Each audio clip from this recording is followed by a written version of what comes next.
Oh my god. Oh my god.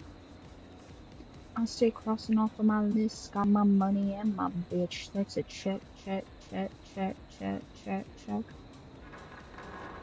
Can't retire off of this. Fuck it, I'm like, na na na na na. Na na na na na. Na na na na na na. Na na na na na na. Na na.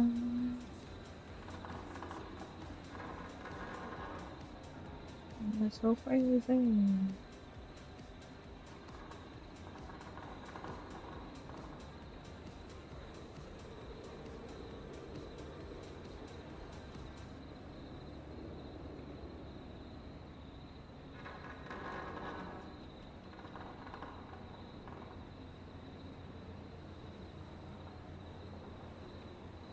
Server template out of seek. No.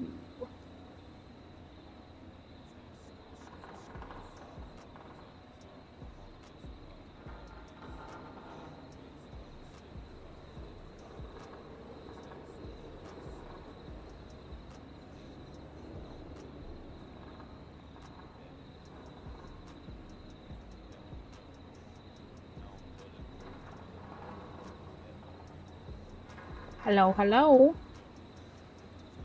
Ah, there it is.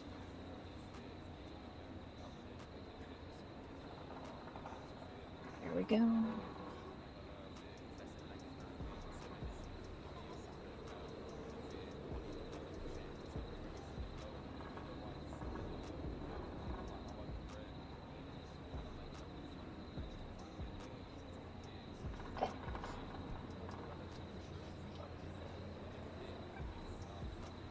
Hello, hello. We are once again doing our delayed gratification test, aka the stream. Thank you for being so patient about yesterday, guys. I just did not have the energy, unfortunately.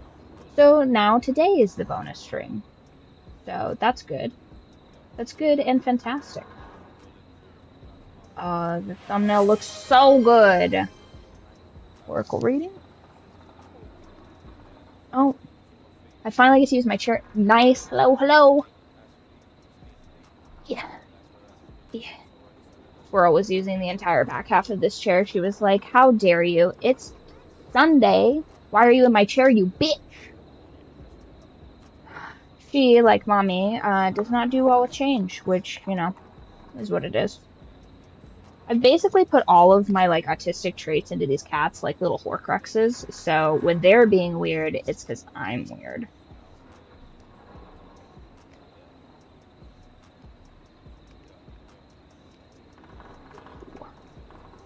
And, since you guys keep clowning me for not knowing jokes, I thought of another joke today. I think it's pretty good. I think it's a pretty good joke.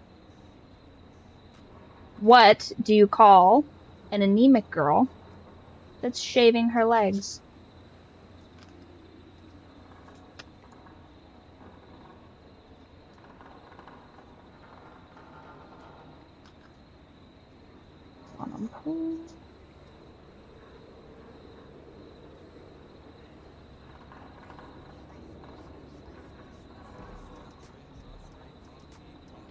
Your pass. You know this one. Shrunk.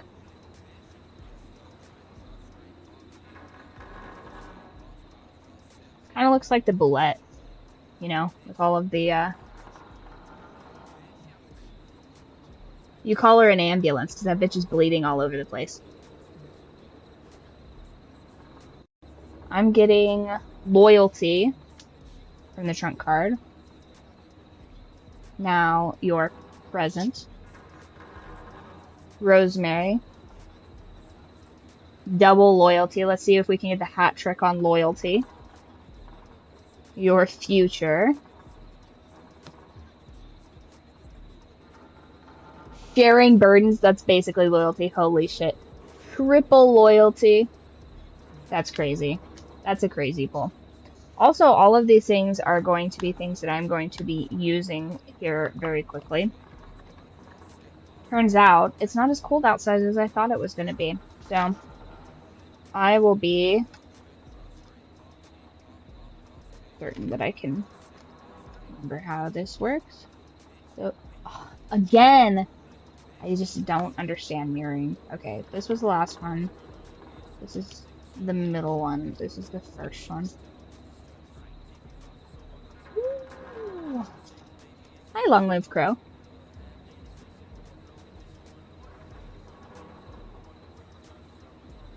Oh, all the cats have been being so good today. So pleased with them. They're such good kitties. So how have you guys, here's the thing. Are you guys getting in like the detective-y mood? Because I'm getting so ready for a new detective series that's dropping tomorrow. I'm pretty excited. That's crazy because I'm not loyal. Listen, as long as you're loyal to the cult, that's none of my business. You know what I'm saying? That is none of my business. But I am actively working on like a brand and or tattoo that you guys can do to show loyalty. Maybe I'll just put it on some drip. You know what I mean? Let you guys really ease into it. Did I ever tell you guys about my tattoo? Because I'm super neurotic. And I was like, I need my tattoo to be perfect. I need it to be in a place that I'm going to be happy with. And I need it to be one and done, not doing it again. Such a fool. So anyway, I had them design the stencil. And then I wore the stencil for like 3 weeks. I was like, yep, absolutely. That's where I want it. Because I was like, if this looks corny, I don't want this tattooed on me. And I think for the last like 5 years, I've been thinking about getting a cover up on it. Because I'm like, this is just like, it's basically like a passive aggressive tattoo for me at this point. Because it just like, it's like so type A, it's not even funny. And if I could do it again, I think I would get an even meaner tattoo, maybe. A tattoo that's like, you don't have any time, bitch. You have to, like, hurry up. Like, you're missing out on all of your youthful activities or something like that. But I thought it was so edgy when I got it. I was like, yeah, this is the way to go. I bet you guys can't guess what it is. It is a rib tap, though, because I'm a lunatic. Okay, speaking of lunatics, we do have a killer on the loose, and I don't know left and right. So now that that has unfortunately been brought to you guys' attention, it's not a cat. It should be a cat. I would rather it be a cat. You know what would be funny is if I got a cat, like, trying to get at it. That would be crazy. What I should have gotten instead is a full-body panther. Just, like, full-body panther, just to let people know I'm nuts, you know? Because the rib tat, here's the thing. The rib tat didn't hurt how it is a bird. It is a bird, but also a clock and cursive script. Because millennial tattoos, right? My roommate clowned me so fucking hard about that. He's like, whoa, you may as well have just gotten a feather that says live, laugh, love. And I'm like, shut the fuck up, dude. How dare you? But if I could have gone back in time, what I would have gotten, which is insane, I would have gotten a snowshoe hair on one rib, right? And a lynx on the other rib. Just like a big, like, you know, like crashing through the snow lynx. And then I would have gotten an alternating dotted line between the two of them, like a slutty little garter belt sort of a situation. Because that is an ecology thing called the lag effect. So basically, when there are a shit ton of snowshoe hares, it causes a delayed reproductive reaction in Canadian lynxes, where they will start to overproduce offspring to work with that. And then as they eat all of the rabbits, very sad, their numbers decline, but at a like slightly delayed amount to the rabbits. And I always thought that was really interesting, but I couldn't figure out how to do it. And I just now thought of how I would have done that. So I would have had 2 different animals on both of my ribs, like a nutcase. I would never have a spare rib ever again. That would be crazy. But I don't know. Maybe I'll get it redone in the future. Why can't you show up Thursday? Yeah, what are you up to on Thursday? What are you doing on Thursday? It's fine. Thursday, I'm getting all my roots done, so I won't look like a crone anymore. Because here's the really annoying thing about my hair. Like, the grays only do this little halo right here. They do this weird little halo, and they don't, like, there's no gray hairs, like, it's just right here. My stylist thinks that I had some sort of, like, I don't know, some sort of like branding situation happen. Because I did when I was very, very little. I had a barrette in my hair because I was very cutesy, very demure. And I fell um, on our like hard floors, and I broke all of the capillaries, like just in this spot up here. And that's the only part that turns gray. It's been gray since I was like a kid, but I only get like I said, like a little halo of grays here. It's crazy. So technically Thursday, I'm just going to do a spa day since you guys don't want to play video games with me. But it's fine. We are going to catch this killer. Hey, once again, a wiener dog. Oh, that's cute. Do you have to, like, carry him up and down the stairs, or does he want to be, like, a little gentleman and do it himself? You know what I mean? I guess you wouldn't have stairs in a wiener dog. That'd be kind of crazy. That's probably, like, an elevator living type of dog. But I don't know left and right, you guys. So it's maybe Tuesday, maybe Tuesday, maybe Wednesday. We'll see. We'll see how it goes. Because I won't know. Once again, I told you, I won't know until Monday because I need to know if I have to do prep. And if I have to do prep, I'm gonna just be completely gassed. If I'm being honest with you guys, I am not gonna have energy if I have to do prep. Prep days, as part of the reason why I'm just like so like gassed this week is because I ended up doing prep when I didn't expect to, and had a couple of other social obligations, and I do not juggle that well. I only have like game time, announce giveaway. Oh, hell yeah. Yes, you guys remembered. So I am testing out a giveaway on here. So if you guys want to, hold on, let me start it up. I think that you can, okay, so hold on, mix it up. Nope, not that one.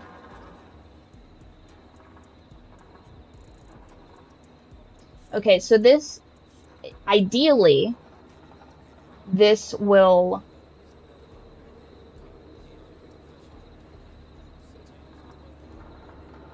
okay, so ideally this will make it so that both YouTube and Twitch people can be part of the giveaway so that you guys don't get preferential treatment. So what you're going to do to enter into the giveaway once I announce it on here is you're going to put GREED, GREED, in the chat. And if this works, then we can do a giveaway on Monday's thing. So, but I want to test it out first, and I forgot to test it out last week because my brain is mashed potatoes. So, on the count of 3, I will start the giveaway. 1, 2. Speaking of, guys, I don't know left and right, so you guys are going to have to help me. We might be able to save the corn maze kid. Okay. Oh, it even does a little... oh, it's cool. Okay, so does that have any... Okay, so not in all caps. It doesn't recognize all caps. Try that again in lowercase. Because it got max. You don't have to put... You don't have to put a... yeah, you don't have to put the exclamation point. Just regular is fine.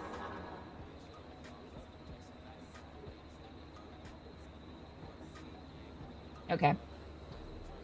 Why are you... Don't space it out. Just put... Just regular. Just regular, space it out. What are you doing?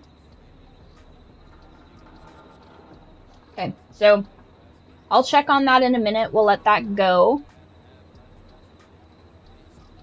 Okay, so I'll check that out in a minute. Make sure everybody's getting in there.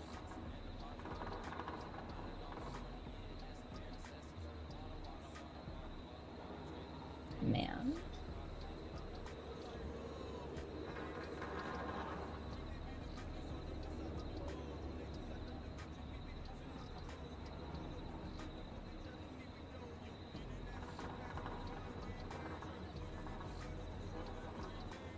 Okay. Alright, so let's try and save this corn maze guy. And I promise I'll get this calibrated before we do the actual giveaway. I'm really excited for that. Now, this is a test, but when we do the actual giveaway, we are giving away this cool Gamer Nexus set of dice. There could be anything in this box, you guys. It could literally be anything. It could be anything. But it also comes with a card, which has, which is like a treasure item, I think, for D&D specifically. It comes in this super cool box, right? And I believe that this box is magnetized. Here, hold that for a second, Fatty. So it comes in this super cool box, right? And then it's got all of the little things. We're not going to box all of the dice in here, but here's what the one in the middle looks like.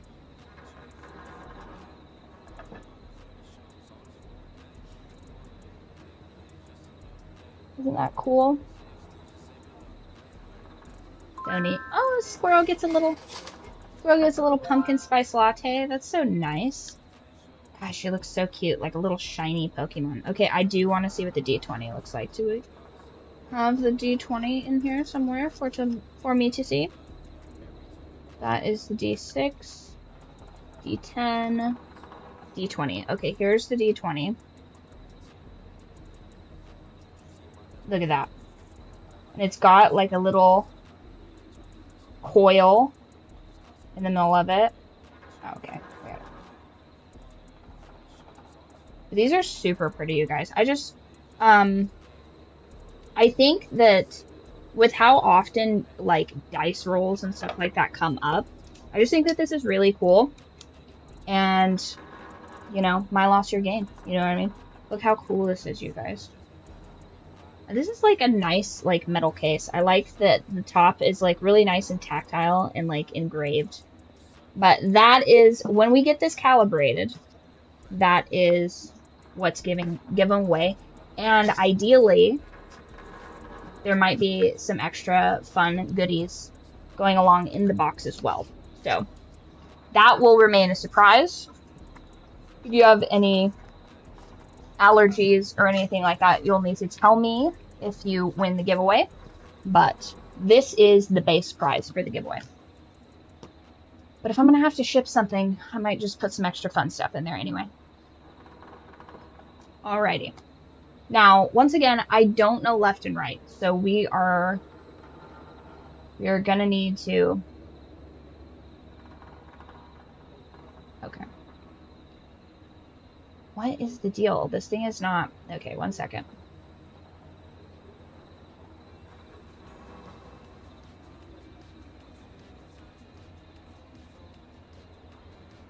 Oh...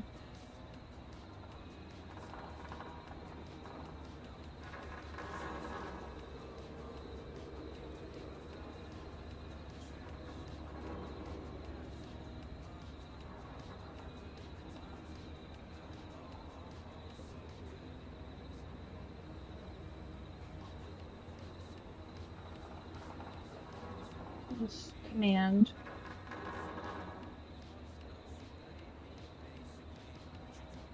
Interesting. Start giveaway. So maybe it does need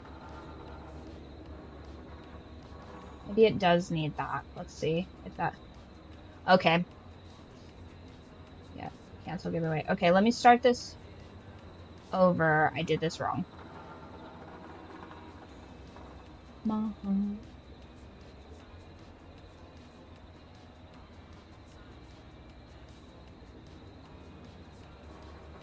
A giveaway has started for this item. Type this into the chat.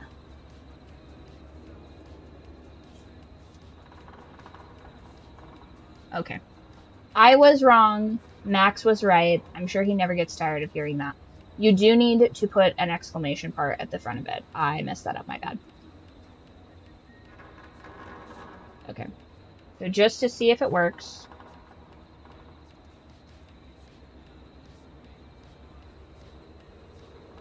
Yep. Yeah, you did need to put an exclamation. It says, okay, so here's the thing. It says, I'll put this in the group Discord, just so you can see how, like,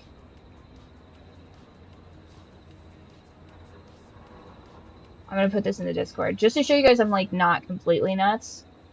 This is like, oh, put this command in. Like, you don't need to add that. And it's like, okay, but it seems very obvious that I do need to add that. But whatever. Okay. There you go. So now it seems to be registering. There we go. But we're just going to have that rolling in the background, you guys. So I had to restart it. So if you guys have already put that in there, just remember to put exclamation point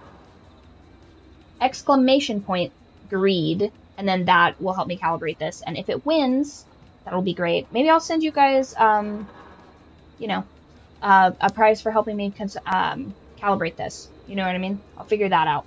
But ideally, this will be able to run the entire time we're playing our detective game, and then you guys can just drop in and be part of the giveaway, and then we can announce that at the end of tomorrow's stream, because tomorrow's stream is going to be so fun and great. We're going to be reading a visual novel as a detective. But for now, let's catch a killer. And once again, you guys, I don't know left and right, so if you guys want to save this maze guy, that's going to be up to you. Because I think last time it was pretty gruesome, the way that poor Eugene died. And I think we can save him. I think it's possible that we can save him. Oh, no, we cannot save him. Whoops. Okay, of course it saves right after that. Never mind, guess we can't save that kid in the corn maze. Whoops. Remember, report a Clive to stay alive. Next caller is up, Forrest, so take it away. Caller, you're through to Forrest Nash on 189.16, The Scream. Hey, wonderful show tonight, Forrest.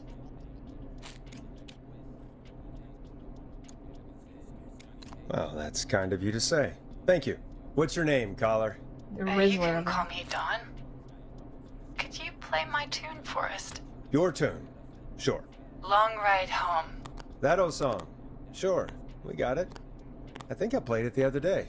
Thanks. It'll be good to hear it again. All right, folks. Coming up is that old classic. Forrest, I don't think you're gonna find that song. What do you mean? I played it a few nights ago. I know, but, we don't have it anymore. What are you talking about? I threw it away. Why threw would it you in the do trash? that, Peggy? Oh my No, gosh. I threw it out the window earlier today. And why did you throw it out the window earlier today? Brad was annoying me all afternoon. He played it on repeat because he knows I don't like it. So I grabbed it and threw it right out of one of the office windows. Peggy, Not my that's finest real hour, lame of you. But I can only take so much. No, no. For shame, Peggy. For shame. I know. Let's just play a different song. We've got more important things to think about anyway. Gotcha. Okay, folks. Here comes some unrequested music. Sorry about that, Dawn. Maybe try again tomorrow night. Sorry.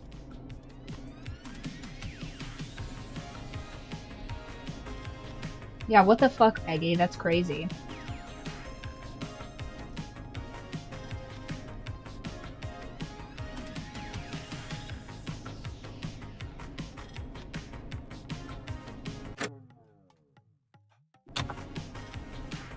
Of all the songs to request, why'd it have to be that one? Gee, Because she Peggy, knows. What did the barn finds ever do to you? Wrote that song, for one. It gets real old when you're forced to listen to it on repeat for years. Why couldn't they just request Roddy? Oh, Forrest, scrap the song. We have another caller. Sorry to cut the music short, folks. Callers take priority tonight. Welcome to 189.16 The Scream. This is Forrest Nash. Oh, whoops, we've got maybe no money in the background. Oh, thank God. It's me again. Murphy.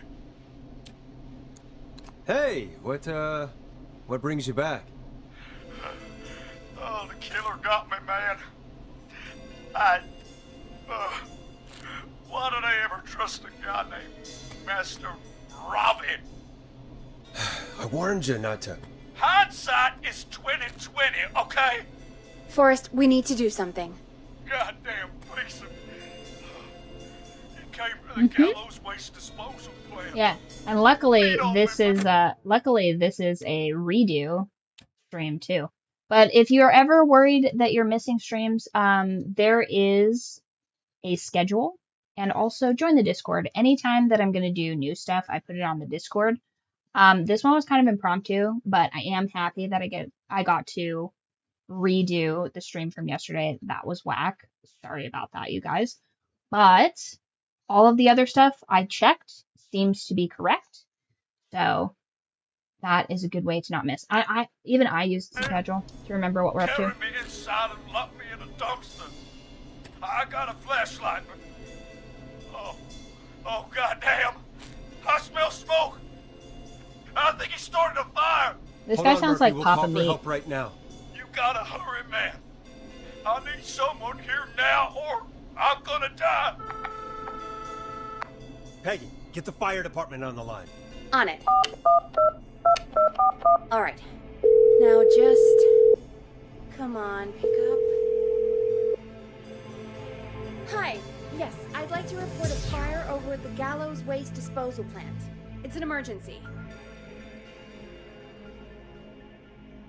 What do you mean it's not operational? Why is there no backup vehicle?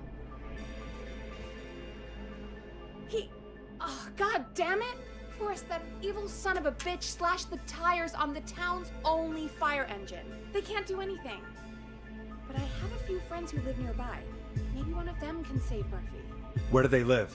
My friend Alex lives on the corner of Haddonfield and Romero Street, and Catherine lives on the west end of Myers Lane. And there's Jericho on the east end of Myers Lane. But he's old. Really old. Okay, I'll check the map, see who would be best to do this. Probably the east end of Myers Lane. All right, Forrest, who should I call? Who can help Murphy? Call Jericho. All right, give me a second. Yeah, because Myers Lane's right there, so he'd be the closest.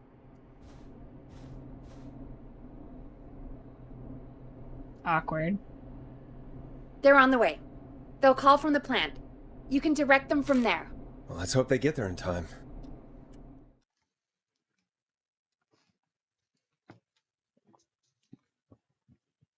Forrest, I'm getting a call. Okay.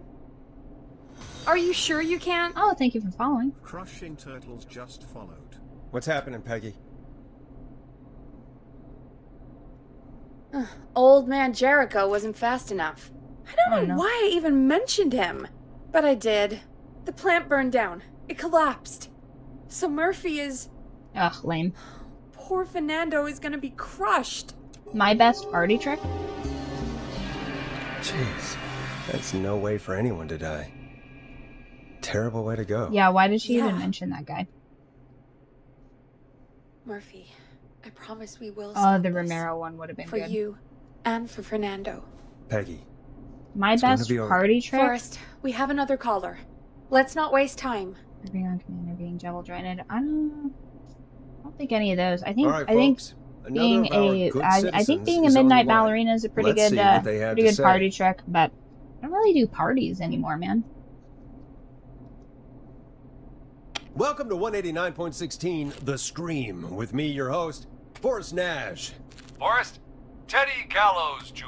here.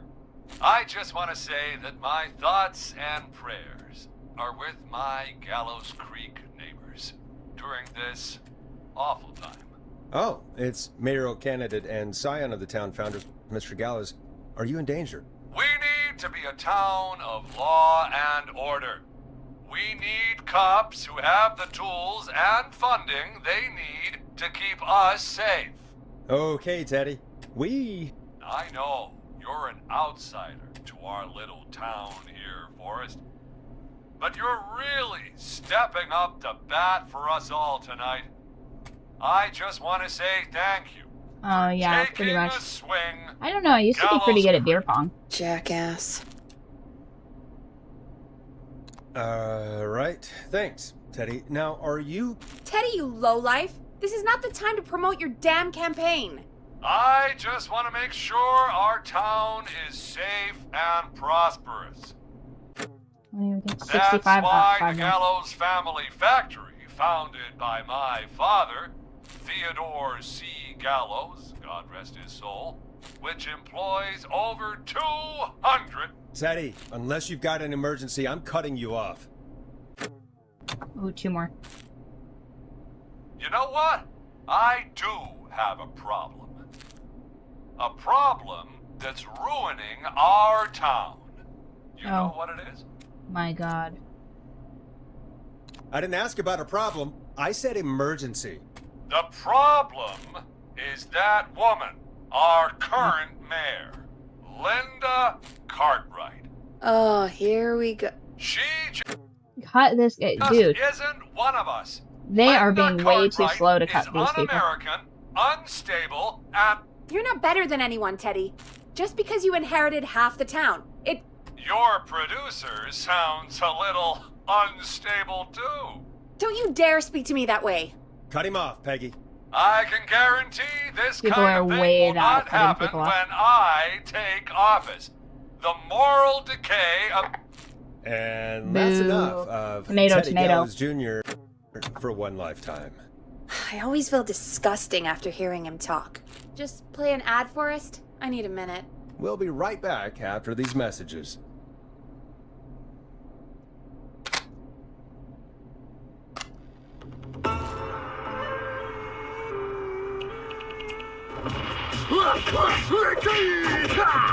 Do you seek ancient wisdom? Do you want to double your power? Are you ready to unlock your inner warrior for only Ooh, this is in $24.99? this is in poor taste. Then step into Master Robbie's deadly dojo of Kung Rate and receive direct by video warrior instruction from me, Master Robbie. You will learn the 4 qualities of an ultimate conqueror. The power of the alligator, the discipline of the tarantula, the speed of the tuna, the poise of the scorpion, and the wisdom of the bullfrog. Using classified techniques, I'll unlock your inner chi after only 5 30-minute video sessions.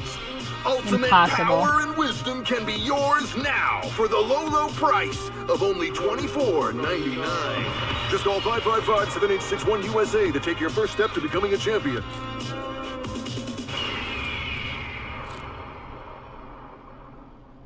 Never forget the element of surprise! If you buy today, you'll receive 2 additional VHS tapes, the Tornado Technique and Karate Lovemaking. Crazy. Call today!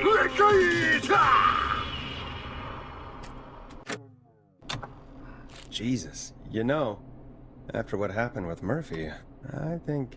Yeah, we should take that out of rotation. kind of a shame, though. It is pretty fun. Yeah, I bet karate lovemaking sure is something. Is Forrest Nash at a loss for words? Hey, let's just get to the show. Apologies, folks. We must have left that tape in rotation by accident. I think it's fair to say that's one deal you can skip. But what you can't skip I don't is think what you're our a- next caller has to say. Caller on line 1. I don't think that you can Hello, caller. You're live on the just screen. an ad read with like me, that, but whatever. Forrest Nash.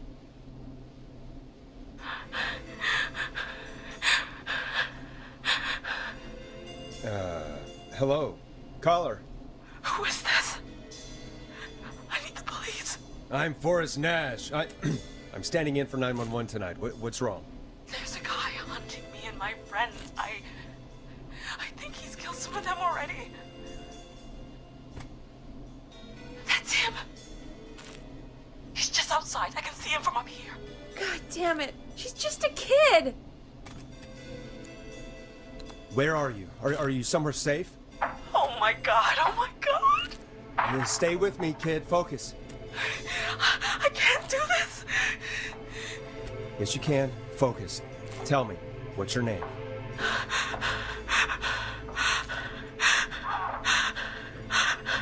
Sweetie, you can do it. What's your name? Carrie. Good, good. Carrie, listen to me. We're gonna get you out of there, all right? Now, where are you? The old murder house. Upstairs. I'm at the end of a hall. There's a bathroom, a couple bedrooms, a closet. Oh, he's coming. Where should I go?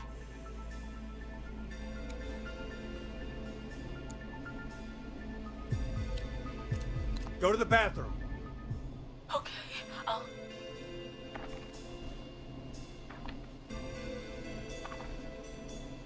He's here.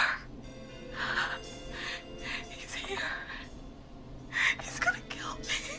Forrest, I don't think we can... Run!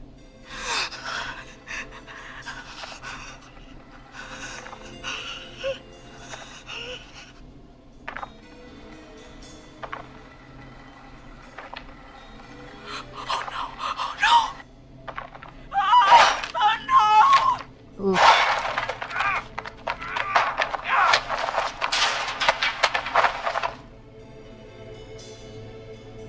Forrest!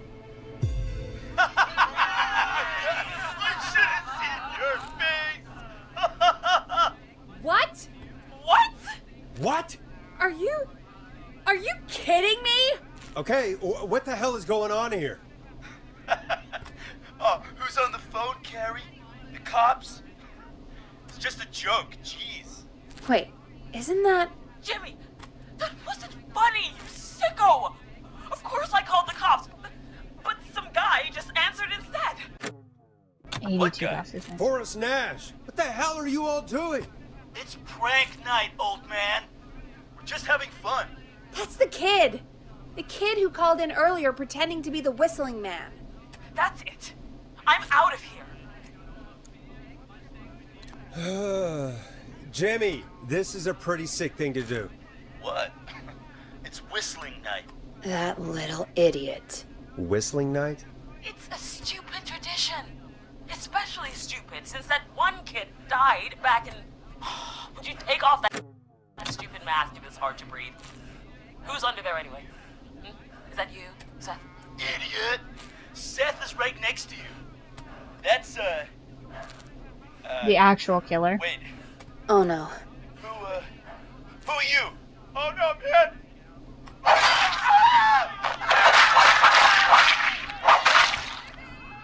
Everyone, get inside! Everyone, run! You two, Crazy that people would need to be told to run. you barricade the back! As long as he's out there and we're in here, we're safe, right? You buy time, but not much. Forrest, we have to... Heather, I already called the cops. Forrest picked up. He's the best we're gonna get. Who is with you, Carrie? My friend, we drove out to the old murder house and... Really? Of Exit course, out? the van! Who's got the keys? Jimmy had them. Jimmy.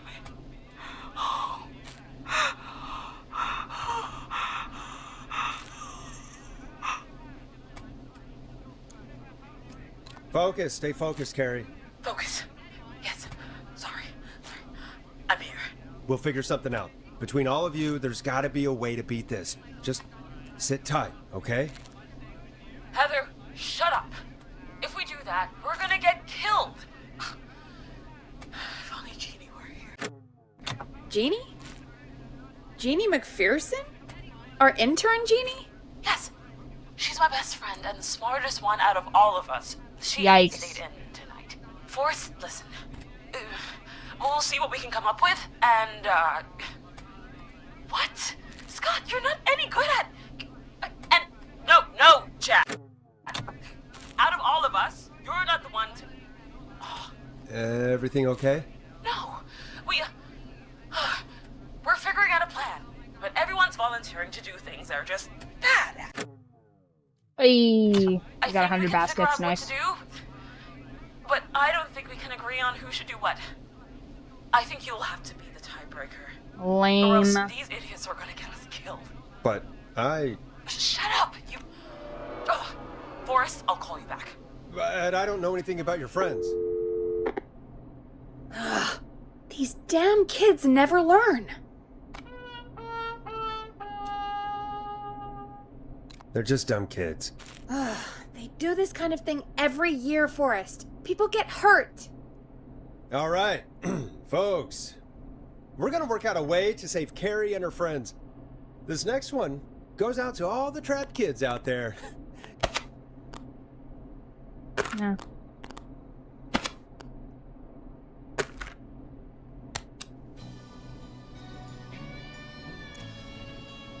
You're gonna love this next track. Peggy, you mentioned something about their friend working here? An intern? Yeah, Jeannie. Seems a nice enough girl, but a bit head in the clouds, you know? Not sure why we took on an intern. We really didn't have the office space for one. Poor thing got tucked away in a dark corner somewhere downstairs, I heard. All right, I'll go see if I can find her desk. Hopefully Eh. she has something we can use.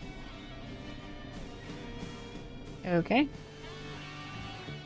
Peggy said her desk is downstairs. I hate this, like, wandering around business. Not cool. Like, why would I ever want to go down here? There's a killer on the loose. I want to be barricaded upstairs.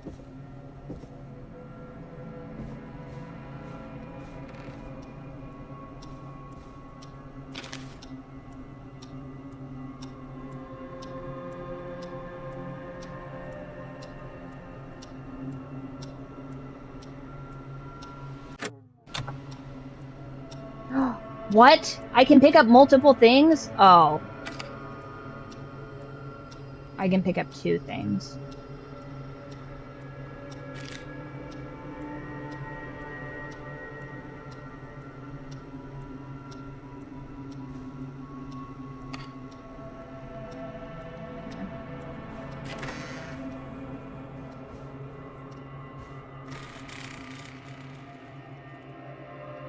Okay, so not up here.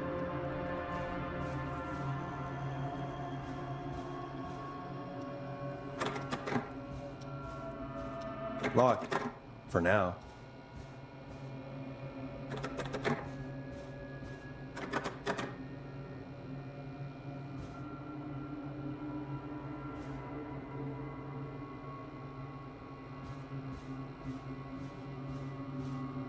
Okay, some dark corner downstairs.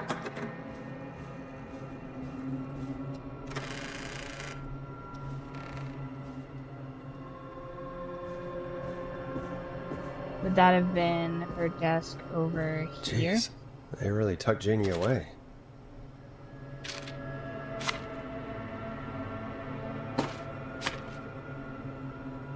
Friendship quiz. Oh, This might fucking work. Christ! What was that?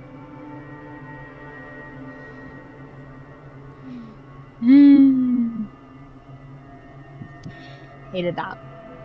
Hated that. No thank you. Ugh.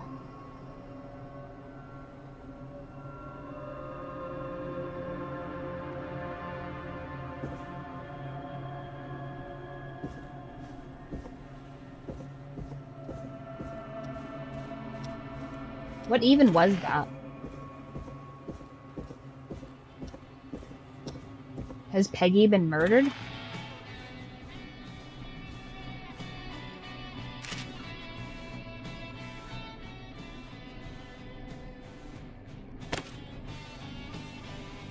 Hey, you find anything that'll help us out? Yeah, I found a friendship quiz with all these kids on it.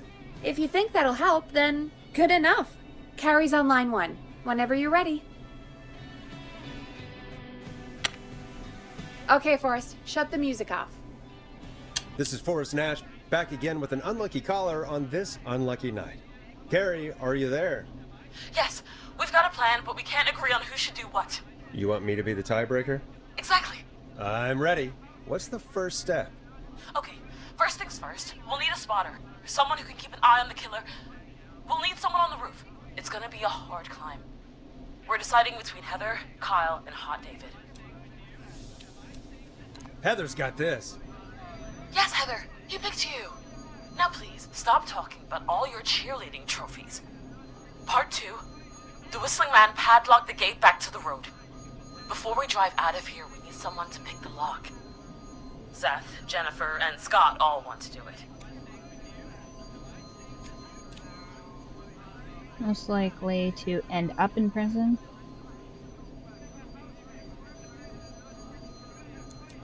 Seth.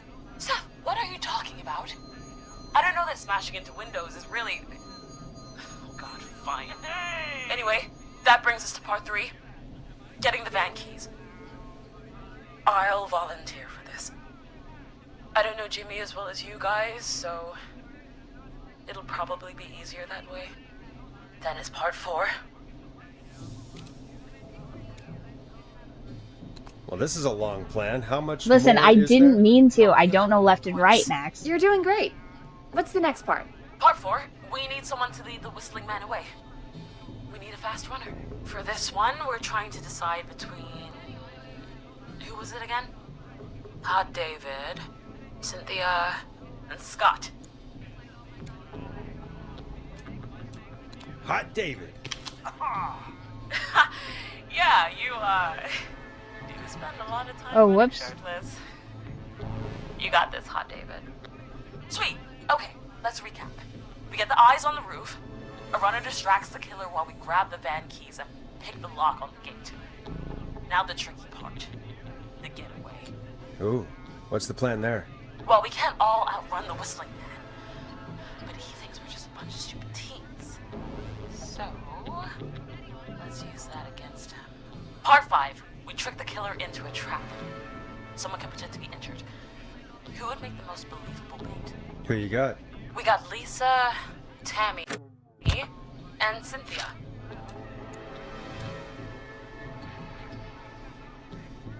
Most likely to trip while running a horse. Most likely. Lisa, I guess. Lisa. You're right, Lisa. Having to smile at rude customers is perfect practice. That should take care of the killer. And then it's time to get out of here. Finally, part 6. We need someone who can drive us through the woods and back to Gallows Creek alive. Who's our getaway driver? Should it be... who have we got? Chad, Scott, Cynthia, whatever. Forrest, you know what to do. Uh-oh.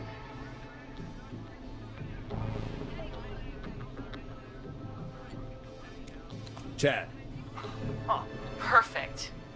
Your go-karting experience will be great, Chad. Thanks, Forrest. We'll just take a few seconds for ourselves, and then it's go time. Sounds good. Talk to you in a sec. I didn't Good realize luck, there was Carrie. a backside of this paper. That actually sounded like a pretty good plan. What did we... I hope you're right. Yeah, let's hope. Yeah, what did we have Jimmy do? Yeah, it's like she didn't ask us about a Jimmy, but whatever. Oh, the kids are back already. Line 1 again. Things have gone horribly If wrong. you're just tuning in, we're coming to you live with a bunch of teens about to flee a madman. Listener discretion is advised. Are you ready, Carrie? We're good to go, Forrest.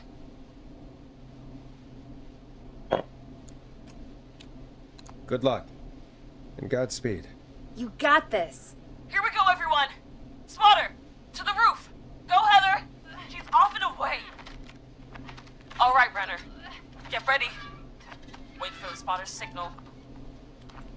Spotter says go!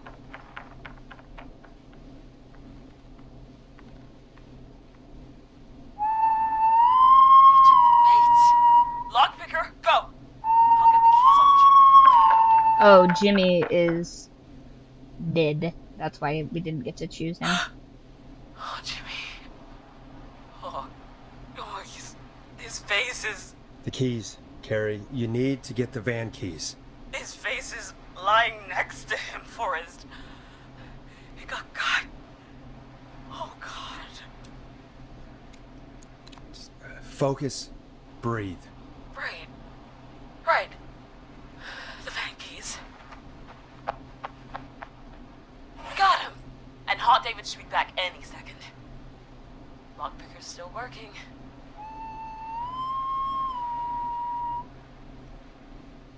God, hurry up, lockpicking. Oh my God! Oh. Oh. Oh. Oh. Oh my god. I believe in you. You can still do this. Don't give up, Carrie. Don't give up. Right. We just gotta keep pushing on. Time to trap the killer.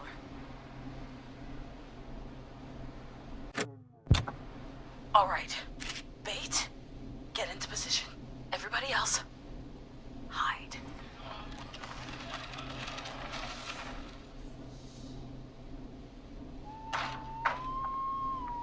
Okay, performer.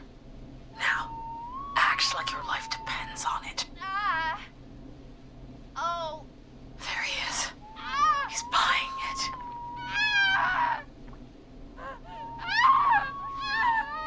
Now! Push the bookshelf over!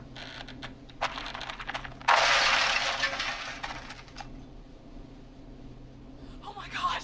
He went through the floor! Spotter!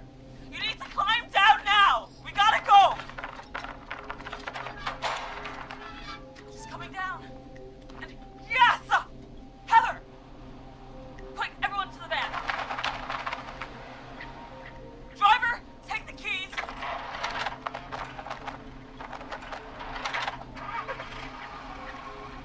Goddamn gate's still locked. We're gonna have to ram it! Carrie? Oh, what was that? It's the whistling man! Drive! Now! Crazy. Hold on!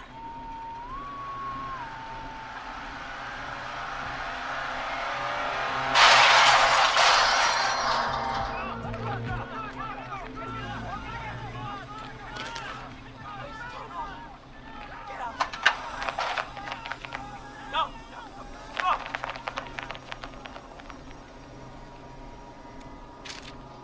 Carrie, can you hear me? What's happening? Oh, we crashed. Everyone ran. My leg's trapped. Forrest.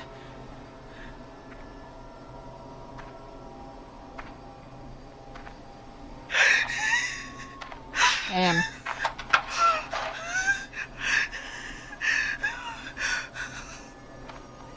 Please, no! No!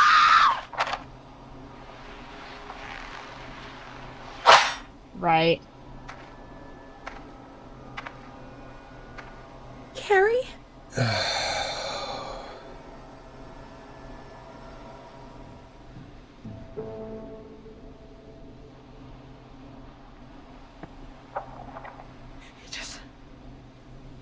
He just stared at me.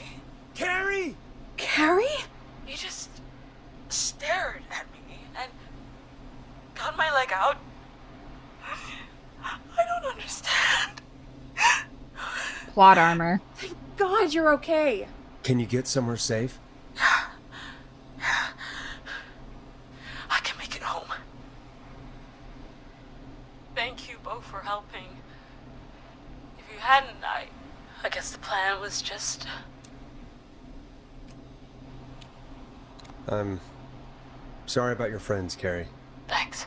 I need to get home. Breathe, Carrie. You're okay now. I'll call you when I'm somewhere safe. Talk to you then. Crazy. Folks, that was We are doing That was a a lot. bad job, you Our guys. thoughts go out to the parents whose kids won't make it home tonight. For any kids listening You know what in, they say. please you know. stay inside and stay safe. And parents, hug your kids extra tight tonight. Here's a song for the girl walking home in the dark. crazy.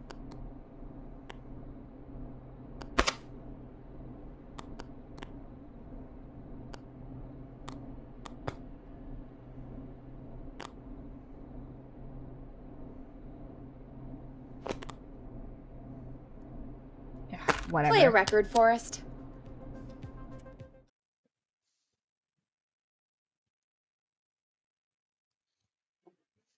Hey, we had a call come in.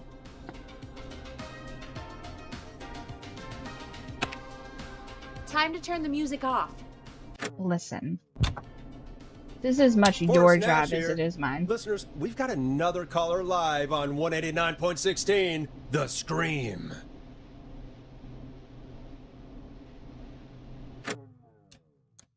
What's on your mind, caller? Hey, Forrest. I just wanted to phone in and say that I think I speak for everyone when I say that you're providing a real service for Gallows Creek tonight. It's cool what you're doing, man. Well, I'm just doing my job, friend. Anyway, tell me about yourself. What's your name? Are you keeping safe tonight? Yeah, man, I'm good, thanks. I'm at my roller rink, trying to get everything ready for the Harvest Festival tomorrow. I had a guy from Starling Security here earlier installing the Starling 4000 system, so I'm a little behind. As for my name, my friends call me Roller Ricky, and I now consider you a friend, my man.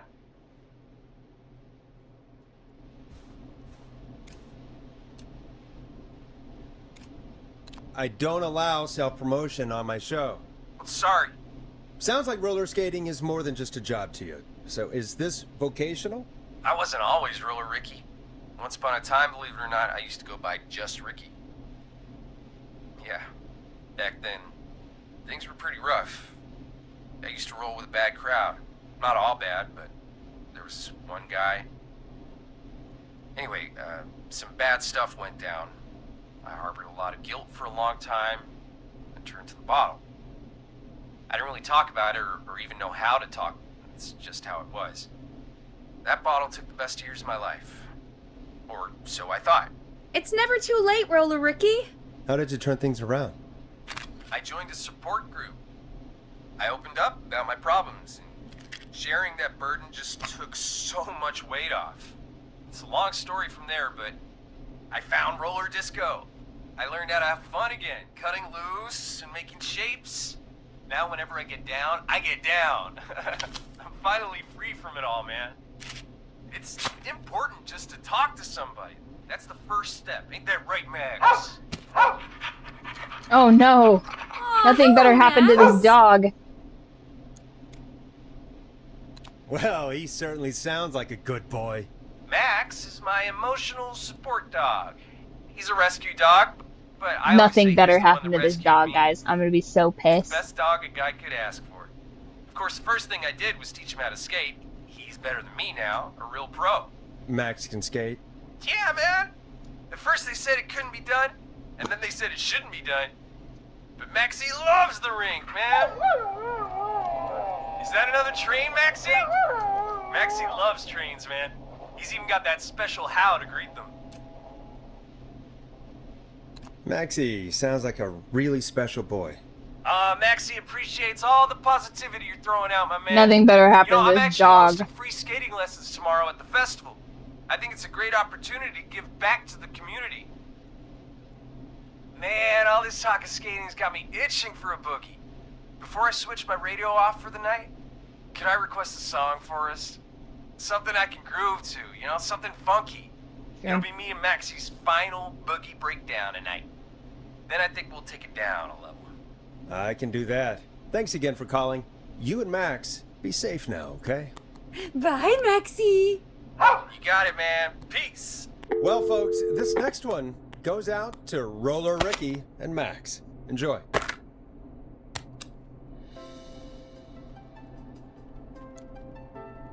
It's David Scopo with Moonlight. I really needed that call, you know, after everything. Yeah, I get that. He talked a bit much for my taste, but it is inspiring to hear somebody come back from the brink like that. Yeah, that's what I meant. You were thinking about Max on skates, weren't you? Well, would you look at that? Another caller on the line. What are the odds? Better take it. Okay, Forrest, shut the music off. Welcome back to 189.16, The Scream. You should just be able This to is fade the Forrest music Nash. out, but whatever. How are you tonight, caller? I'm doing okay. I made it home safe. Carrie! Hey, I just wanted to thank you for doing what you could earlier. You know, even though not everybody made it, and, I don't know. Hey, it's okay. You were so brave earlier. You're safe now. I wanted to ask you why. Why he didn't... Why am I... Why what, Carrie? Why did he spare me? After what he did, why let me go?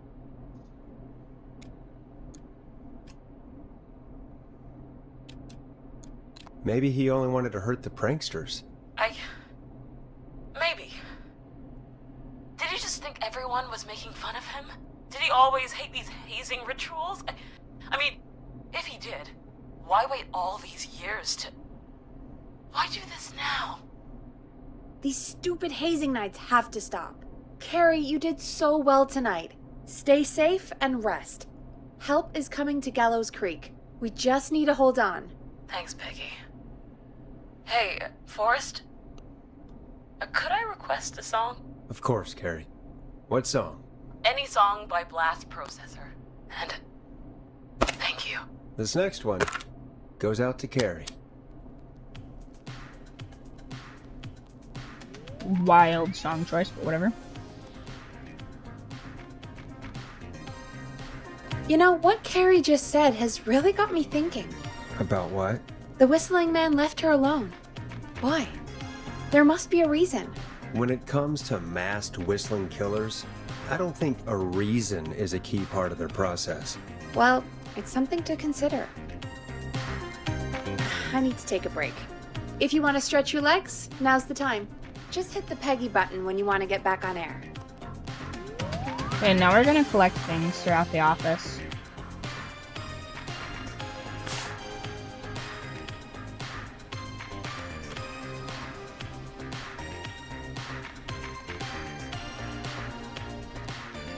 Vertigo, nice.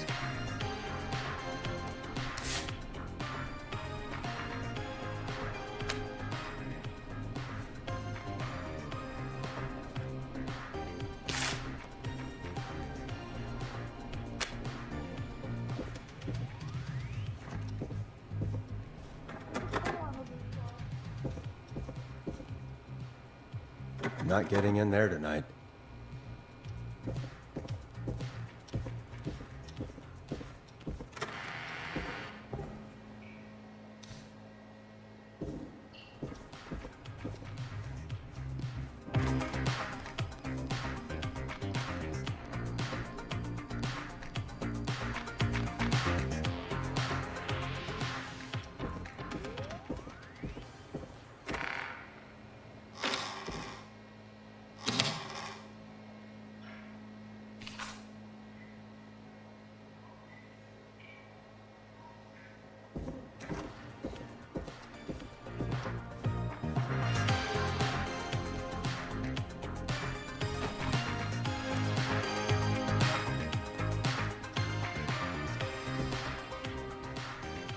Late Night Lurkers. Okay, so those are good songs.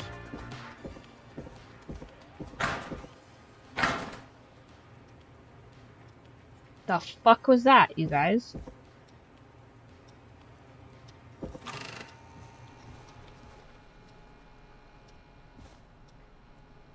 I don't like the noise of...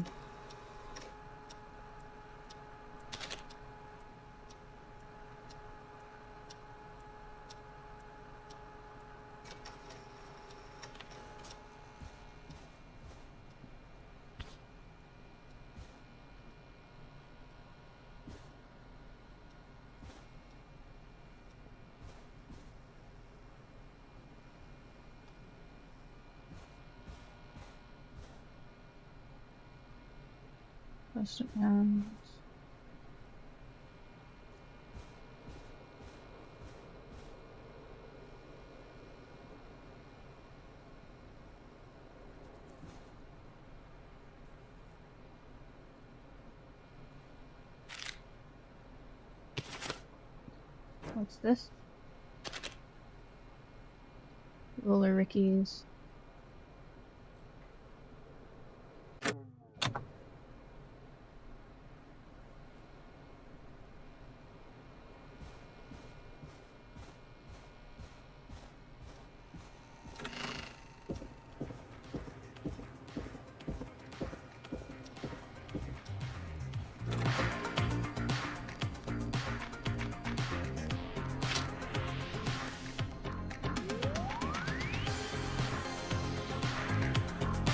Let's get going, Peggy.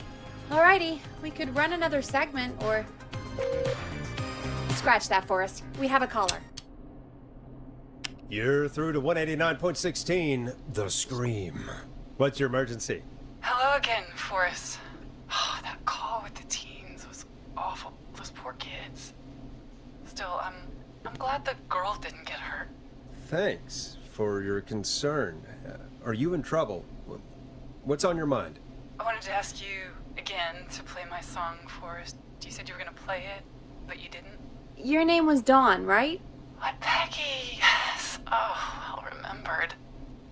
My name is Dawn, and I wanted to ask you again to play my tune, Forrest. Long Ride Home? You know, the one that Peggy said she threw outside the window? But we don't have that song. As you just said, Peggy threw it out the window. But, Forrest, you do have it. It's just outside the window. There's a serial killer on the loose. I can't just go outside hunting for a record. I'm really sorry, Dawn, but we just can't get it This right girl's now. suspicious as But fuck. wasn't the Whistling Man just at the old murder house? That's miles from the station. It won't take you a second to grab it. Nope, I'm sorry, Don. I'm just not going out there. Oh, but I think you will. Forrest? Peggy, I'm calling with more than a request. I know something. I think I know who's gonna be next. What? Me. Are you serious? Play my song, Forrest, and you'll find out. It's me, isn't it? Is this fucking play about us? Well, folks, here's some music for you while I think things over.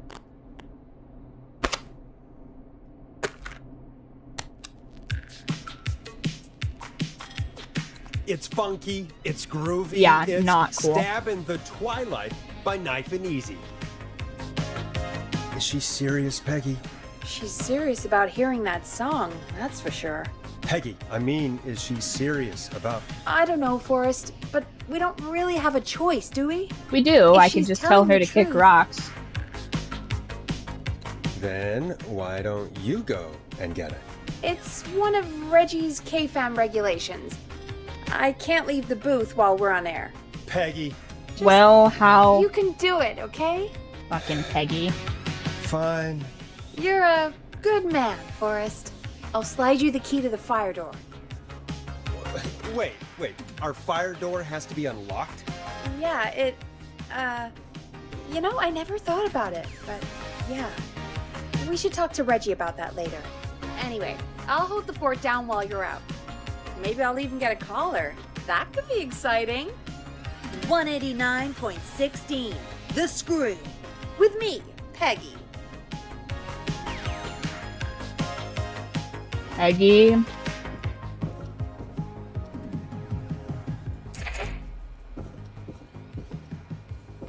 That's not opening. I hate you, Peggy.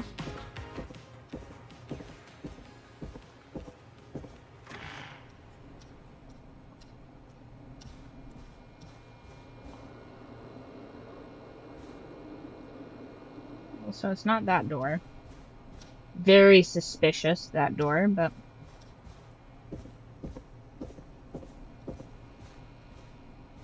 Guys, I don't want to do this. They're gonna get me.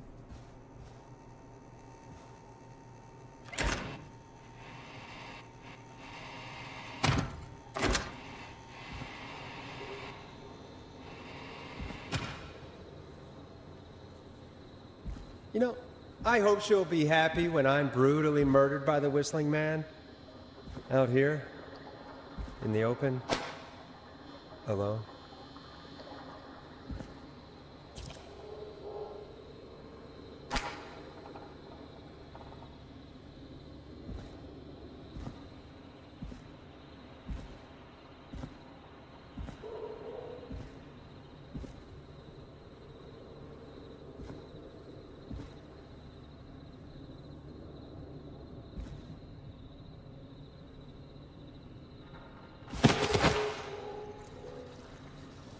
Hate that.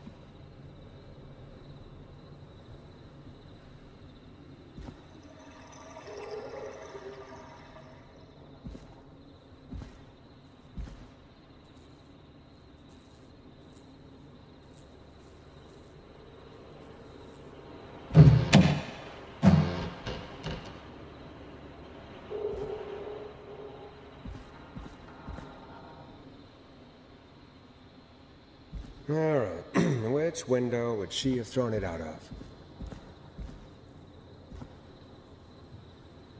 Hate it out here.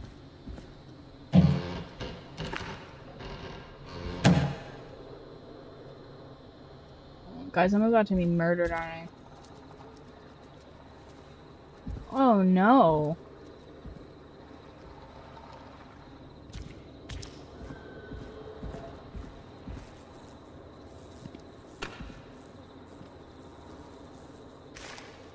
Here it is. Long ride home.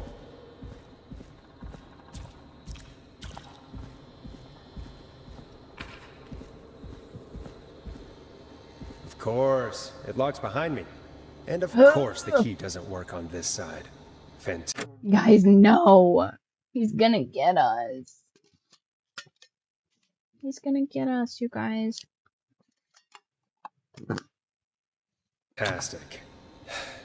Maybe there's another way back in through the basement. A door, elevator, or something.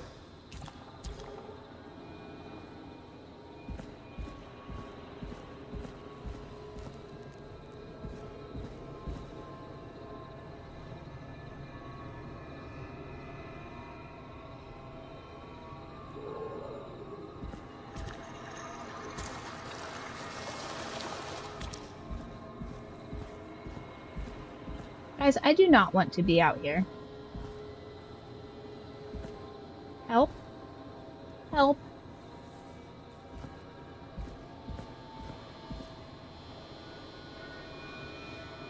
Help.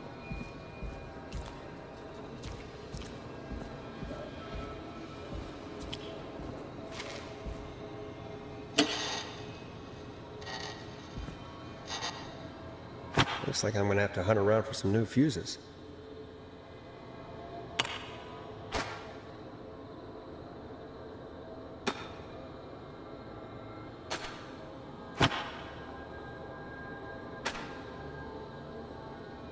Two green ones.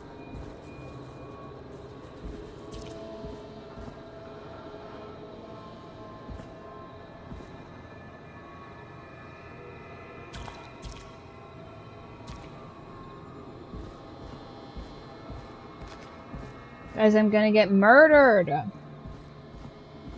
And I don't want to get murdered, you guys. That doesn't sound peachy keen.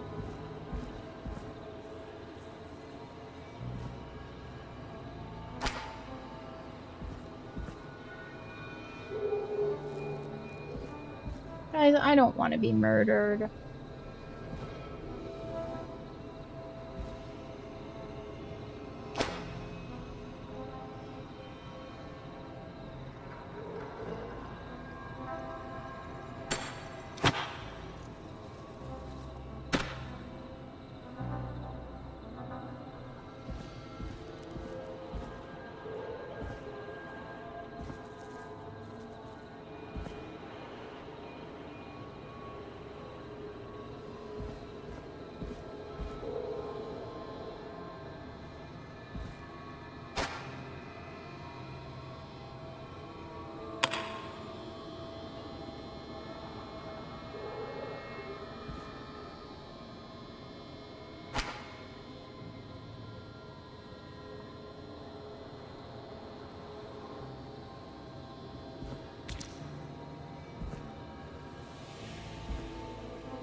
Guys, I do not want to be murdered.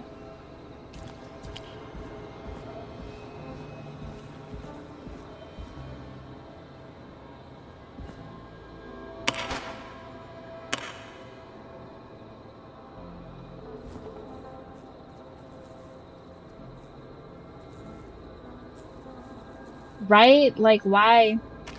Why am I in an alley right now? I should be inside, drinking cocoa, choosing records. Don't want to be over here.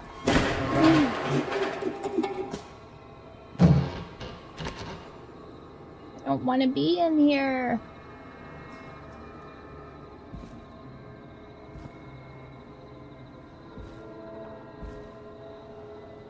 Rather be inside, very much not being murdered.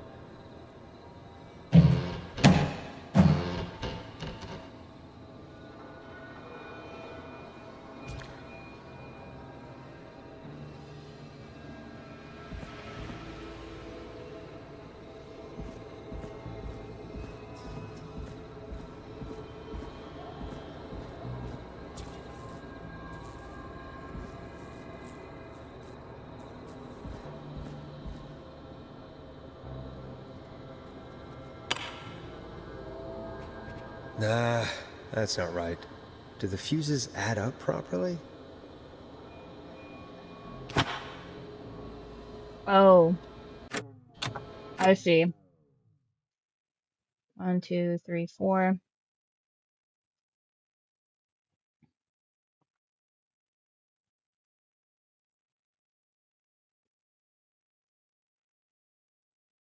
Okay. 70 minus 15.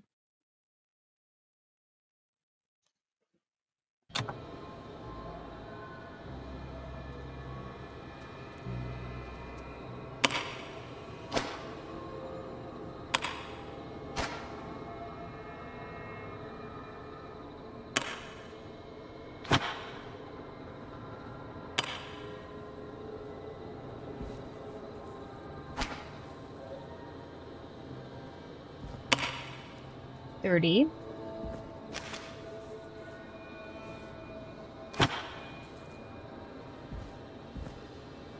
60.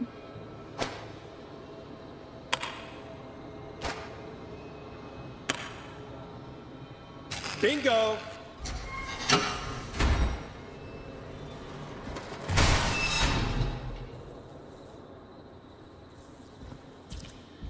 Okay. Well, I'm for sure gonna get murdered.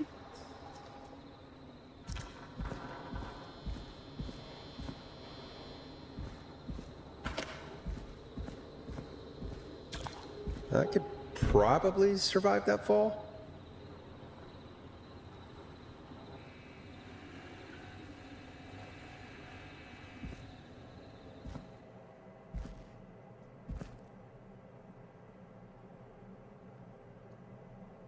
Great, now the killer has a way to get into here.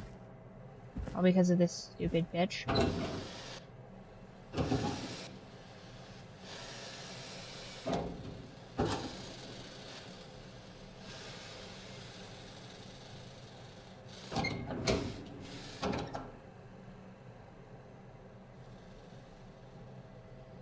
Looks like the janitor's closet. What did Peggy say his name was?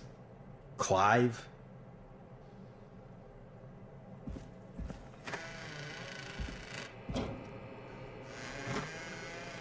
Oh my god, these doors not closing. Be closed, door. Oh.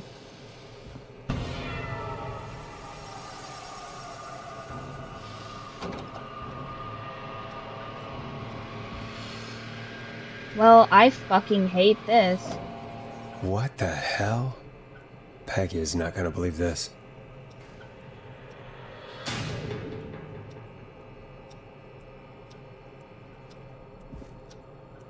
Oh, I hate that. Huh, there's a key. I'll just take that. Might be important.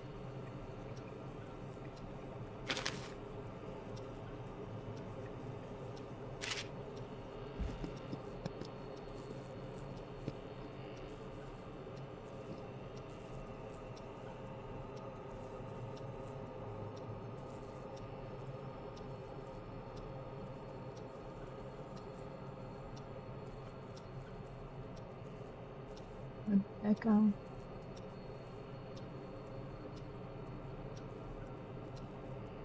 Okay. Well, this is a horrifying kill room if ever I've saw it. We should get the fuck out of here.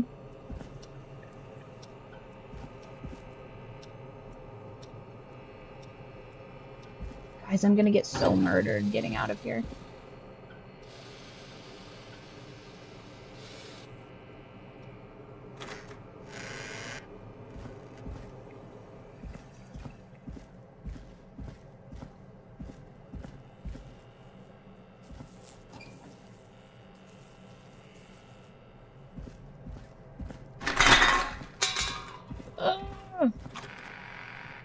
I wonder how the show's going.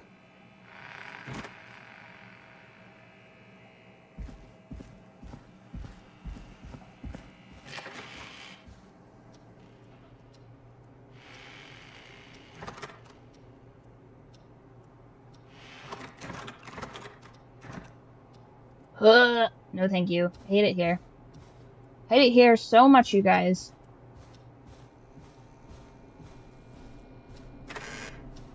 I want very much to not be in here.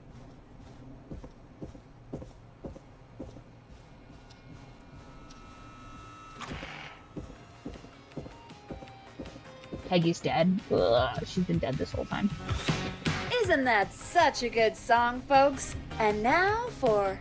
Jesus, Forrest, you've been gone for ages. I thought something had happened. Something did happen. Clive, the janitor, might be Clive, the murderer. What? I'll start from the beginning. The fire door locked behind me, so Ugh. Why did you heave that thing all the way up here? Because the basement's creepy as hell, and I don't like standing around down there. Fair. Alright, let's run through this again.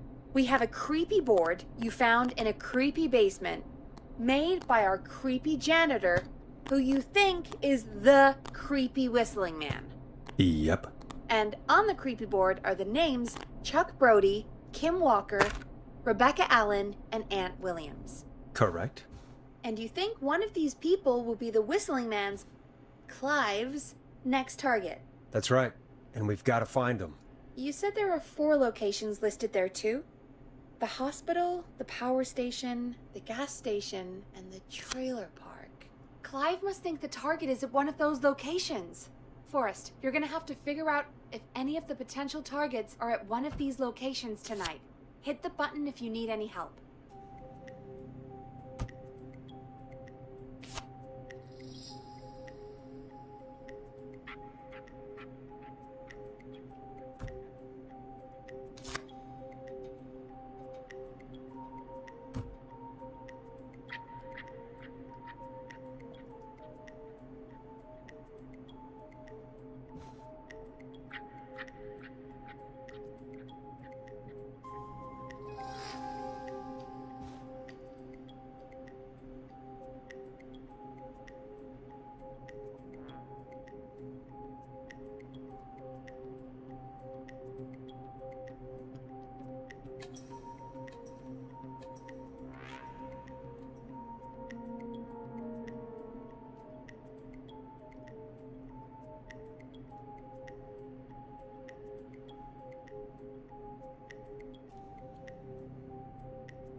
How's it going?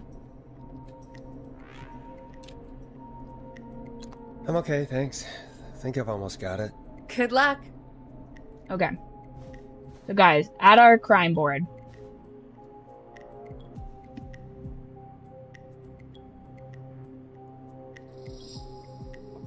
Former Suffered career-ending injury. Victim of a festival disaster. Him and Peter.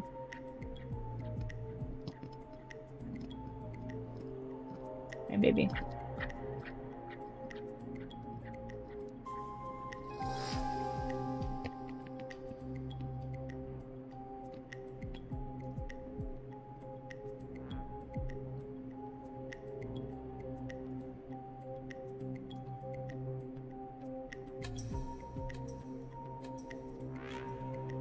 Alright, what do you guys think? Where do you think these people will be? Kim Walker. Probably at the hospital.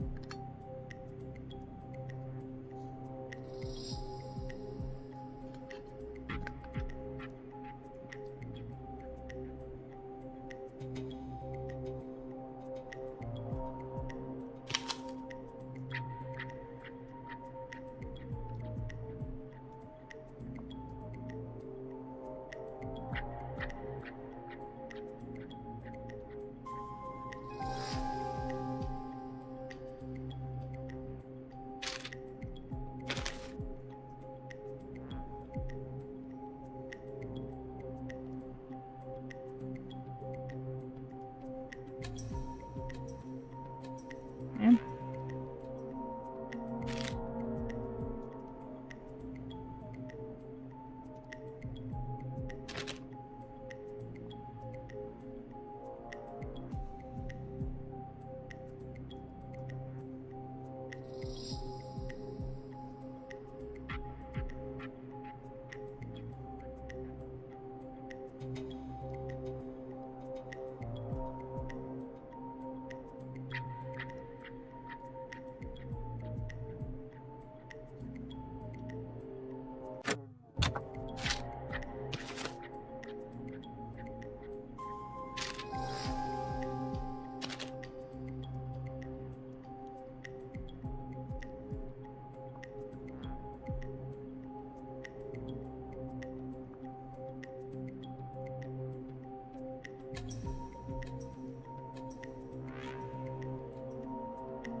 Okay.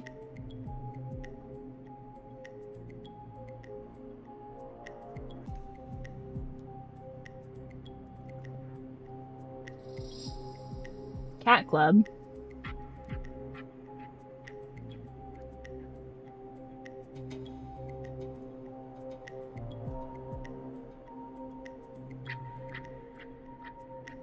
We'll see what Peggy knows. How's it going? It's not going well. I could use some help. Okay, let's review the basics. We need to work out who the next target is. Mhm. There's 4 locations, right? And 4 people. We need to figure out if anyone is at any of the 4 locations tonight. And if they are, we can call them and warn them. There must be some connections between the notes. That makes sense. Great. Need any more help?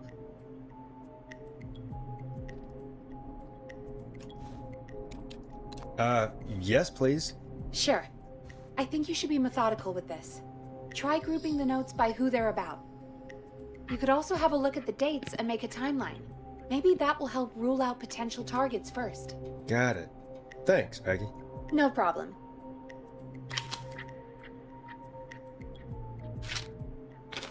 Okay.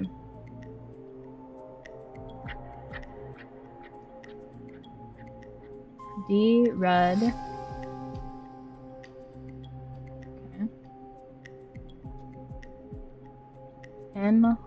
Ogden. P. Stein. Okay. K. Stein.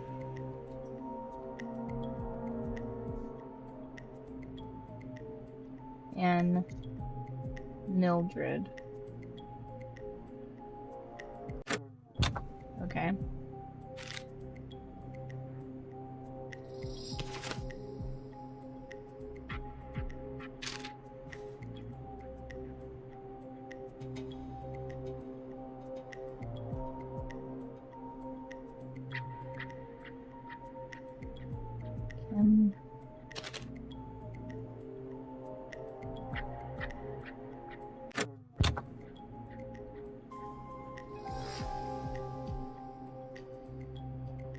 Husband sold to a man that won the lottery.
Lead engineer responsible for Galaxy's harmful disaster.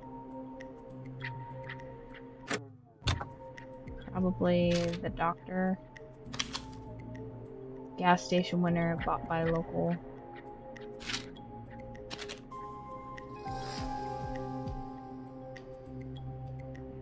Your engineer shortener. Fact about horror movies while assembling as well. Okay. Trailer sale for cheap.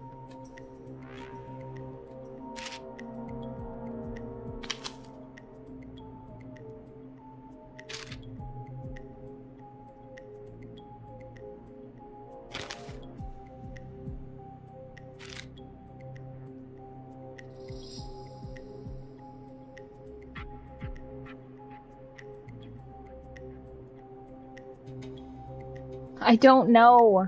None of this makes any sense to me. Okay, this is the guy. This is this guy. Right? So, who... Mr...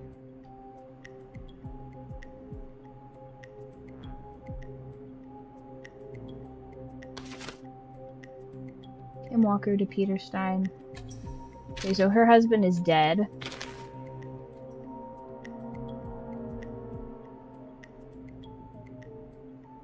And she is dead. Okay, so she is dead.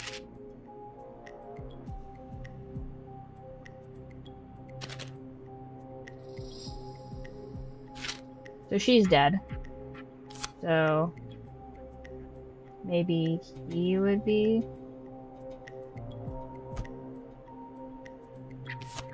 So she's deceased. Rebecca Allen has left. Gallows Creek power surge. Then the power station. And that's a waste disposal. So the power station and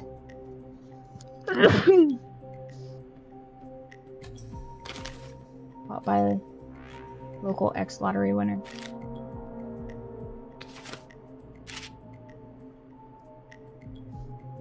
Okay, so how's it going? Okay, I'm ready. Peggy? Are you sure? We've only got one shot at this. Let's do it. Let's do this. Okay, name first. Who do you think the target is?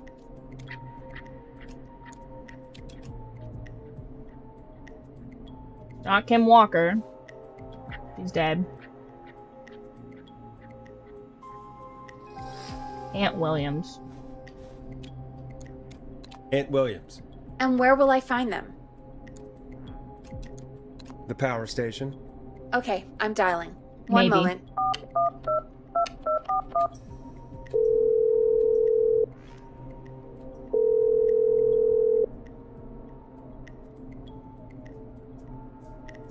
Forrest, I'm through to the power plant, but they say there isn't anyone by that name there. What? Then who? Jesus! It sounds like something blew up! He's using bombs now? Oh my god. The call board, One moment.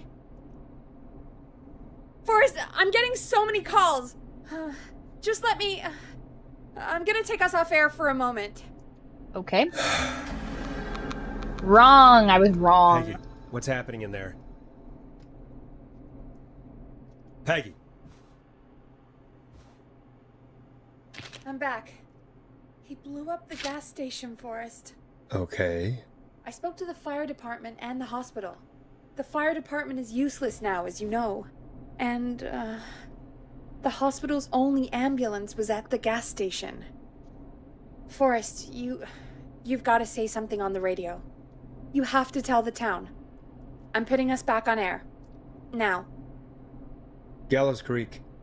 I don't know how to tell you this, but, the gas station's been bombed. Please, everyone, stay safe, stay inside, and... Oh, just bring us into some music, Forrest.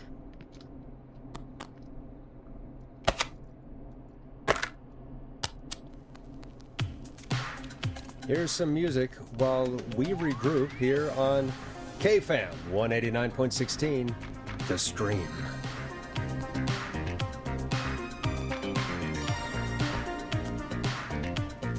Damn.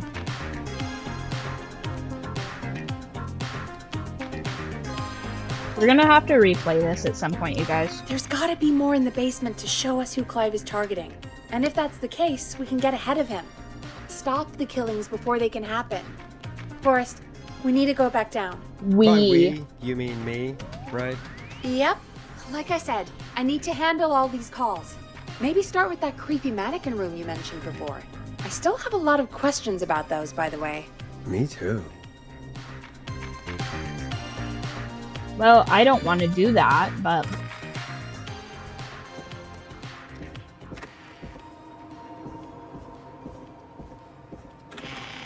Peggy, you bitch.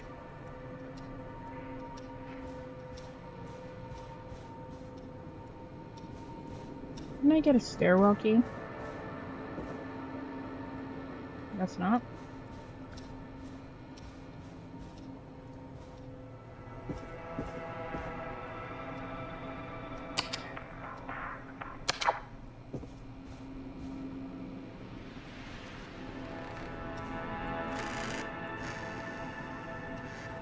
Guys, I super duper don't want to be down here.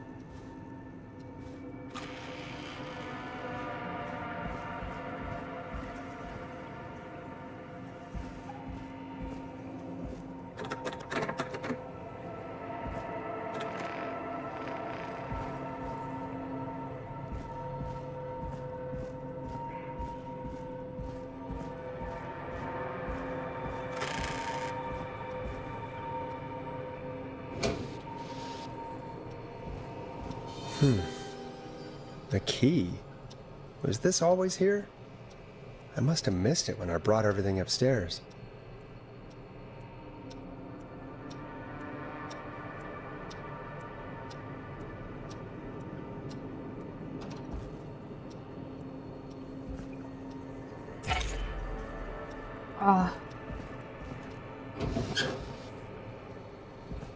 Basement storage.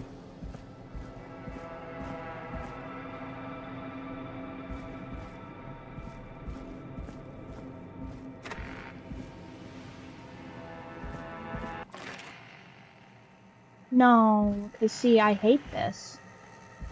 And I don't want to be in here.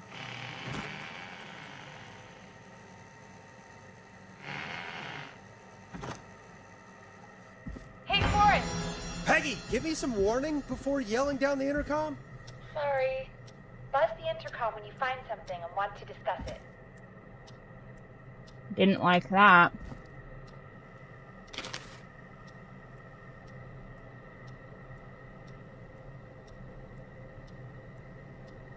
Okay.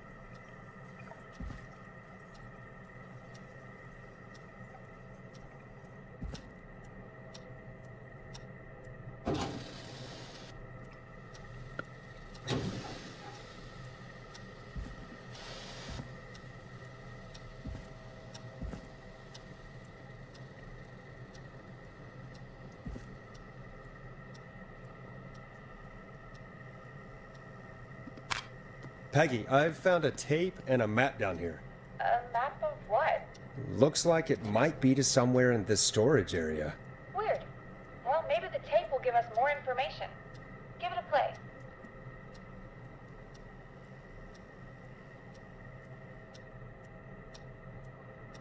What, Mr. Kitty?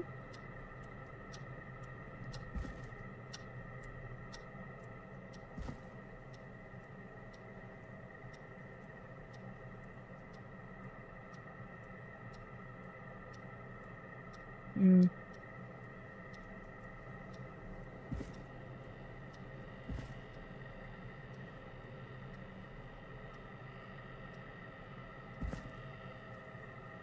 Mr. Kitty.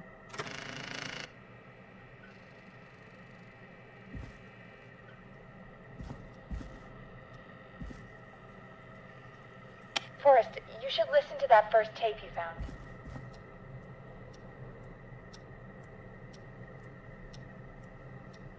What is it, Mr. Kitty? Are you trapped? Did someone close the door on you, Mr. Kitty? One sec. What is it? What is it? You want out? Is that what you want, Mr. Kitty?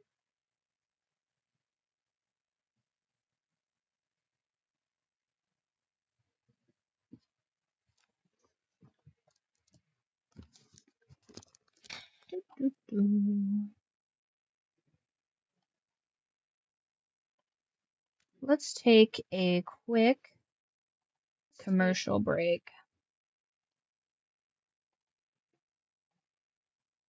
Get a snack, get a drink, and then we will once again be hunted by a killer.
All right.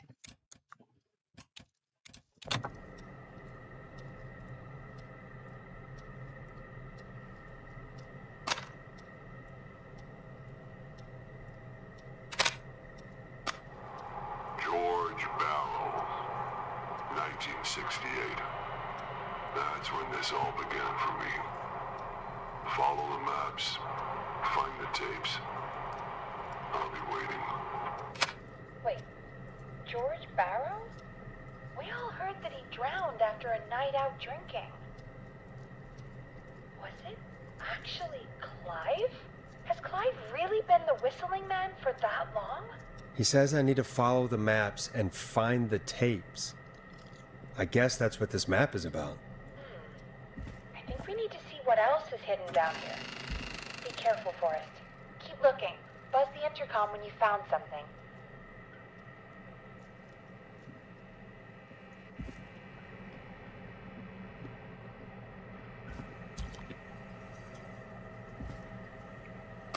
Time of autopsy is 7 a.m. Cause of death is asphyxiation from drowning. The degree of rigor mortis indicates that the subject has been deceased for 5 hours. That puts the time of death...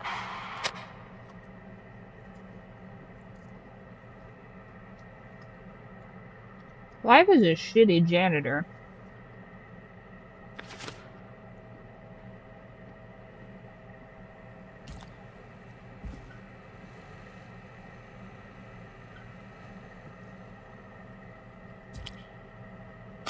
Time of autopsy...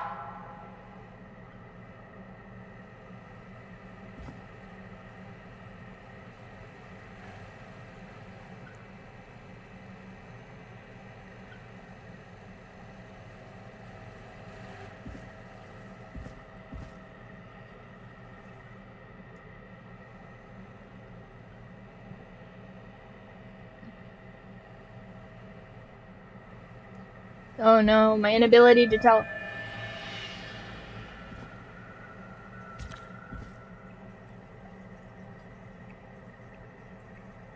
Guys, my inability to tell left and right.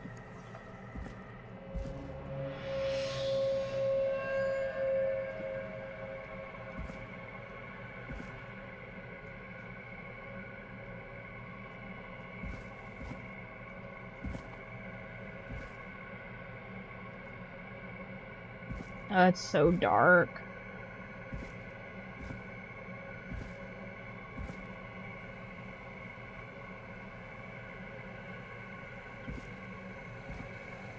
Ooh, here's one. Additionally, there appears to be a post-mortem injury to the arm. It looks like it was trapped in a car door.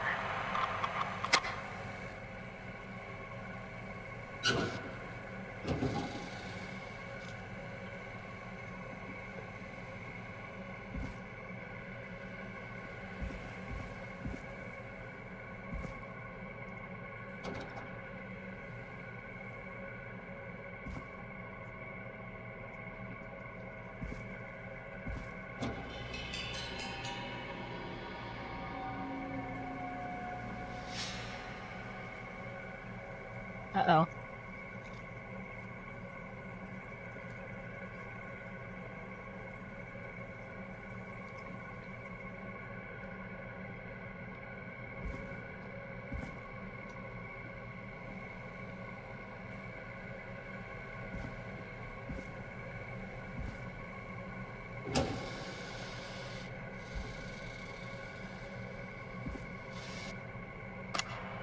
It is the coroner's opinion that the subject likely feared for his life and was chased. This has to be important. Resulting in a fall from a height into a body of water, where he hit his head, was knocked out, and drowned. Following that, he was moved. Dr. Solo, we need to have a talk. That recording. Shut it off.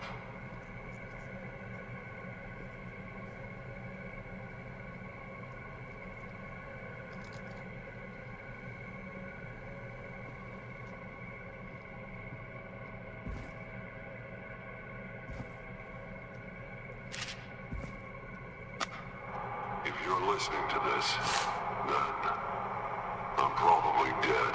I hope so. I'm a man who likes to stay informed.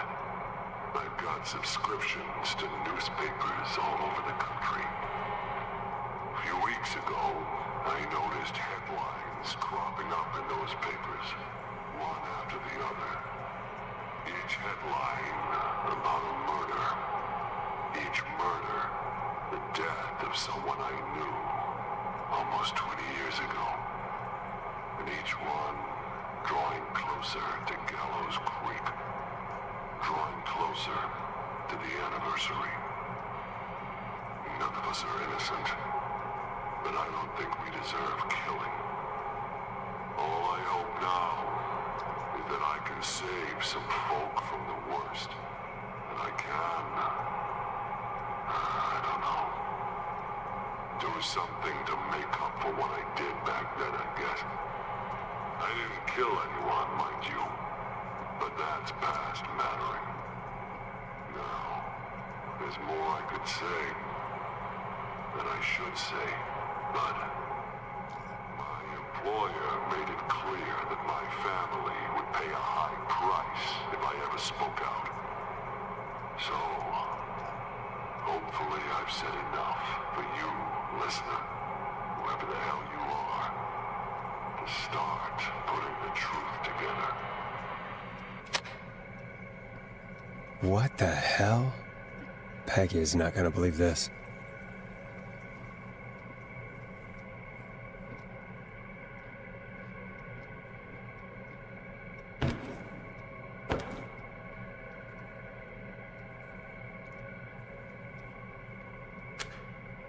Ooh, a new vinyl for my collection.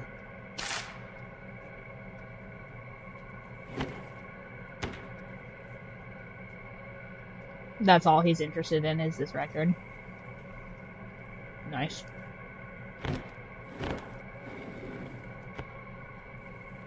And now I have to get out of this nasty maze I hate.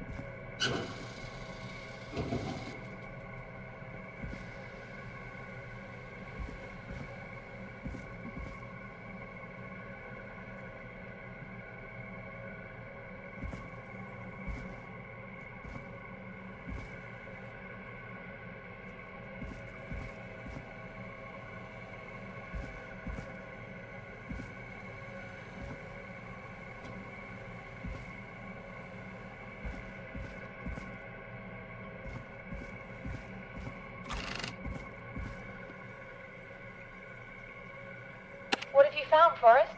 It's an autopsy tape. Doesn't say for who, but I think it must be for George. Poor George. He was so young. Something's bugging me, Peggy. What do you mean? I swear I recognize the voice of the woman talking on the tape. I just can't place it. Seriously? Do you think you've met her before? I don't know. I mean, I just got here recently. I don't know. I found a tape that introduces a new detail to the story. Post-mortem injury. Apparently, his arm got caught in a car door. A car door? Yeah, after he died. How do you suppose they can tell? How can they tell? I'm a radio producer, not a coroner. The coroner came to the conclusion that George was running from something, likely terrified. Maybe an animal? Maybe, but then there's this next bit, where the coroner thinks he was moved post-death. Moved the body? How weird. At the end of the tape, someone burst in and demanded the doctor, Dr. Sullivan, to stop recording. Dr. Sullivan. Wait, Virginia Sullivan? She was her caller from earlier. Well, then our caller was involved in a conspiracy around this boy's death. We need to call her back once we finish down here. It looks like she might know something about what's going on. I found a written autopsy report. What does it say? According to that, it's just like you said at the start. George drowned after getting drunk. Said he liked to fight, too. The drinking and drowning matches with what I heard, but... There's also a note scrawled onto the report. I'm sorry I made you do this, Virginia. If it was on the autopsy report, Then Virginia must be our coroner.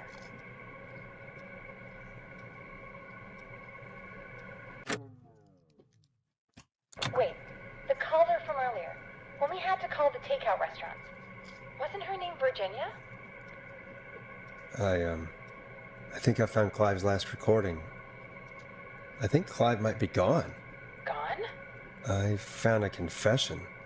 Not for any killings, but for playing a part in covering up George's death.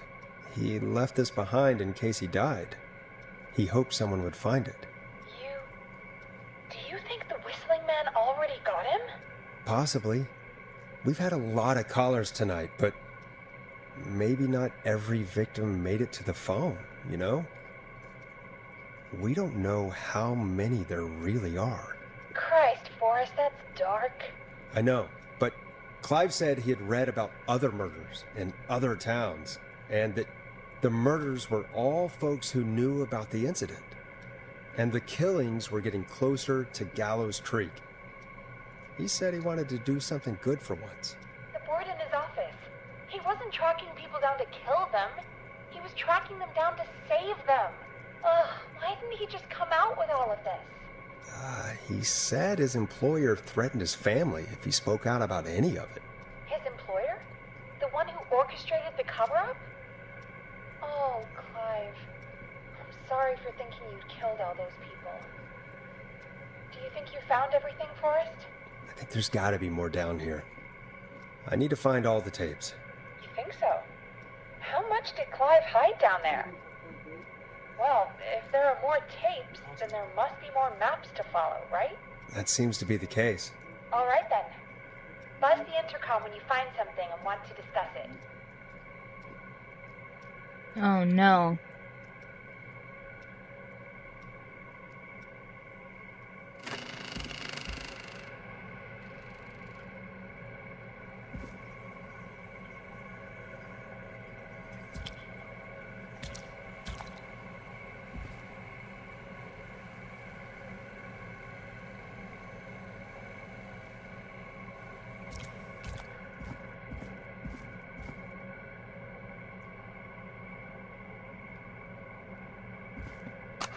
Small lacerations to arms, legs, and face, typically obtained by running through foliage. Severe blistering to the feet, as though the deceased had been running without stopping.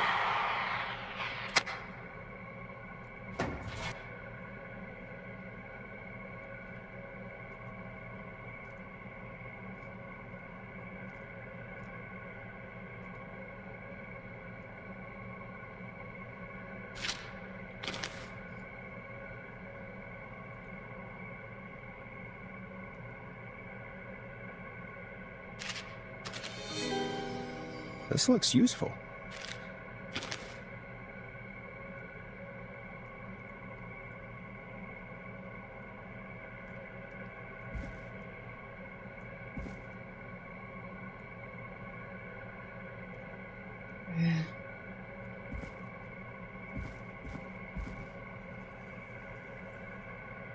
Okay, so I just missed one, maybe?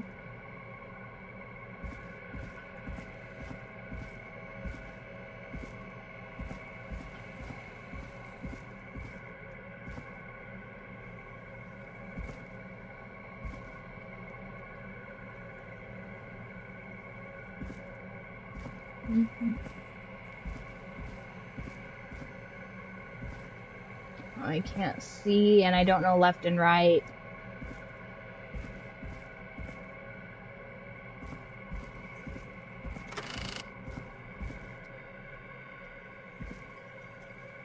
What have you found, Forrest? Found another tape. It talks more about how George died. What did it say? It sounds like he was running for his life.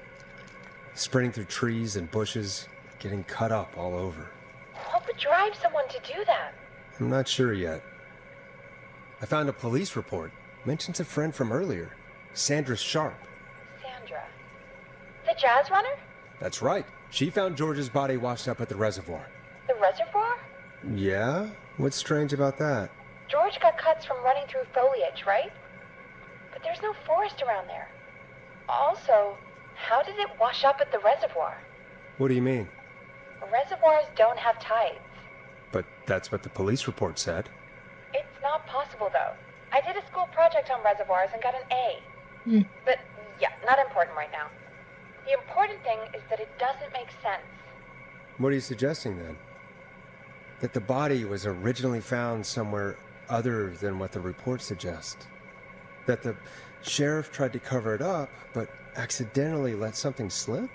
Something like that. I think. Well, Sheriff Matthews wrote the report. If he hadn't been eviscerated, we could have asked him. True. But Sandra is still alive? Once we're done down here, we should give her a call. Do you think you found everything, Forrest? I think there's gotta be more down here. I need to find all the tapes. You think so? How much did Clive hide down there? Well, if there are more tapes, then there must be more maps to follow, right? That seems to be the case. All right, then. Buzz the intercom when you find something and want to discuss it.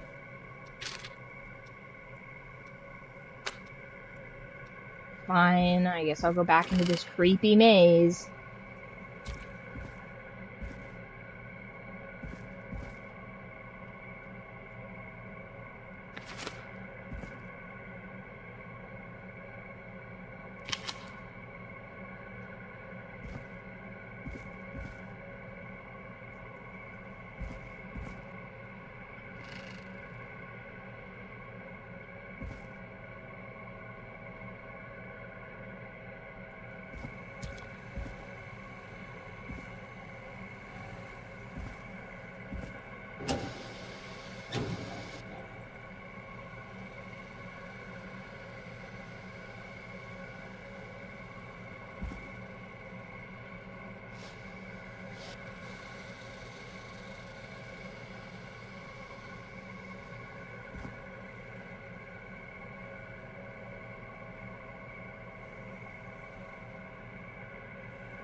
Oh, I hate not being able to see. This is so annoying.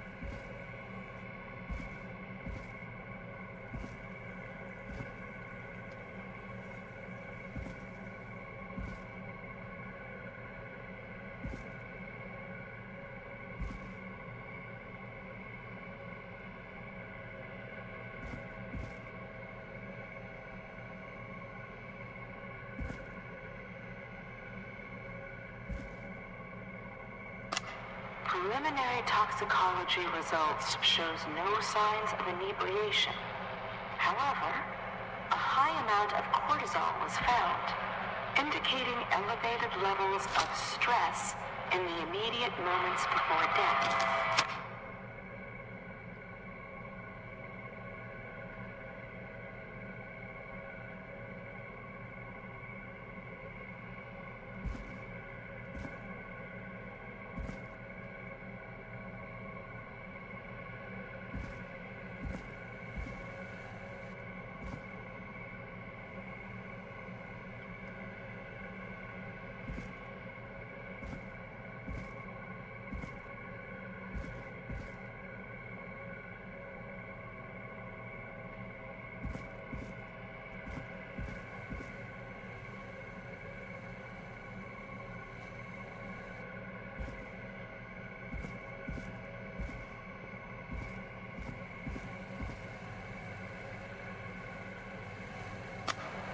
Additionally, there appears to be a post-mortem...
Okay, hopefully that's everything. What have you found, Forrest? There's also a tape about a toxicology report. There were no signs of drinking or that he was on anything. What? But everyone said he went swimming drunk and drowned. It was in the newspaper and everything. I know. The written report says he was drunk, but... I don't understand. So the official report lied about how he died? The report lied because someone wanted a closed case. Because they didn't want anyone to look into his death. Do you think you found everything? I think so. Oh, thank God. Forrest, what's going on here? Someone wanted that boy's death to seem like an accident. And they hired Clive to make it look that way.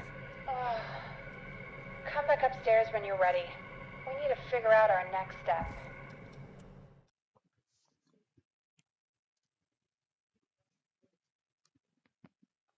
Thank God you're back, Forrest. I've been running out of stuff to pad our airtime with. Peggy, you work in radio. Forrest, I'm stressed. I mean, really, how are we supposed to keep a show going with all this happening? This is our job, Peggy. We gotta do it. You're right. So, what's the plan now? I think we should call Virginia back. All right, I'll get her on the line. When you're ready, shut the music off.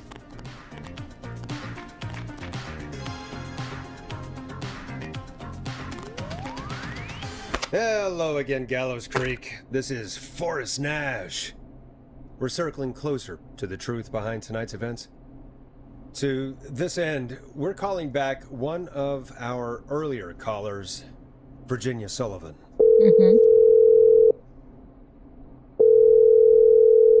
Fredman Plunker here? Who's this? Is it you? Goose? Plunker, hey, it's the Radio Man, Forrest Nash. Radio Man? What's up?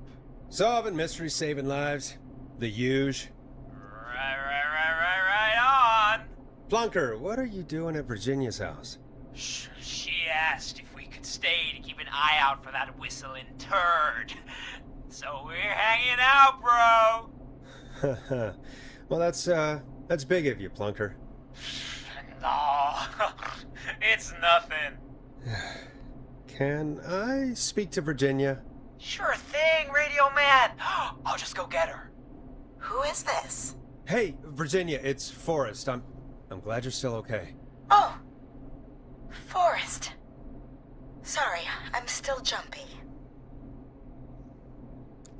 I can't blame you. I'd be jumpy too. I'm so sorry this happened to you, Virginia. I thought I was. I thought... Easy. We're not calling to talk about earlier. We're calling because we think you can help us understand why this is happening tonight. Me? What would I know? Well, can you think of any reason why you'd have been targeted? No, I don't think so. All right. When you were attacked earlier, you mentioned a name. Nice. Clive. I don't know what I said then. I was petrified, Forrest. Clive's the janitor at our station, and we know you spoke to him in the past. Forrest, please. You don't know what you're doing. He'll come for me. Virginia, it's okay. Clive won't be coming after you. We think Clive's dead. Dead? But isn't he? He's the whistling man, Forrest. Why are you so certain Clive's the whistling man? Because all those years ago, It's okay, Virginia. He's gone. We found evidence to suggest well... And we found your autopsy reports for George Barrow. How? I saw him destroy them. Well, he didn't. I don't know if he kept them or made copies or what, but we found them, and we know it's related to what's happening tonight, which is why we called you. Why did you write a false report? All right.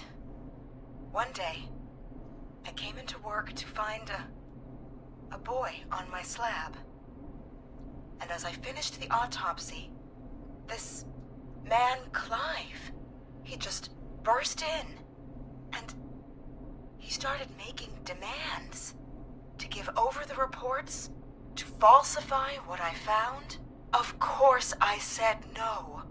But, well, when someone wants to make you do something, they can use the carrot or the stick. For me, he used both.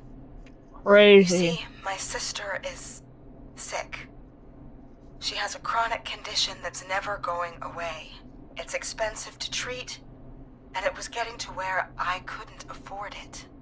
And Clive promised me that his employer would pay for my sister's treatment if I did what he said, and that if I ever spoke about this, he'd beat me to within an inch of my life. I don't know why he had me do it, but my sister needed me.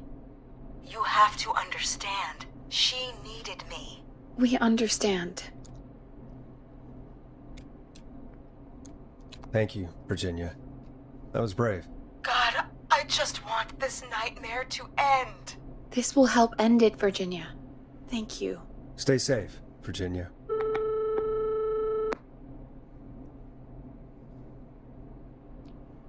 So, Virginia's tied up in all of this. Clive threatened her to keep quiet about George's death. But for who? Why cover up these details? Well, we know Sandra was involved in George's death. Do you want to call her? I do. Alright, but before we go asking questions, I think we should know what we want to ask. Is that fair? Yeah, we need to ask her about finding the body. She was the one who discovered it, but something just doesn't add up. 100%. She knows more than she's saying. I wonder what she's hiding. We'll hopefully find out soon. Anyway, just be careful when you're talking to her. Don't push too hard. We don't want her to hang up. I'll be careful. Alright, calling her now. Hopefully she's at her jazz studio.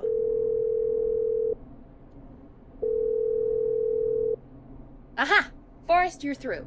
Hello, this is Sandra at Jazz Pizzazz Jazz Studio. Who is this? Hello again, Sandra! It's Forrest Nash of 189.16, The Stream. And you're live on air. Oh, I always thought folks called into a radio show, not the other way around. How jazzy. What can I do for you? Well, we're trying to understand what's behind the attacks tonight. We had a few questions. Why, Forrest, of course. Heck, after the way you saved my life, I'd say yes to just about anything you asked. Really? Well, that sounds nice. I might just call you back tomorrow then, too. You got my number. But what about tonight? Is there anything you want to talk about right now? Remember why we called, Forrest. Right. Of course. Do you know why the Whistling Man might have targeted you? Ha! As far as I could tell, he was just a knife-wielding psycho with superhuman cardio. He'd have chased after anybody. Right. Well, we think he might be chasing specific people. People who know about the death of a boy named George. Oh, I don't know anything about that. Sorry. Sandra, we know you found George's body. We have the police report. I don't know what you mean. It's okay, Sandra. We know. You do? You know about? Yes. Of course. This studio is my life. After I found the body in the river, I couldn't lose my studio. Do you understand? Sure. I understand. When the rent just kept going up, he said he'd stop if I just needed to keep quiet. And everything would be okay. Of course. We understand.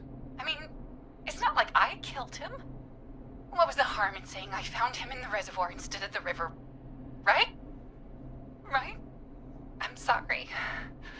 I can't do this. And she's gone. I don't think that could have gone any better. You truly did great, Forrest. Well, folks, if anyone out there has any thoughts on what's going on tonight, please call in. That's good timing. We've got a call waiting just this second. Welcome to 189.16 The Scream, with me, your host, Forrest Nash. Hi, Forrest. I know this is really out of the blue with everything happening tonight, but I wondered if you could send a special birthday message to my uncle. I feel like this is Pondy's Pizza. You want to do that now? Really? Why? Of course now. It's his birthday. I won't have a chance to do it again until next year. May as well, Forrest. Fine. Auntie's Pizza. What's his name? Thank you, Forrest. He's my Uncle Ronnie. His first name's Peter, but he never liked his name. But since he always had salt and pepper hair, even as a kid, can you believe it? Folks always called him Pepper. Thanks for the history lesson. Is there anything besides happy birthday you would like to say to Mr. Pepper? Oh my god damn it! Yes! Tell him he can get the best birthday deals. Knew it. Party packages here at Pondy's Pizza. Starting at just... You son of a bitch! Stop calling us! God damn it, Peggy, this is your fault! My fault? I said I didn't want to do it. Don't blame me because Brian Ponty can't control himself. Crazy. Don't worry. We've already got another caller on the line. Just pick it up, okay?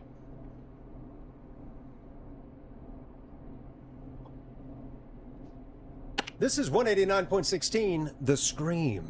I'm Forrest Nash. You're on the air, caller.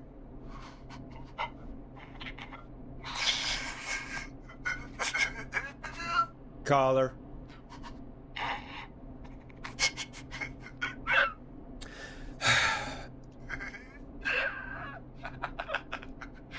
Ponty. Ponty's Pizza always delivers. Come rain or sleet or whistling man, we'll be there.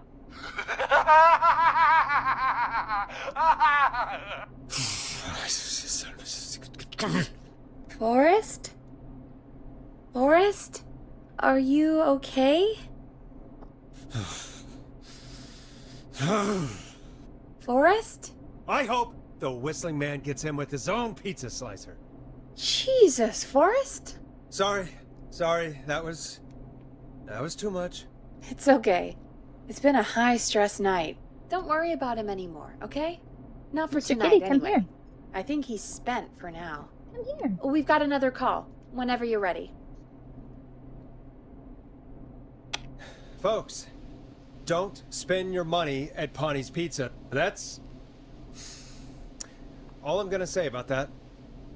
Moving along, I'd like to welcome another caller to 189.16 The Scream. With me, Forrest Nash. Who may I say is calling? Well, hello again, Forrest. Don. I bet I know why you're calling. I'm sorry I didn't play your song. There's a lot going on. But please? Never mind that now. First, I'm calling because I need your help. Are you in danger? I sure am. Do you mean... Yes, he's after me now. you? I think so. He must have heard me on the radio helping you. Helping? You didn't exactly help. Maybe I've been helping more than you know. I was out following a lead, trying to work out who would be next, after Chuck. And what happened? And I started to feel like I was being followed. I came back to my apartment building, but this newfangled security system has me locked out. I need you to help me get inside. Can a neighbor let you in? I only moved in last week. I don't know anybody yet. There's not even a buzzer here, only the keypad for the entry code. I need that code to get inside. Which apartment block do you live in? Maybe one of our listeners lives there too. It's the new Woodside apartment building between the town hall and the trailer park, but I doubt any of your listeners live there. I don't have many neighbors. Sounds like a prime piece of real estate. The sound really carries at night. Shit.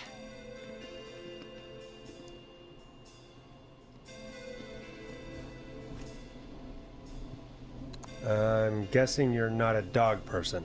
No, I'm not. It's my neighbor's dog. Boy, I wish he'd muzzle that thing and... Oh. And now he's blasting David Scopo out of his window. This night can't get any... The whistling man. He's coming down the street. I don't think he's seen me yet.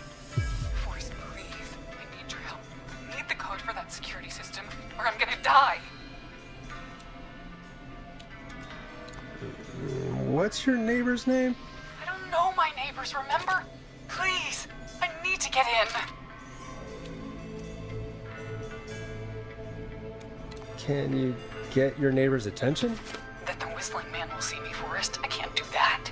What's the name of the Ricky security system? There's a sticker on the box. It says Starling Security 4000. There's a keypad, and it looks like it wants a 6-digit number. We'll see what we can do. Thank you, Forrest. Yeah, of course. Don't worry, Don. Thank you, Forrest. I knew I could count on you. I'll sit out of sight. Call me back soon. All right, folks. Here's a little tune for you all to enjoy while I try to break Dawn into her apartment. You were pretty quiet there, Peggy. Forrest, was it just me, or was there something... Yeah, it wasn't just you. Something was weird about that. Yeah, well, tell you what, we have a Starling 4000, or whatever, here at KFAM. Clive bought one for the station. Maybe we can find something to help. Well, I'm not sure who, but to help someone.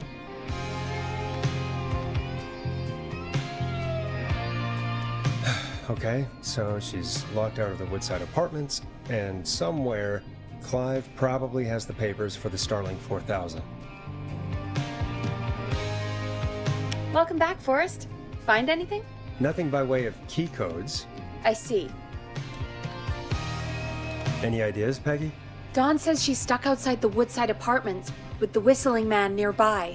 She's locked out because of some new security system. Yeah, the Starling 4000. Right, and we had the same security system delivered here. Clive was going to install it, so check the basement. I'd guess that's where Clive would have stuff like that. Thanks, Peggy. No problem. Don't take too long. back to the basement.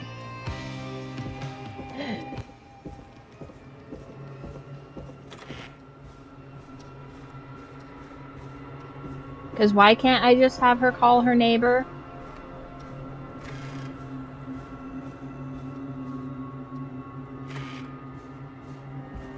I have to be in the basement, huh?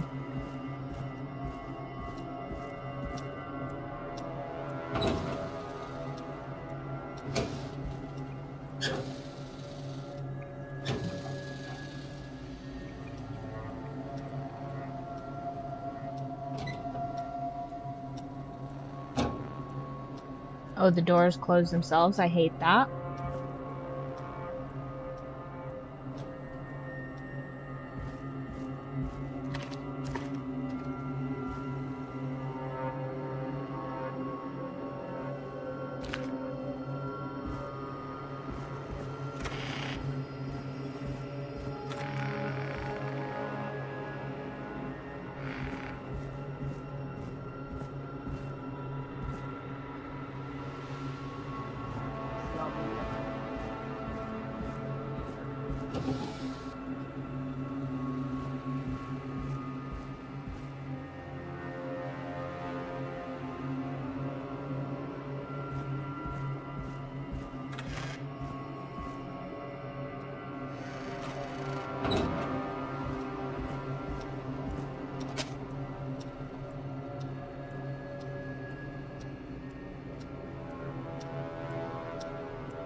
Basement.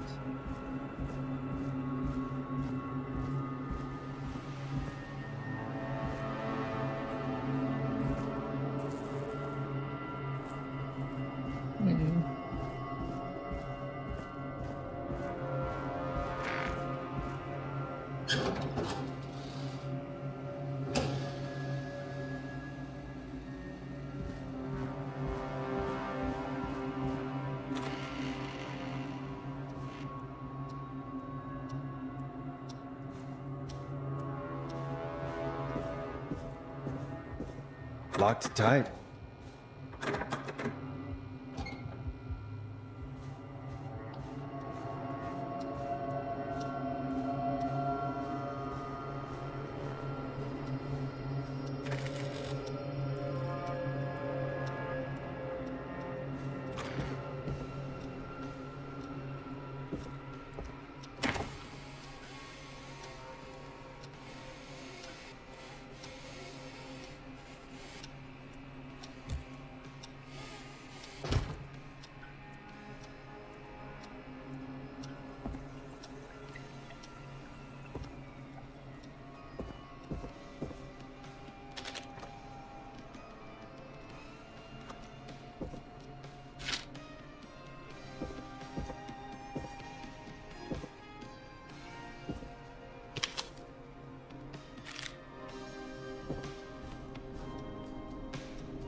I have no idea where.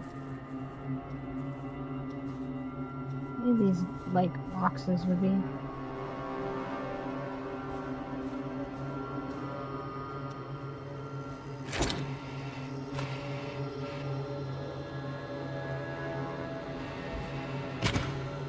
Oh!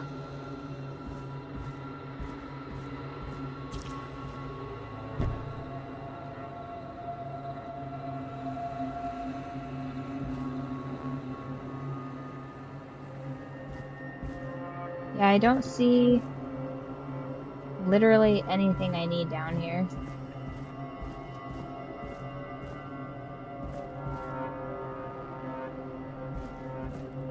Well, guess Dawn's gonna have to die, you guys. Oh my god.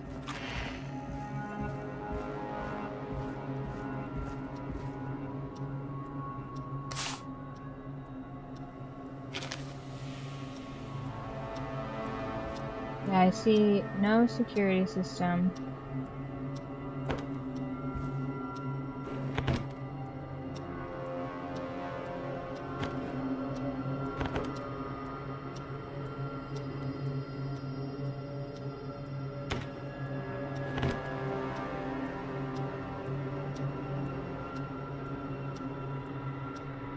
Yeah, I don't.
Welcome back, Forrest.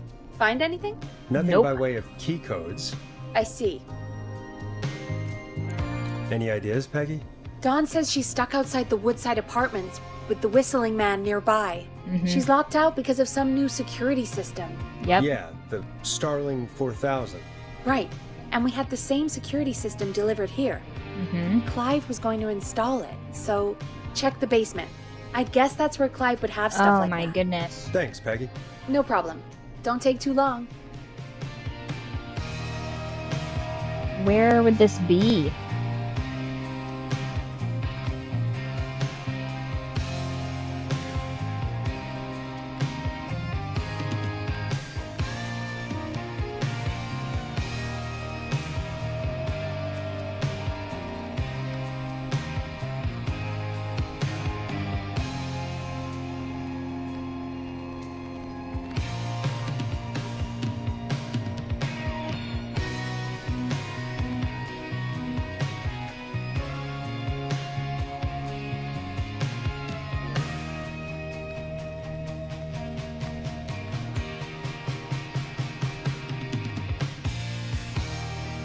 User manual.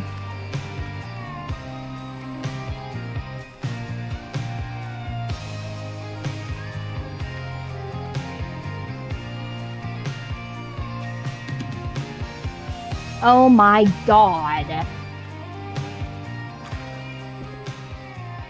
This whole, like, lack of an inventory business is really starting to piss me off.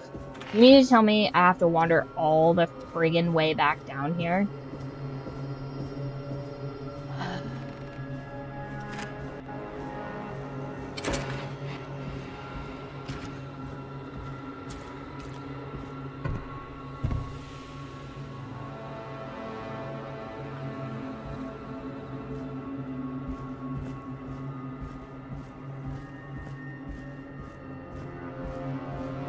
Because you can only carry 2 things.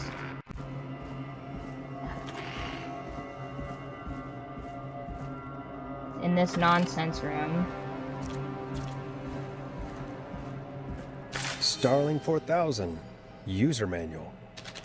Ah, these codes should come in handy. Order delivery form. Starling must have left this by accident. The system's not even installed at Woodside. Yeah, they're trying to get into here.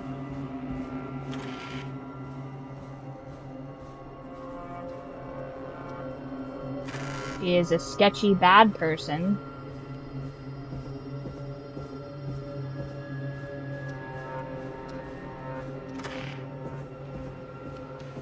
So we should give her the wrong code.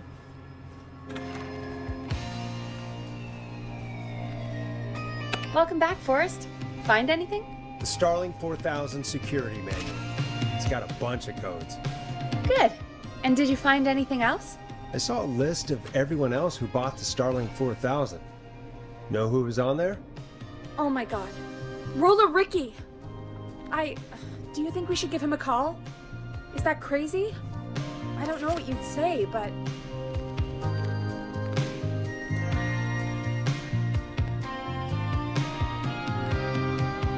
Okay. Require new parts. New installation date September 17th. Roller Ricky's delivered.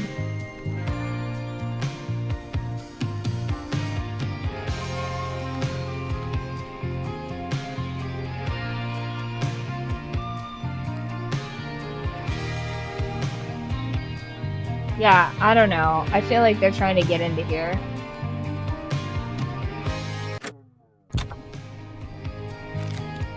That might be a good idea. Okay, one moment.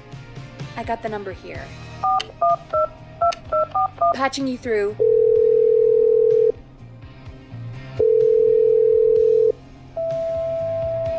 Shit. He probably can't hear it over the music. Forrest, I don't know about this. This is super weird. Just put me through to Dawn. I'll take care of this one way or another. Okay, if you say so. When you're ready, shut the music off. Line 1, whenever you're ready. Dawn, are you there? This is Forrest Nash from 189.16, The Stream. Oh, thank God you're back. I've been so afraid. What's the code to the gate?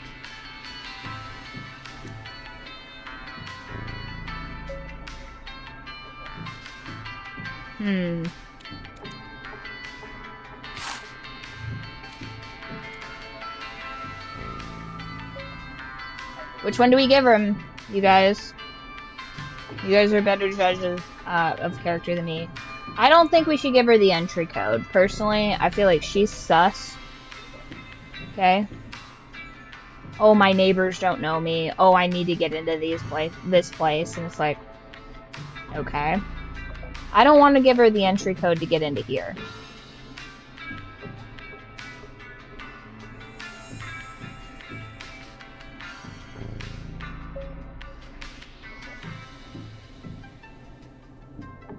What do you guys think?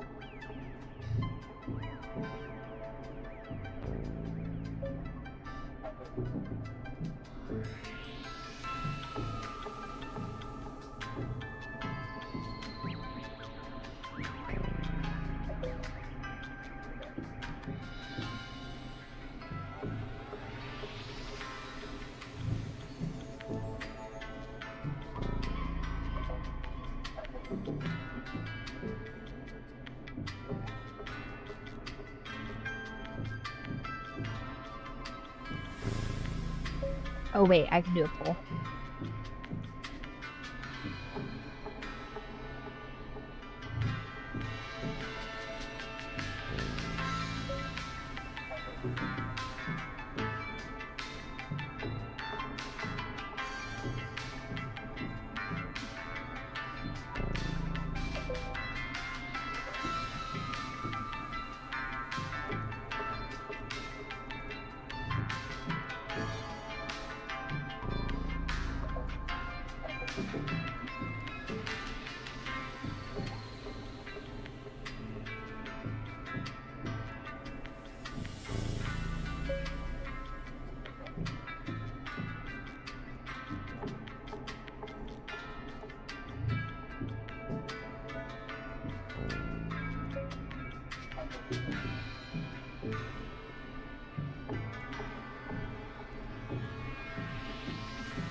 Okay, so on Twitch, we have a poll going of what we are going to give her.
Don't forget to cast your vote on what code we should give Dawn.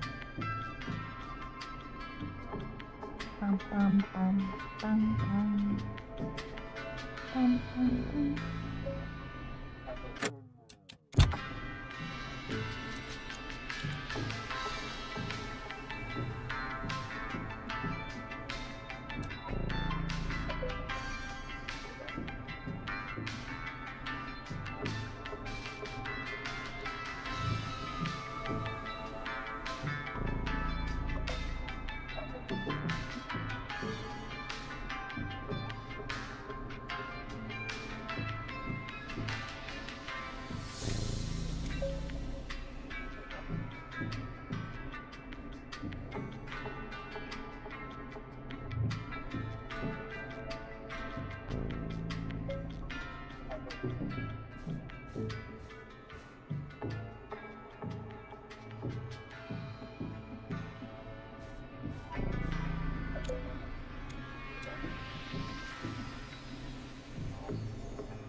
Where is our poll?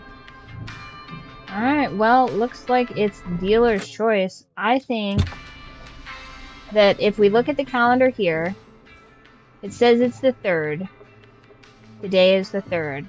And it says that they are installing that alarm system until the 17th. So...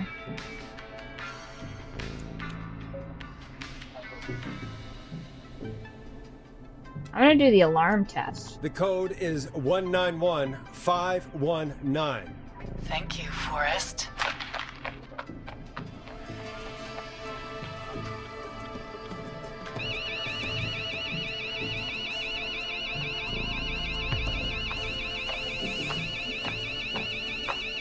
Son of a bitch. Ah!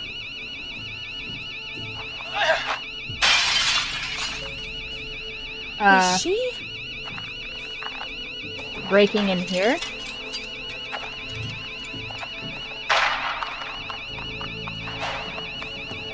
Yeah, stay out! Nobody disrespects the sanctity of the ring! Don't ever come back here again!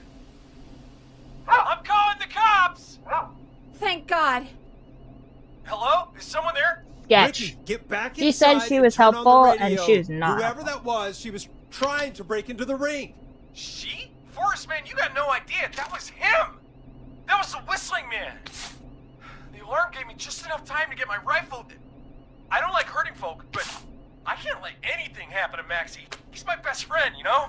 Nice. Listen, man, I'm heading back inside. Hell yeah. I'm gonna barricade that window. My man, thank you. You and Peggy can skate for free whenever you want, forever. That's Sick. a done deal. Thanks, Ricky. Can't wait. You got it. Talk to you soon. Okay, Gallows Creek. Here's the music while we process what just happened. Tried to get us to go outside. So, the whistling man Hasn't is been a helping woman? us at all. Honestly, that was a bit of a gamble, you guys.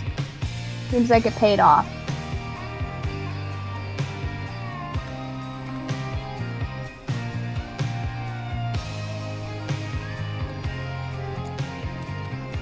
I had my suspicions. Yeah, sure, Forrest. You just never mentioned it. She called up. You spoke to her multiple times.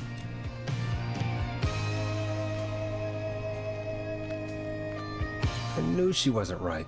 Is that right, Sherlock? Why do you think she requested that song? To get me outside? Maybe, but how? She didn't know the song was outside to start with. That's right. She never actually attacked me out there. So? What now? I guess I should make an announcement. We do have new info. Okay, kill the music and you can make the announcement.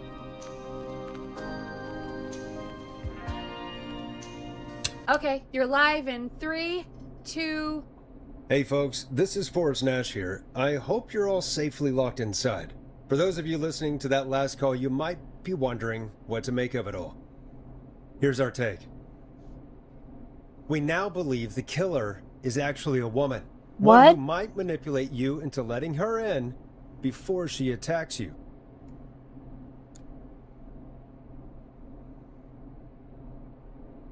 We're neighbors.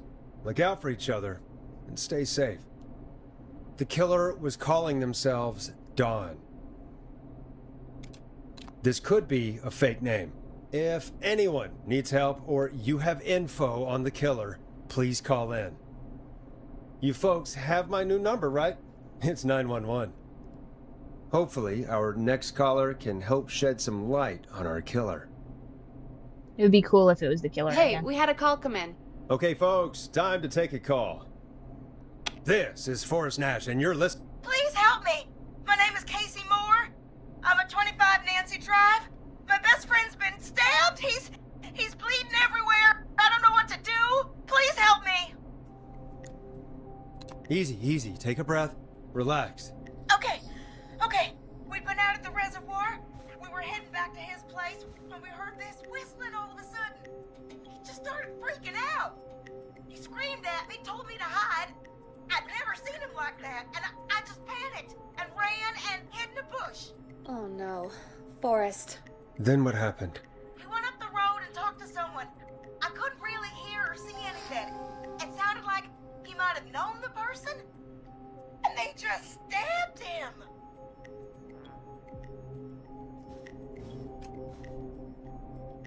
Casey, was he talking to a woman? I don't know. They had a mask and wore all black. That's all I know. Please, we need help here. I'll get you help, but I need to know. Where did the masked person go? They left. They left him to bleed out. I waited until they were gone, then dragged him into the garage and called 911. Wait, why didn't she make sure he was dead? I don't know. I think I heard them say something like, "It's not so funny now, is it?" before they left, but please, he needs to get to the hospital. I can't drive, so we need an ambulance. Forrest, the ambulance was destroyed in the explosion at the gas station. You should get all the info you can. What's your friend's name, Casey? It's Jason Parker. Can you tell us where Jason was stabbed? They stabbed him in the stomach, and then stabbed him again in his leg when he was on the ground, and it's... Oh, the knife is still there in his leg. We'll be right back. Peggy, patch us through to the hospital. On it. Phoning St. Gabriel's now. Switch to line 2. Hello, St. Gabriel's Hospital. How can I help you? Hi, this is Forrest Nash from 189.16. We have a stab victim at 25 Nancy Drive named Jason Parker. He's been stabbed in the stomach and the leg. He's bleeding heavily. Oh God, I'm sorry. Oh, thank the you. I ambulance appreciate is... that. Well, you know. I know. Exploded. But please, we need something, or he's going to die. Forrest, Listen, you're going to have to get him here. We need to see him, and we can't get there ourselves right now. We don't have any way to drive him right now. And even if we did, he's bleeding out fast. All right, listen. We need to buy him time to get here. That means stopping the blood first, and then finding someone to stabilize him. To stabilize him, you really need someone with first aid training. Do either of you have any? No. Me neither. Damn it. I'm really sorry about this, but I have other patients who can't wait. All I can do is talk you through the procedure as quick as I can, and then leave the rest to you. You think you can handle that? Yep. Hit me. I'm sure we can handle it. I mean, Okay, I have first from aid the training, top. but whatever. If he's bleeding out, then you need to get him Pack the comfortable and wound. try to stem the bleeding. Lay him down. Apply continuous pressure directly to the affected Do areas. not pull the knife out. When the bleeding slows, get a clean cloth of some kind and hold it over the wounds. Get them comfortable. Apply pressure. Clean cloths when slowed. Got it. I think. You said he was stabbed, right? Yep. If the object he was stabbed with is still in him, don't take it out. It's stopping the worst of the bleeding right now. It's If like a anything, you cork. should secure it so it stays where it is. I wouldn't have thought of that. It I makes sense, though. Wouldn't have thought of that. That was Okay. a lot of info. But I think we can handle this. Glad you Do got people it so really far, not know because this? There's more to go. I'm still with you, Doc. What else do we need to know? If he's lost a lot of blood, he may enter shock. If he does, act fast. If you applied a cloth and it's bleeding through, don't remove it. Just apply another on top of it. Mm-hmm. Yeah. If it's safe, elevate his legs to get blood circulating to his vital organs. Yep. Try to keep him warm. You don't Get him actually to rest need your and reassure him. appendages, turns out. We need the patient to stay calm. All right, don't replace bandages, elevate his legs, keep him warm and calm. Mm-hmm. This is a lot. I'm It's really not sorry. that much. That's Seems as much just as I fine. can give you right now. Try to stop the Watch me bleeding. fucking Find fail the someone to skill get him check on this stabilized, after I'm like, and yeah, get of him here course, as of quick as course. you can. Good luck. All right, Forrest. Casey's still on line 1. Hello? Hello? Forrest, are you there? I'm here. How is Jason doing? Badly. He's still bleeding. I need help. I've been putting pressure on his stomach wound since you left, but he's still bleeding. I don't know what to do. That's good, Casey. The nurse said to do that. What about the knife in his leg? Leave it. It's gotta be hell. Should I pull it out? No, don't touch the knife. The bleeding will get worse if you pull it out. Are you sure? I'm sorry. I'm gonna stop making suggestions. No, don't worry, Casey. We're a team here. We're all going to get Jason through this. Casey, is his leg wound bleeding right now? I hate looking at that knife. Yeah. It's bleeding. His stomach is worse, though. Yeah, well, it would be. I think we need to secure the knife so it doesn't move around. Do you have anything you can tie around it? Yeah. There's some laundry piled up on top of the dryer. Perfect. Some cloths on the hood of the car, and what else? I guess I've got my jacket. Look in the laundry for something like a towel or a shirt. Hold that over the wound. Okay. Looks like I'm gonna have to buy you some new whites, Jason. Here we go. I'm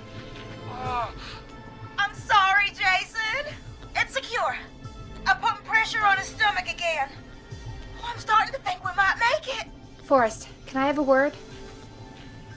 Now? Now isn't the best time, Peggy. Can it wait? Forrest, it's kind of important. All right, give me a second. Casey, I'm gonna have a quick word with Peggy. Keep putting that pressure on and let us know when the bleeding is under control. You're doing great. But what if something happens? We'll still be here. Just shout if you need anything, and we'll be there. I promise. Okay. I'll wait. Jason, please be okay. What, Peggy? Better be urgent. What's up, Peggy? We can't stay on the line with her all night. Dawn is still out there. What if other people need us? You're right. Just ship the calls, She's woman. probably How on hard her is way it to her work a next target switchboard? right now. Exactly. And you heard the nurse. We need someone there with training who can stabilize him. He's got to get to the hospital somehow. Any suggestions, Peggy? I might. A little before you started working here, KFAM did a mandatory first aid training course. Me and Karen missed it because we were away on a producer getaway. You skipped it, didn't you? Never mind. So, how does KFAM's first aid course help us? Casey said they're at 25 Nancy Drive, right? Yeah? Why? They put up a bunch of cheap houses around there about 10 years ago. So a bunch of people here at the station live around there. Do you think any of them could help Casey and Jason? Probably, but I don't know who lives there. And since I missed the training day, I don't know who knows first aid. Could you call them and ask? I don't know everybody's numbers. I've only ever called Karen. Everybody's personnel info is probably in Reggie's office. Got it. I'll look through their files in Reggie's office. It's a life or death situation. I'm sure they won't mind. Right. But there are a couple of problems with that. Naturally. It's sensitive information, so Reggie probably locked it in his safe. Great. Do you have any idea what the combo for the safe could be? Not a clue. Reggie's a serial note-taker, though. Maybe something in his office will give it away. Right. There is something else. Oh my god, Peggy, get on with it. Have you ever heard, the future is floppy? Peggy, what the hell are you talking about? I'm talking about floppy disks. Floppy disks are like these futuristic things that have information on them. You put them in a computer and they do something. Peggy, I know what a floppy disk is. Anyway, Reggie decided that the future is floppy and started phasing out our... This bitch is taking 10,000 years to get me information while somebody's bleeding out in a garage. Can we just, like... Peggy, wrap it up, bish. Damn. physical records and replacing them with these floppy disks. I imagine it's the same for our personnel files. That's good to know. Since we haven't heard anything from Casey, I'm guessing Jason's okay for now. I'll check out Reggie's office and see what I can find. You'll need a key for that. I'll just slide it under my door now. Thanks, Peggy. Oh my god. This bitch is yapping my freaking ear. Oh my god, are you joking? Good. I'll patch my mic down to the office, so you'll hear me over the intercom. Okay. I am beginning to hate this woman. I hate her so much. I'm not getting in there tonight.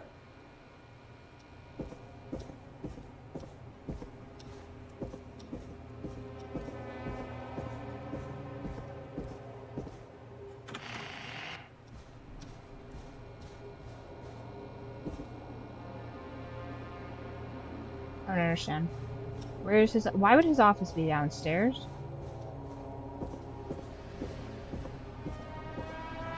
Receptionist. Manager's office, I guess.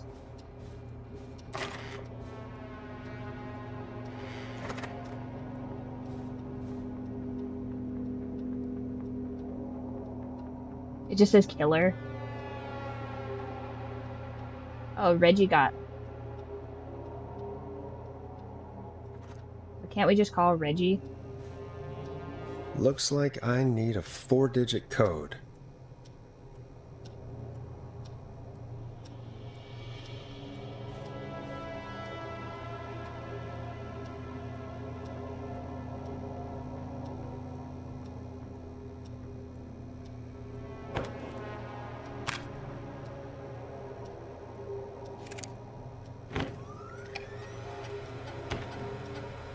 Could this be it?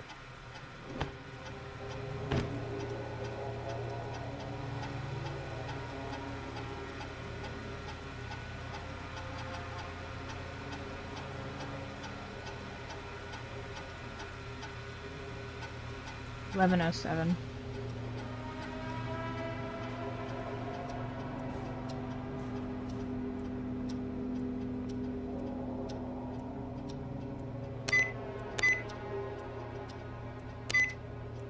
Nice.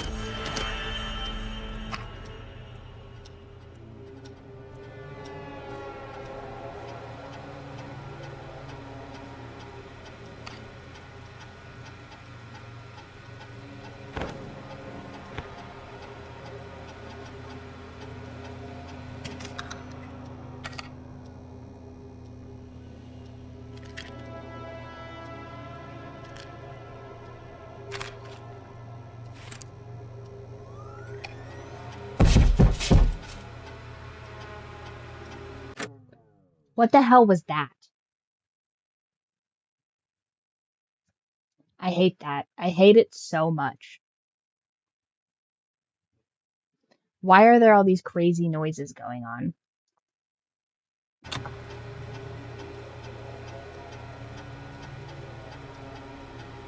Okay, so John didn't do this.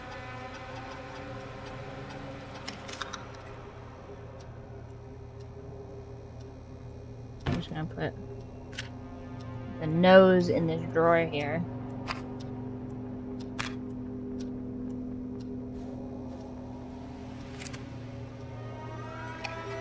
Hey, Peggy. I think Reggie's on to you and Karen. Maybe don't bring those little drink umbrellas into work for a while. What? Why are you reading my file? You need to find someone who can help Casey. We already know I can't. Don't waste time. You're right. Are you... Sorry. Is this bitch for real right now, telling me not to waste time when she's just focus on possible candidates. Yammering to the rest of death? this later. Oh my god, how do I...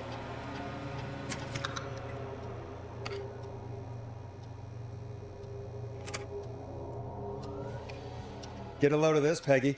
Apparently, I'm a lone wolf type. Forrest, what are you doing? We don't have time for this. We have a man literally dying on the line, and we're more interested in you. You're right, I'm sorry. I need to focus on possible candidates. I really shouldn't have read both. We're in a hurry.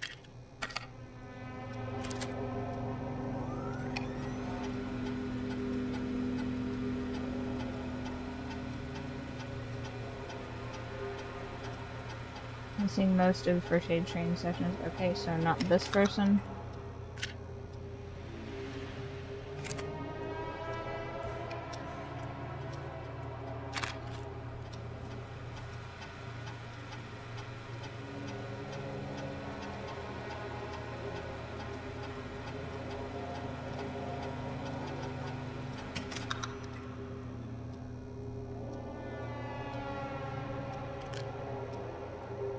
Reggie passed. Is Reggie the only one that did the first aid training?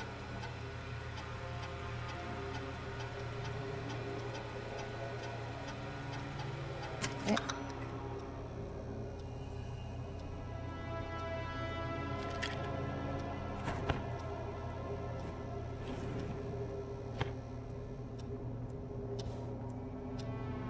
Everything that's in there.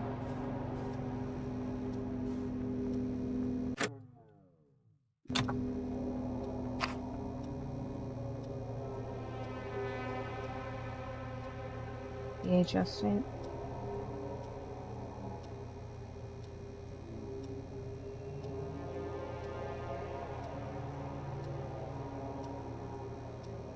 Okay.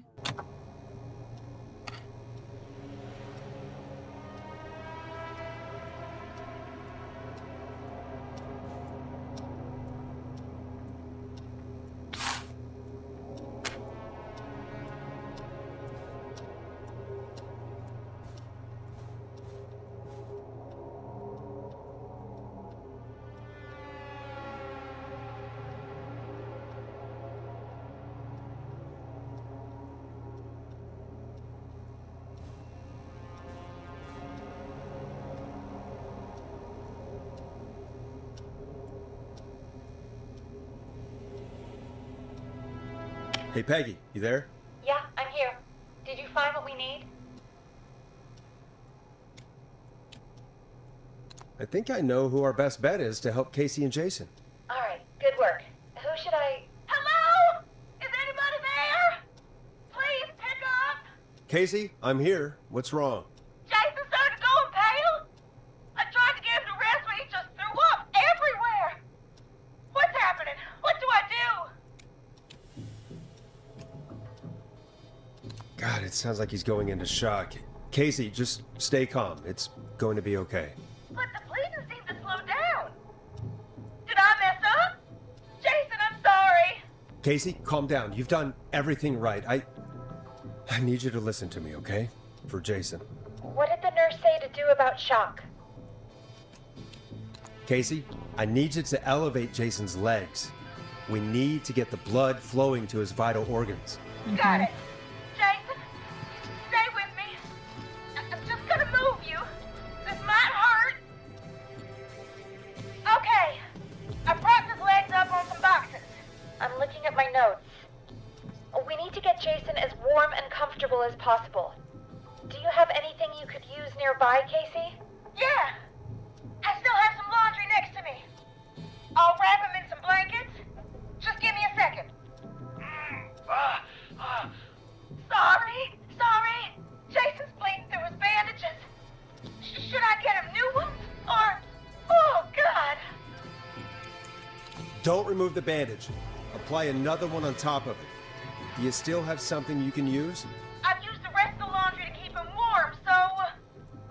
I'll use my jacket. There you go. I can always get a new one. I'll fix his bandage and get him warm. Hold on, please.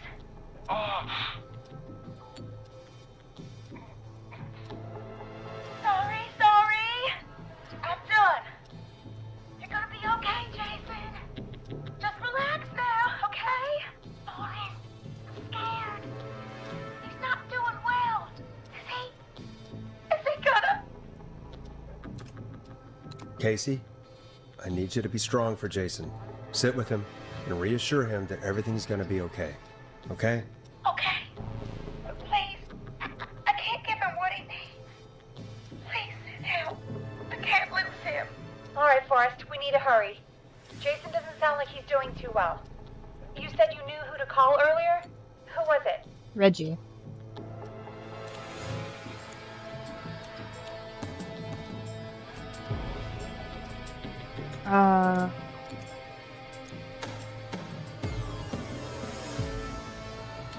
John. Hold on 1 second. I literally just looked this up.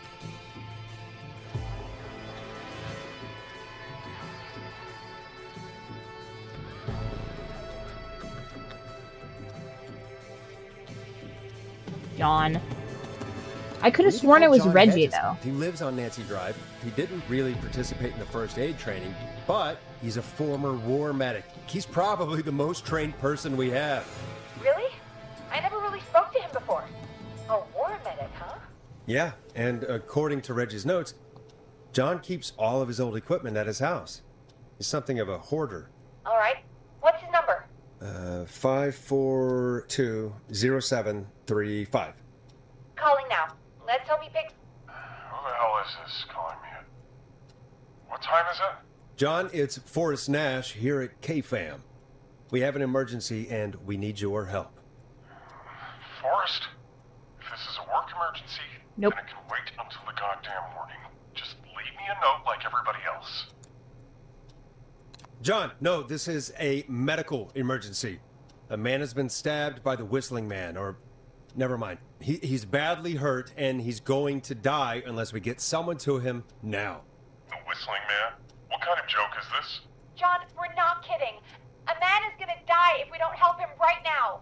Seriously, I've Brr. been called on for over 10 years. Where's the patient? What's his condition? He's at 25 Nancy Drive. I think we got his friend to stem the bleeding, but he's gone into shock. He's passed out right now. You say he was stabbed? Do you know the extent of his injuries? From what we were told, he has 2 major stab wounds.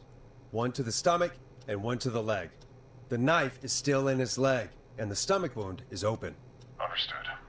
Let me grab a few supplies. Hell and I'll yeah. get right over. John, a real one right there. If he dies on my watch. Fuck yeah, John.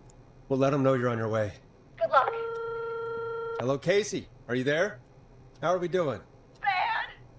Jason seemed really weak and then just started thrashing. What about now? Is he still thrashing? He's passed out. Please tell me you found Oh, someone. good thing we to help. secured that knife Casey, in his help leg. is on the way. My colleague will be there soon. You hear that, Jason? Someone is coming. You're gonna be just fine. Just hold on for me, okay? Just hold on. Come on. Hello, Casey. This is John Hedges. I'm here about Jason. Please let me in. I'm guessing that's Jason there. Casey, I'm gonna need your help. Forrest, Peggy, don't you two worry. We've got this from here. Nice. Okay. Forrest, we'll call you back later. I have to go now. Good luck, everyone. God, I hope he's gonna be alright. And with that, the show moves on. We're sending our best wishes to Jason. Well, after all that excitement, I think we could use some music. Come back upstairs when you're ready. Yay, I love wandering through this hellscape.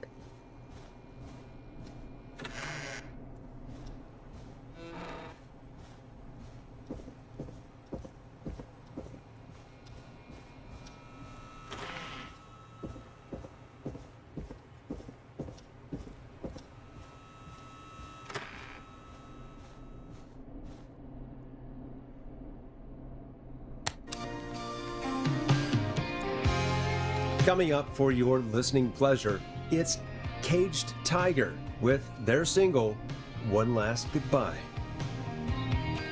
It's getting pretty late. This might be your last break for the night, so try to enjoy it. Give me a buzz when you want to go back on air. Let's roll.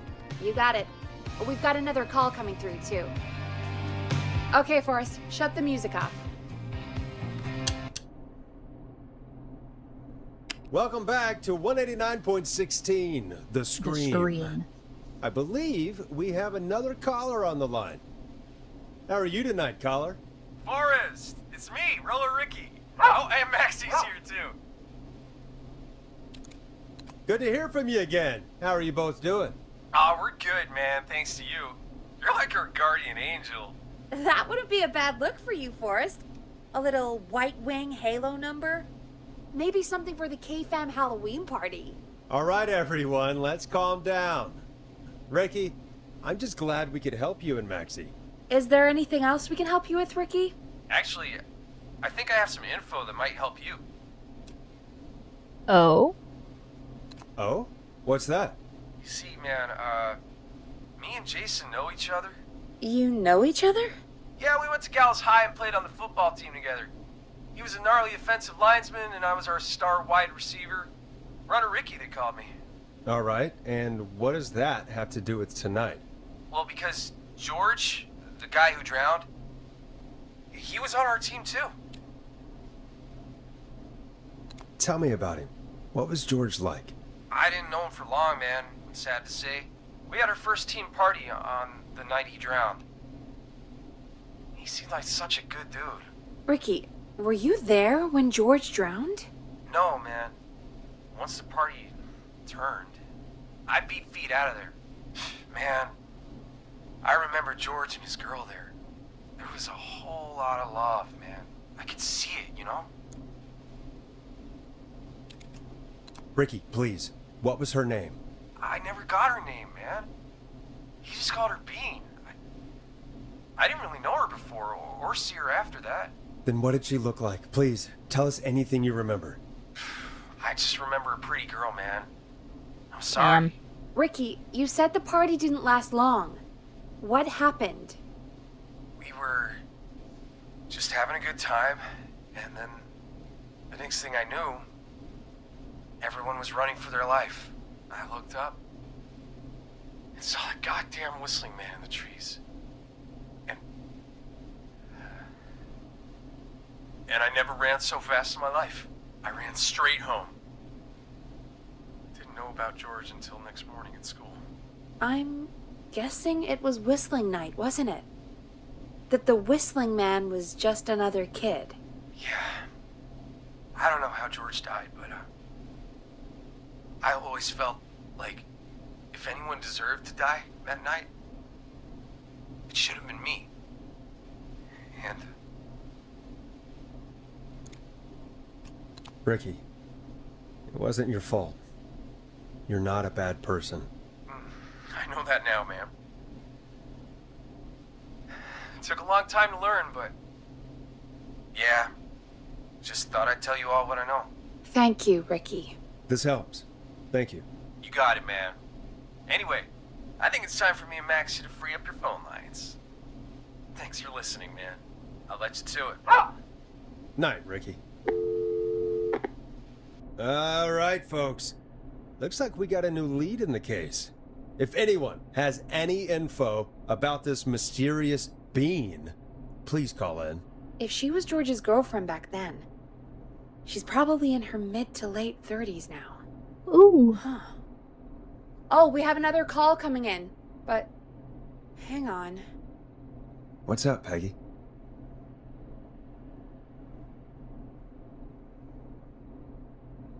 Peggy? You're gonna want to take this call off the air. Who is it? Just do it. All right, folks, it's time for another track. Here's one to help you sit back and relax. We'll be right back after this. I hope this is good news, Peggy. Who have we got? Find out for yourself on line 1. Hello?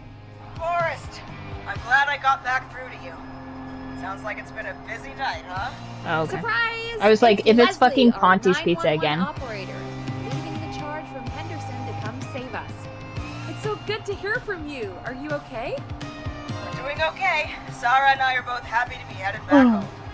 We're happy to have you too. Wait, Sarah? Oh, yeah, I mean Deputy Martinez. Anyway, we got back into radio range a little while ago. We've been listening in, but haven't been able to get through it. Oh, wow, guys. It looks like I won my own contest. That's crazy. So, whoever would win would do.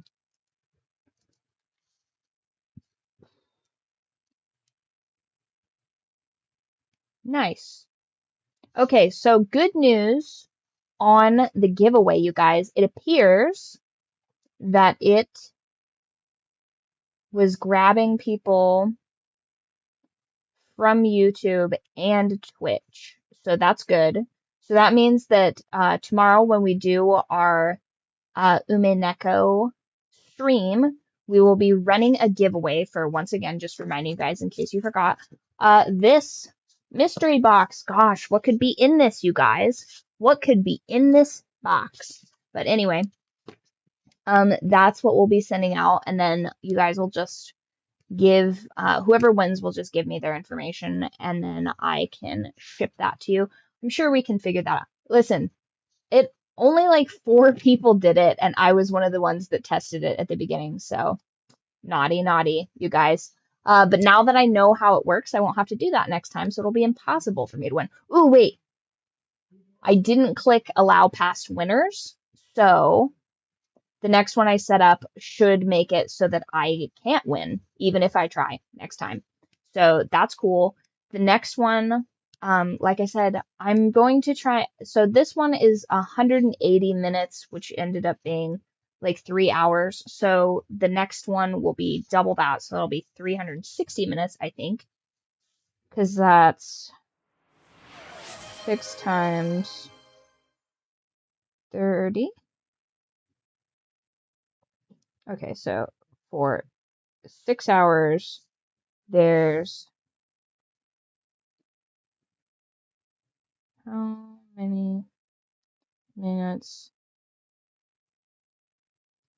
in 6 hours?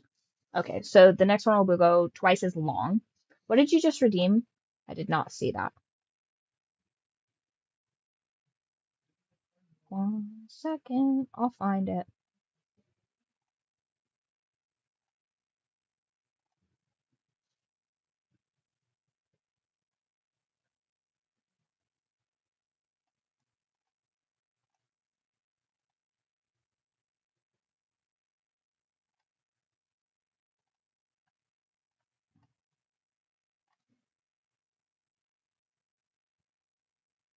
Oh, tell me a story. I see. Um, hmm, what story will I tell you?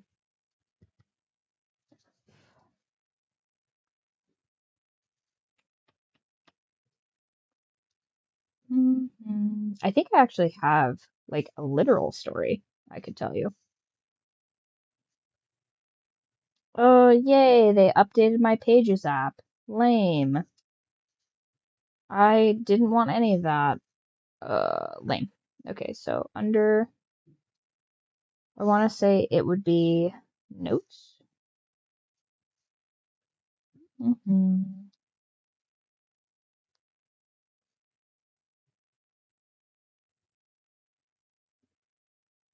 Tales from the Club.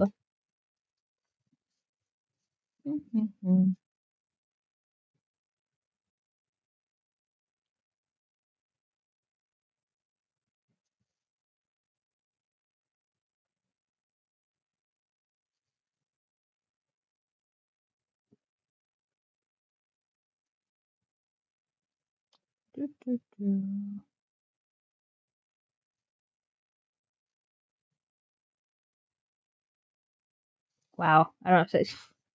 Man, this is a hard category because there's like almost none of them are safe for work.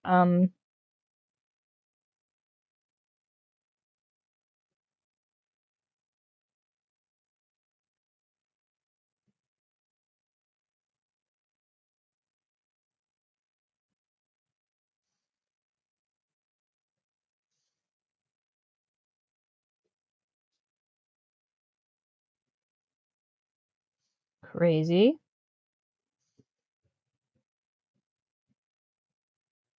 Crazy. Oh, I know one. Yeah, a hood story. That's crazy. One time.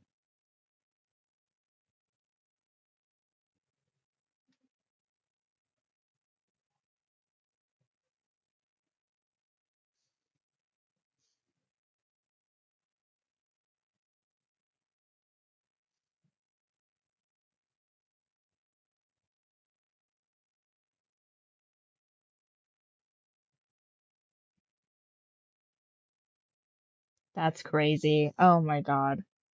These are for the Discord stories, I think. Oh my goodness.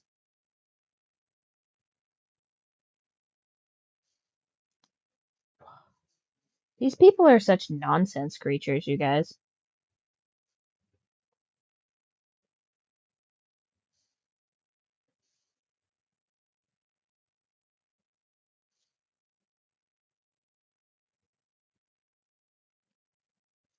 Oh my gosh. Yeah, those are horrific.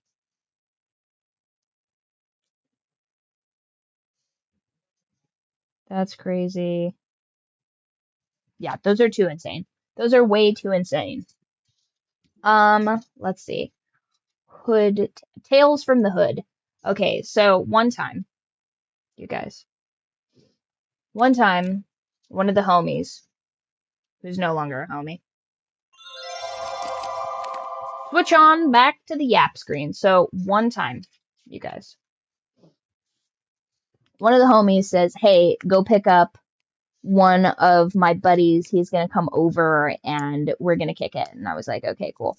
So I drive to the middle of bumfuck Egypt and I pick this guy up and he is, let me paint the picture for you. It is the only house in this neighborhood, very difficult to get to. It was like over the river and through the woods type of shit. I'm having to go like across the highway and into this place and around over here and stuff like, and it was just like way out of the way, but like still technically civilization.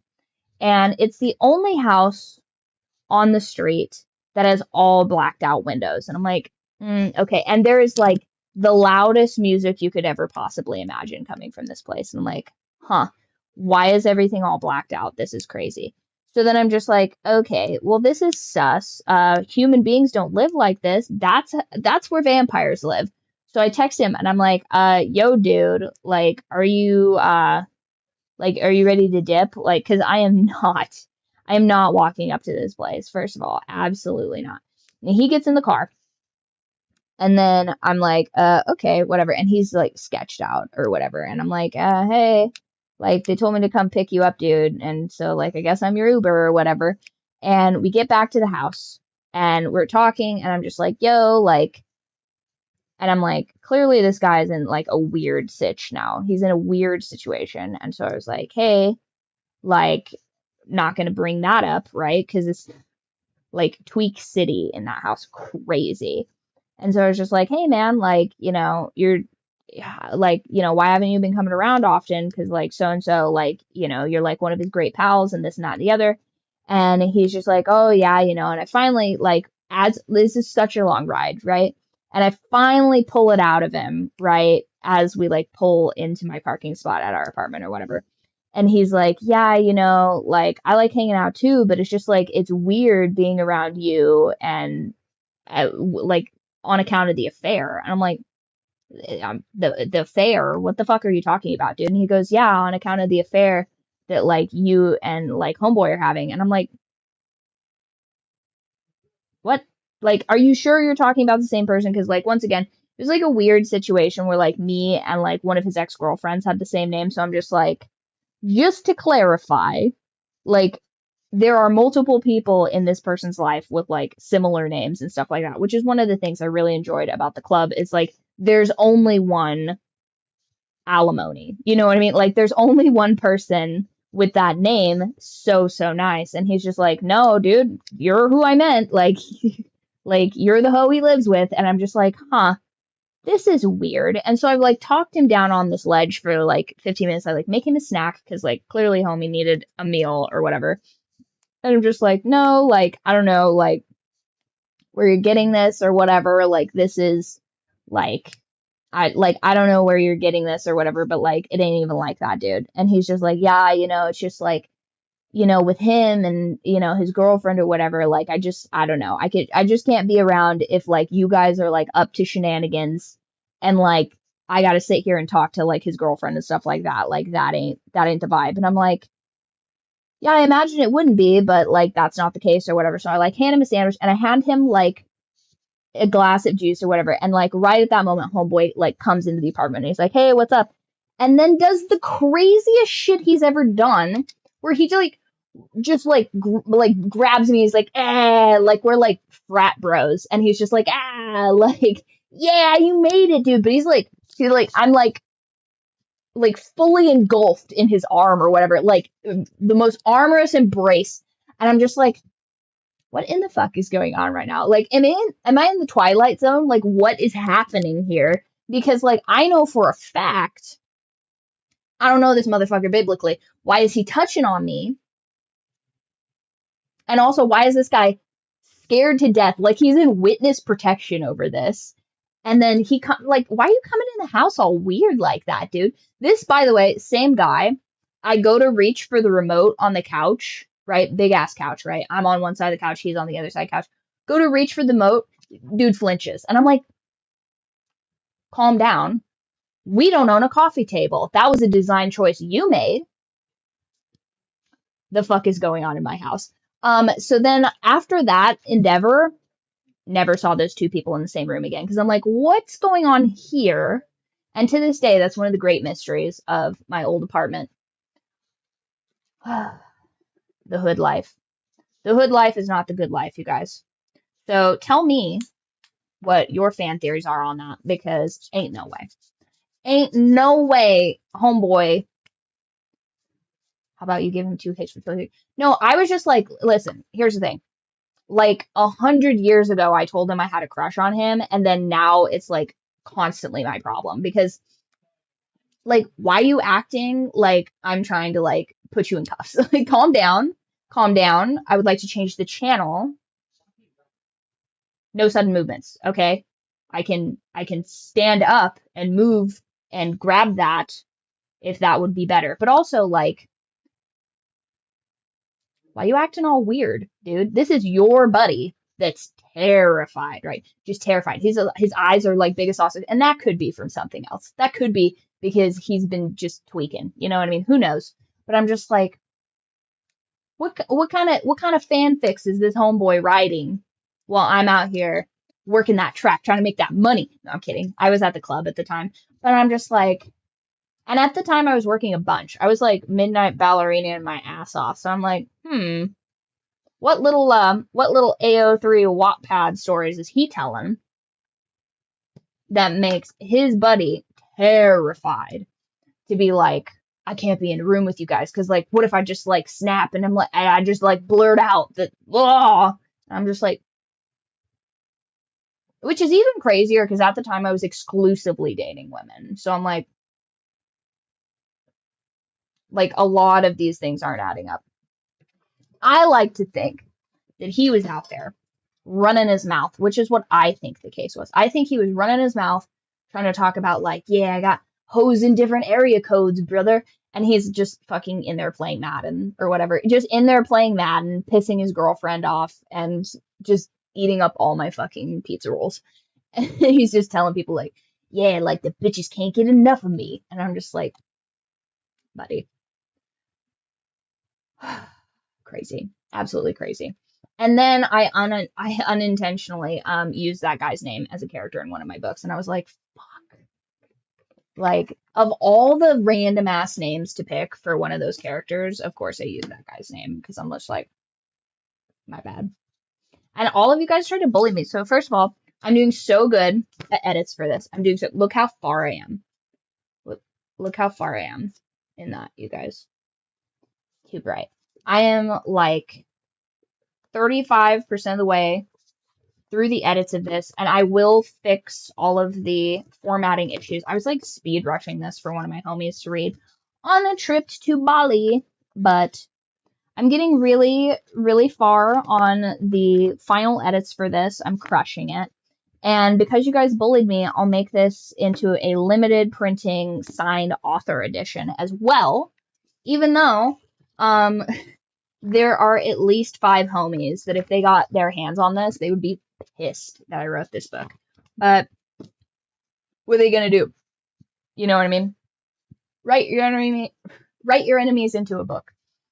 That's what everyone should do, and I think that I did a pretty killer job, actually. I think I kind of found a workaround to listen to this as an audiobook, which I'm not gonna lie has like sped this up considerably.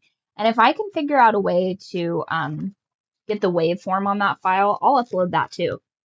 That'll just be like an add-on to that, I guess. But otherwise, once I finish this and have it totally, completely edited, I think I'm going to release it for ebook the same way that I did Byte and just have them do their audiobook thing. Because I'd like to have all the audiobooks based off of like the character voices in the future. That's something that I would like to release once I have all of the books and all the moolah from all of the books going crazy. Then that'll all be perfecto. And again, I looked into how to make that transition quieter, and I have to do some background editing on that. But that's in the works. That's in the works to make that transition not so jarring and crazy. Ever since you found Sheriff Matthews, it's only gotten worse. It's been a long night. Uh-oh. Well, it shouldn't be too much longer now. Oh, that's why I couldn't find anything. All of my widgets reset. That makes sense.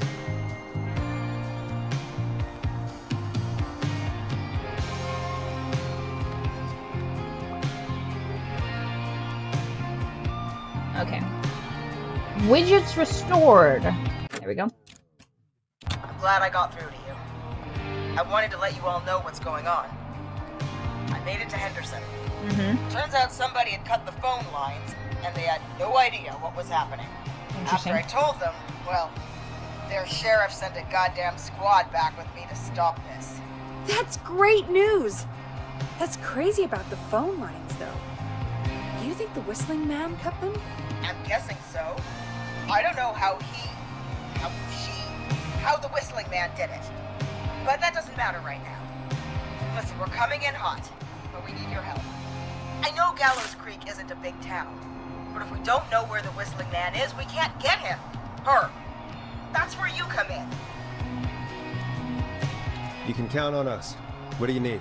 It might be a long shot, but here goes.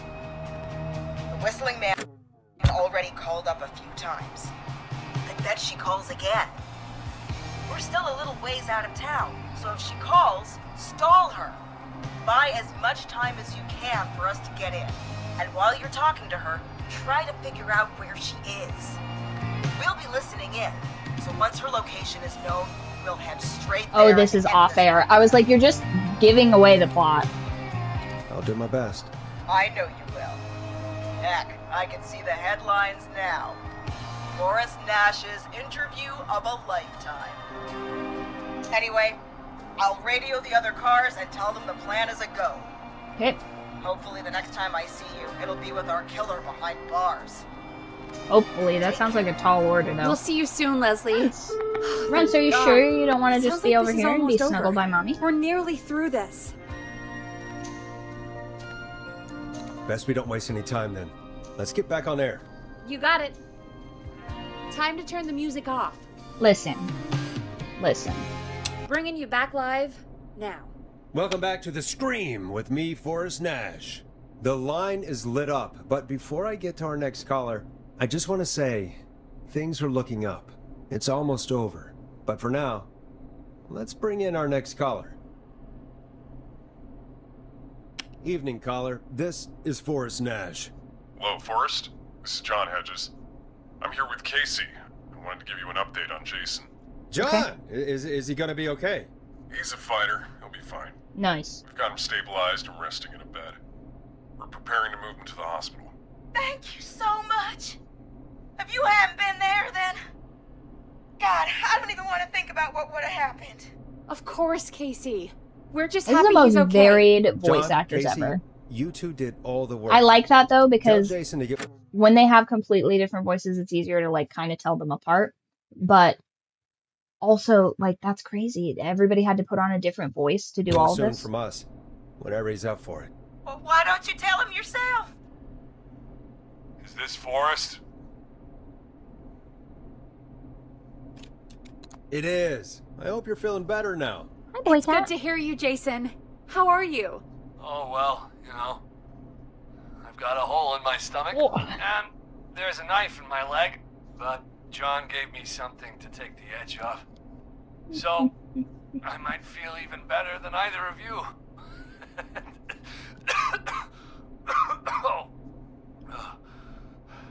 Take it easy until you get to St. Gabriel's.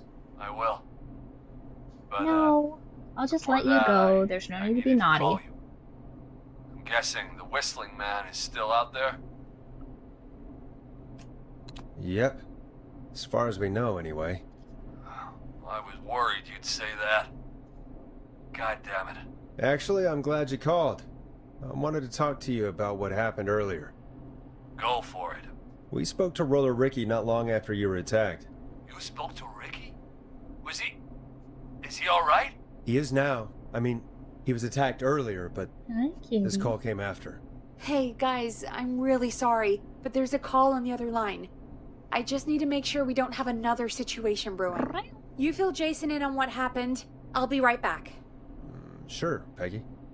Sorry, Jason, where was I? Ah. Roller Ricky. Yep. Ricky's fine. You don't need to worry about him. That's a relief. He told us about George. Sounds like everything's finally coming out now. It's been tough to hold it all in. Sounds like you've been holding back about something awful, Jason. I'm part of the reason my best friend is dead, Forrest. And the few who knew about it said if I ever said anything, I'd find myself in jail. For a long time. It was hell. And then the town just moved on. Like he never existed. What happened that night? I went along with the stupid prank, that's what. Whistling night. Some of the guys on the football team had an idea for a way we could haze the newcomers. We decided to plan a party in the woods and have the Whistling Man crash it. It was stupid. We each had a role.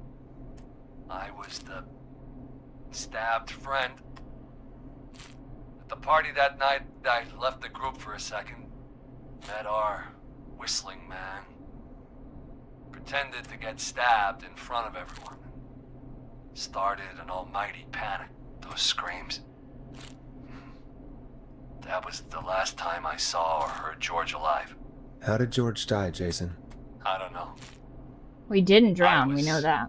Playing dead. But when I heard her scream... Ricky mentioned a girl named Bean. Is that who you mean? Bean? Oh yeah. I guess George did call her that. And her name was? He called her Bean. I heard her again tonight, Forrest. Her name was... What? Oh happened? no. Are we still on air? No, we're not. Seems like the power is completely gone. How do we get it back on? I don't, oh, we can use the emergency generator down in the basement. Yeah, great. In case we ever needed to do an emergency broadcast. An emergency broadcast? Emergency, nuclear war, alien attack, broadcasting a serial killer's location to the cops so we can end this nightmare. Fair point. It's in the storage area, in the far back corner, up on the wall. You might have spotted it earlier when you were digging around for all those tapes. It'll have a big red button. Just press that. I don't really want to do that. See you when you're back. Why am I always having to do all of this?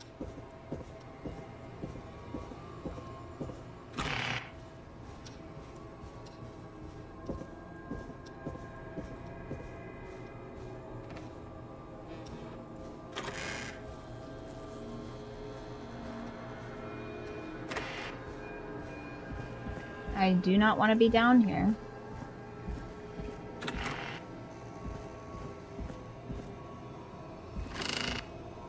Huh. Far back corner. Why is this station so big? See anything?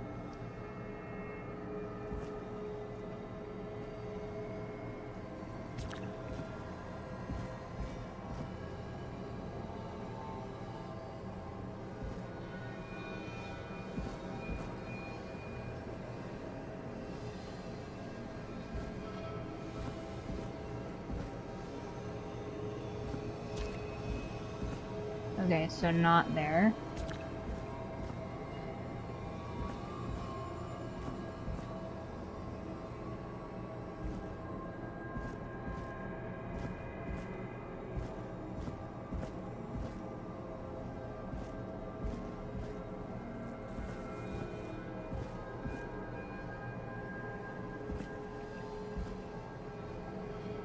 That must be it.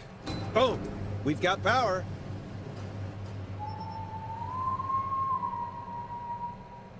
The whistling man. I need to warn Peggy.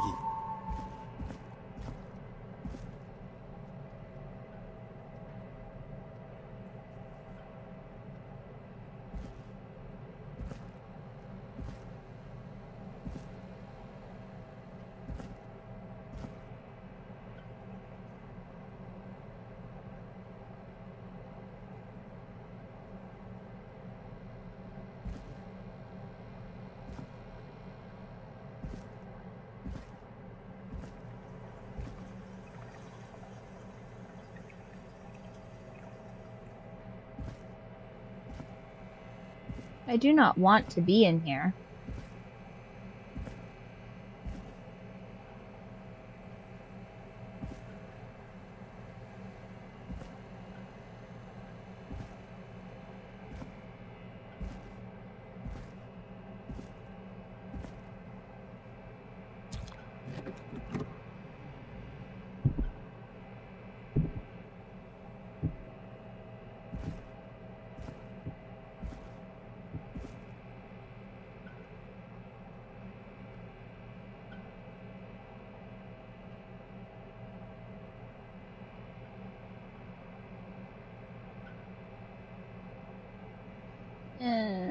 It's gonna get me, you guys. I don't want to be God.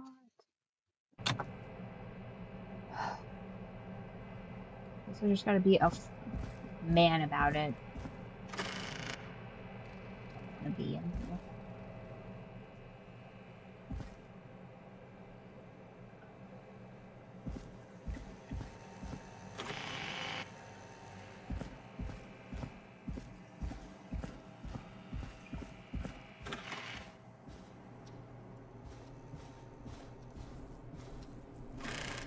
What the hell?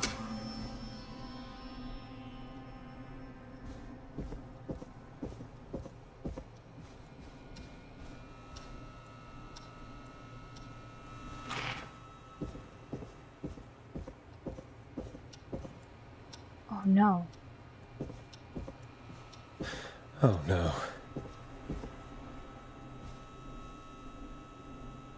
Peggy! Where'd you go?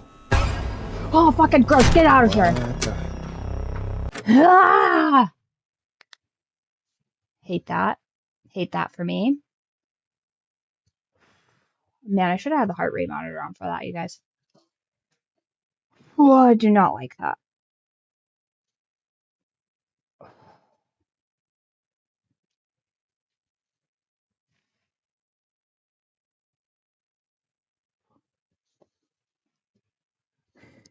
That was scary.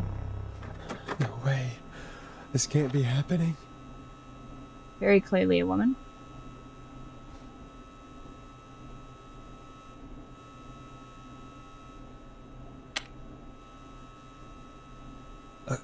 A call. I don't understand. Oh. What do you want? Good to talk to you again, Forrest. You know, I've really enjoyed our chats tonight. I guess we've had some moments. My favorite was when Ricky ran you out of the rink. Ha! You sure did get me then, Forrest. Where's Peggy? Have some patience, Forrest. It's almost the end of the night. Almost the end of the show. But it's not over just yet. Got a little time still. So let's make the Oh, we're on most air. of it. Perfect. All right, let's. I'm happy to hear that. Huh? I thought we'd end tonight's Whistling Man special with a special guest. The one who started it all. Let me take that out of your mouth and... You crazy bitch! Let me go! Welcome to the air, Mr. Teddy Gallows Jr. Wait. It's all gonna come out tonight, Teddy. Your daddy and his money saved you 20 years ago. But even if you crawled out of his coffin with all the money in the world... Wait, where the hell is Teddy? How are you talking to him if you're here There's with me? two of them, 'Cause obviously. I'm not there with you, Forrest. I'm here with Teddy. And if he says where that is, well, he knows I'll get it. Wait, then who am I looking at? Forrest Nash, let me introduce you and all of Gallows Creek to my boy, Henry Barrow. Your son? You mean you... Wait, that he... Yes, Forrest. He and I had a son. So there were two whistling men tonight. Of course! That explains how you were always able to get around town so quickly. And that's how you escaped the secret archives in the newspaper office. Don't think I've forgotten about that, Forrest. Locking my sweet boy away like an animal. Hang on. Did you say Barrow? That... Are you... Let me just get this mask off. Damn uncomfortable thing. No wonder Mooney went crazy wearing this. There we go. Marie Campbell? George's old girl. Mhm. Oh. Well, it sure has been years since I last saw him. Oh, God damn it. I'd be quiet if I were you, Teddy. But I'd listen to Forrest. Everyone's gonna know now what Teddy did. Mm-hmm. He killed George that night. Hit him again, Marie. 20 years ago. Listen to me. You're gonna talk when I talk to you. And not a moment before. Meanwhile, Forrest, I'm gonna give you the chance to talk. Yeah. You're gonna help me reveal what really happened to George all those years ago. Okay, Marie. I'll do it. Good. Then let's talk about the night George was murdered. Murdered? Listen,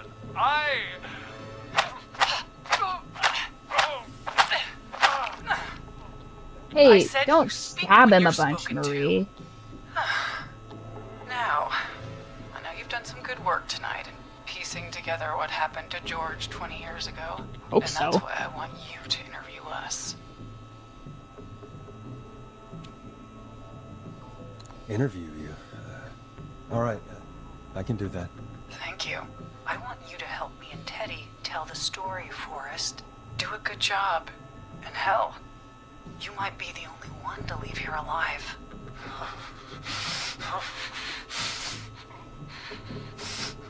I need to drag this out. If I can buy Leslie time to get back to Gallows Creek, and if I can find out where Marie is... Hopefully this then is in this his can brain and end. not him just telling the Teddy, story we'll the whole start time. with you.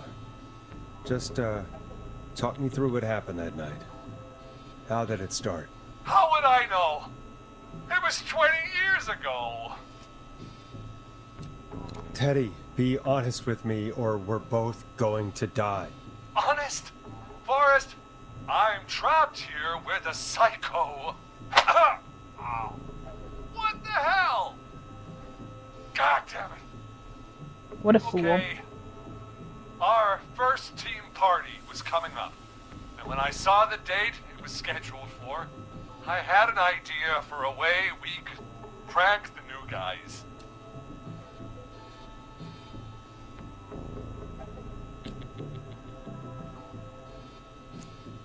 What made that night special? That What's a hint? was Tell the me a night hint. Mooney went missing. We couldn't pass it up. But then you gotta I delete was it after you just give me the hint, so it surprised doesn't show no up. one had ever thought to do it before. Wait. You mean this was the first whistling night? Keep talking, Teddy. We went up near Whistling Point. God, who was there? Me, Jason, and George, of course. But George didn't come alone. He brought Marie. And Roller Ricky, he was there too, wasn't he? Yes, Ricky was there too. Runner Ricky, our wide receiver. I helped him off the bottle, you know. Oh, they're sisters? Because I'm a decent man. So Peggy's been in on it this Yes, whole time? It is. He came apart one day. Some people do. He had some issues. Wasn't stable. I didn't want him to hurt his chances in life. So I helped him keep himself together. You were afraid he would talk about that night, weren't you? Keep talking. About midway through the night, we put the prank into action. We looked up at the trees and saw Jason there. Bloody, like he'd just been stabbed. And the whistling man. Screaming. George and I and Ricky, we got left behind. But Ricky was in on it too. I know he was. He and Teddy were as close as anybody. Teddy must have told him the plan.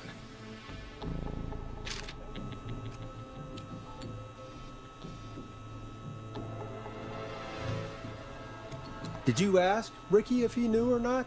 I didn't see any reason to. Why? Because Ricky phoned up earlier. He didn't know anything about it, Marie. What? He had no idea what was happening. He said he was as terrified as anybody. Isn't that right, Teddy? You didn't tell him, did you? Ricky never could keep his mouth shut. If we told him, he would have given everything away. But he... well... It doesn't matter. He didn't run his mouth enough to tell anybody about it afterwards. He's still guilty. It was just a stupid prank.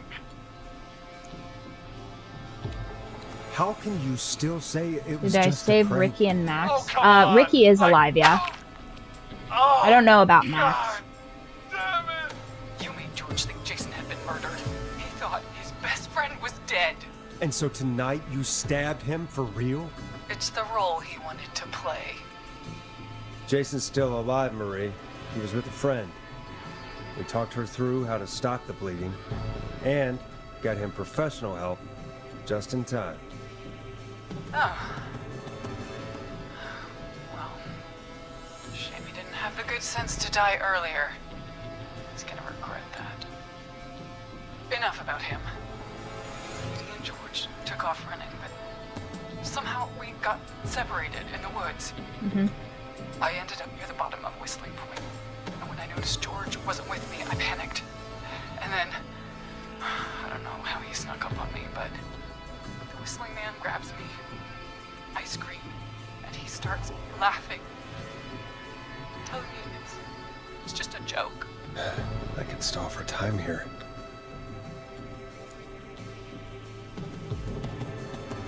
Who was it, Marie? Who was the Whistling Man? I suddenly recognized it was Chuck.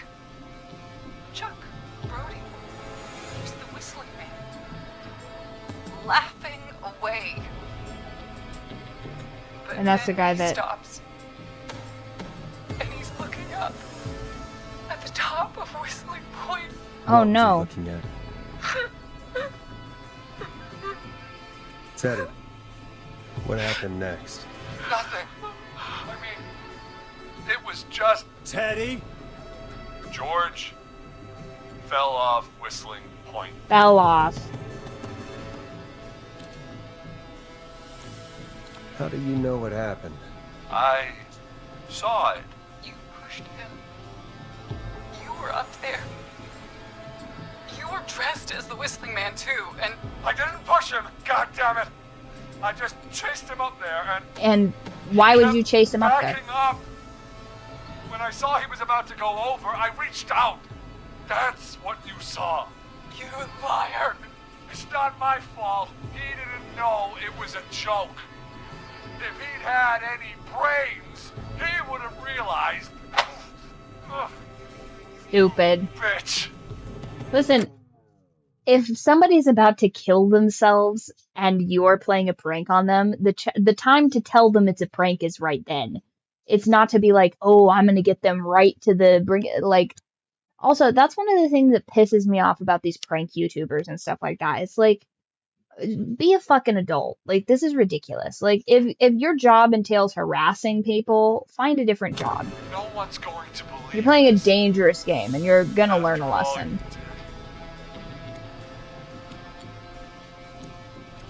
If she's lying, why the cover-up?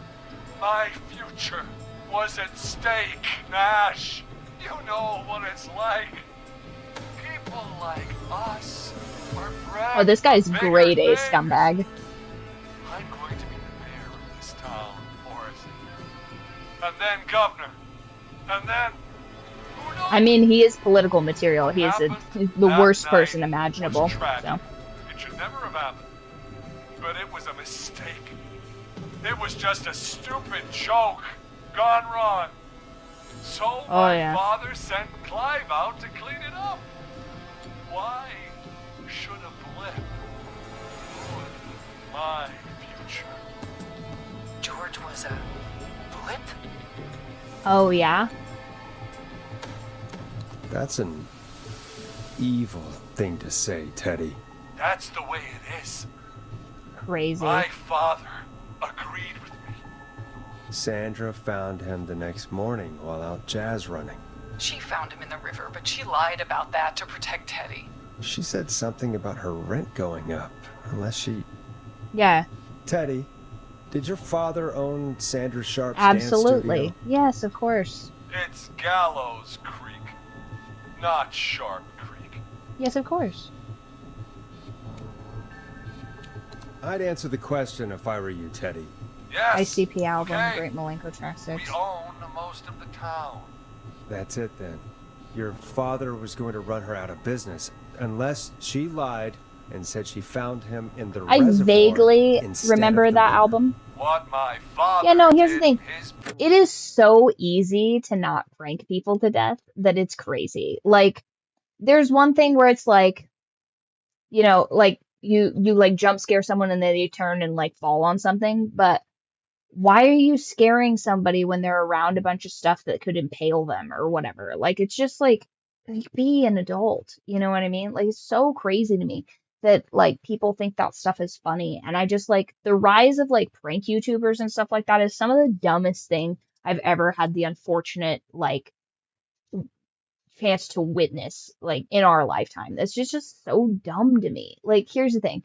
Teasing your homeboy like is one thing, but like teasing I don't really see that much of an issue with, but like pranking involves like thought and like carry through, and usually like there's like things that you need to acquire. Like I think I put in the group chat those guys that pranked their roommate by sealing his door.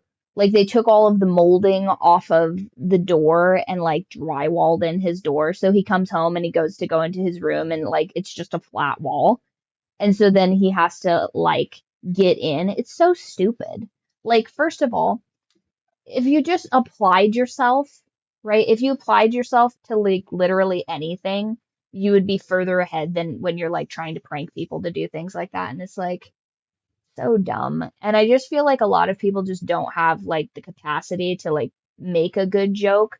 So then they end up just doing something that's like stupid and dangerous. And I guess I've just never really had that humor, you know?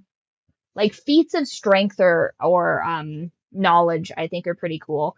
Like, you know, let's see how many like, you know, handstands or whatever I can do or whatever, or let's see how much of this illicit liquid I can drink or something or whatever. Like that makes more sense to me than like, yo, I'm gonna like put glue all over my buddy's like office. Like, and it's mostly just like it seems to me, and maybe it's the autism that I'm just not understanding. It seems to me that it just is almost either somebody getting hurt or like property damage. And I'm like, those are crimes. So why are we doing those? There's way cooler crimes to do, you guys. And that's not me advocating for crime. You guys aren't gonna catch me slipping. But like it just is like prank videos are gay and lame.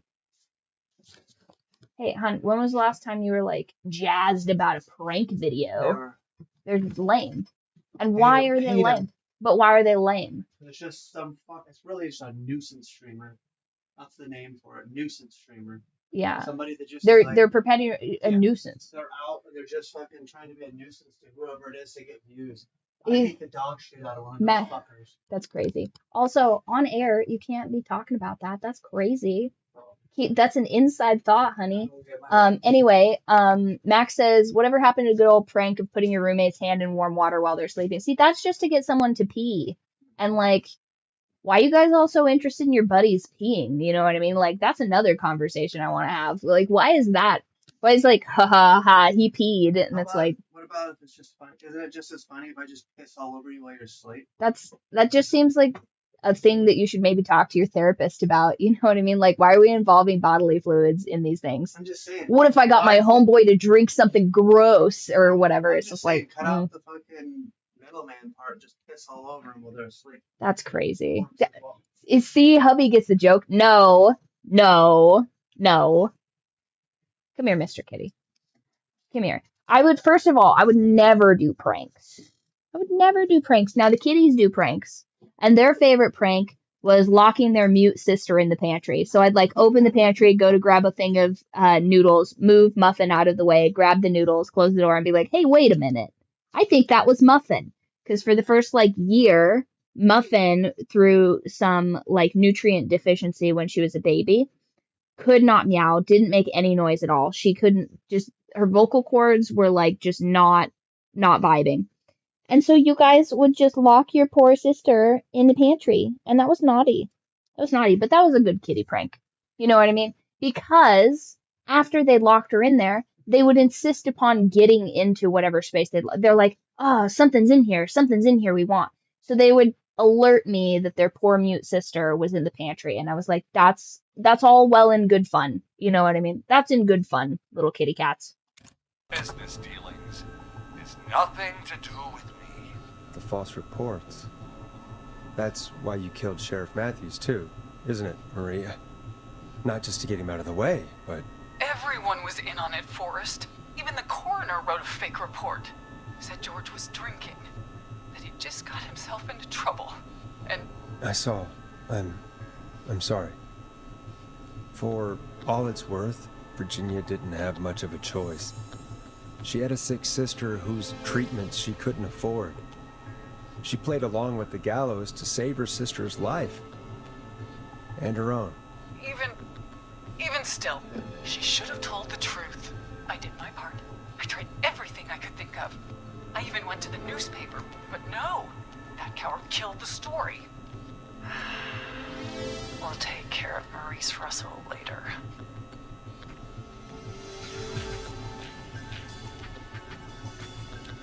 You've been through hell, Marie.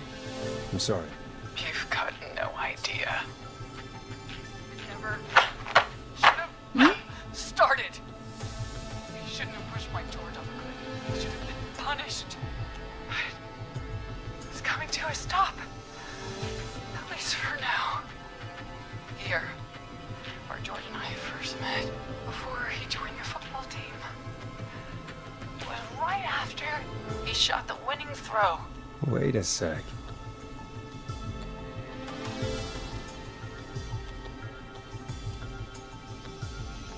Where did they meet, you guys? Did they meet at the roller rink? Did they meet in gym class? They met at the school gym. You're at Gallows Creek High, in the gymnasium. That's right, Forrest. Not that it matters, but yes, we're here. Anyway, I think that about wraps up the interview with Teddy. So... Marie? Where? Oh my god. Peggy! Teddy? You've got to help me.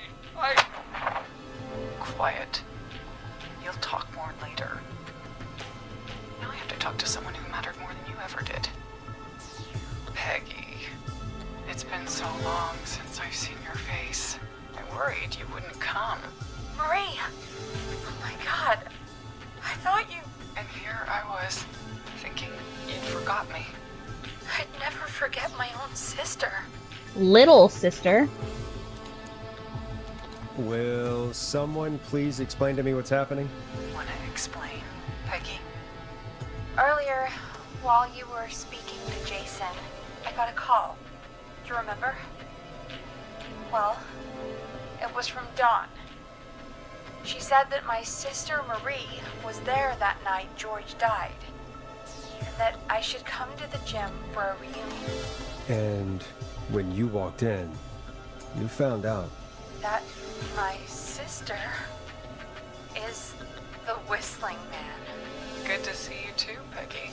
Why didn't you tell me any of this? Your sister sounds hot. Can I just, like, I've been holding that in for so long, and she's just, like, got such a, like, dreamy Try to voice. stop me or come with me when we need you on the radio, and I just...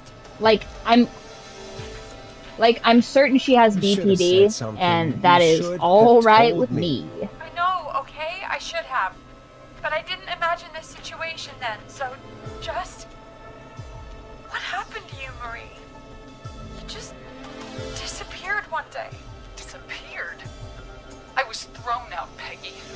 I begged Mom and Dad to do something about what happened that night, but did they care? No. They told me to stay quiet. They only cared when they learned I'd been with George, and... Marie, I'm so sorry. I never knew. It's not your fault. Really, it's Mom and Dad I should be seeing right now. But Well, they're dead, gone, so... well, I'll have to settle for the next best thing.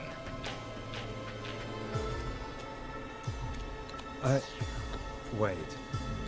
Is that why you went after that kid in the maze? Eugene Stein? Because his parents? That's right. That doesn't make any sense. They were there that night too. They got themselves killed in a bus accident. And since only their child was left... Marie, please. Mom and Dad are gone, Peggy. Time for me to kill you. That's crazy. You forgot me. Just like the rest. You forgot. Marie, Peggy never forgot about you. Keep your mouth shut. She kept a card from you. She kept it here on her desk. What card? The card you made me for my 8th birthday. What does it say then? Happy birthday, Peg. Now you're great and 8. Love, M.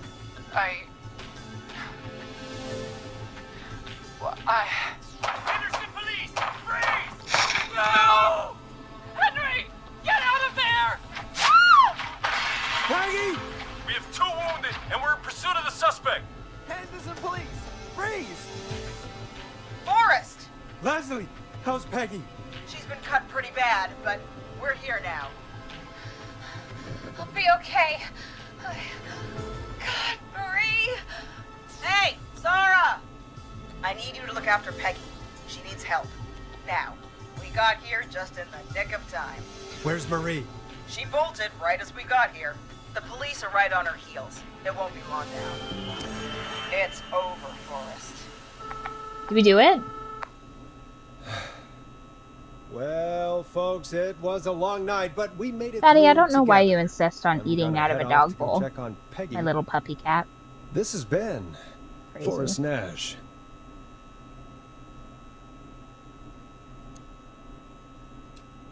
Good night and good morning, or it's been a scream. Yeah, And it's we're gonna... been a scream. That's crazy.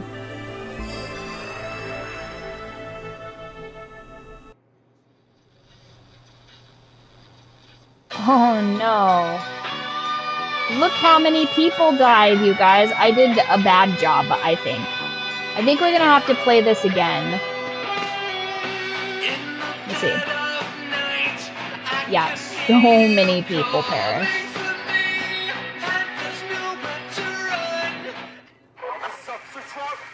Come in. One suspect is in custody. Uh-oh. Tread the woods.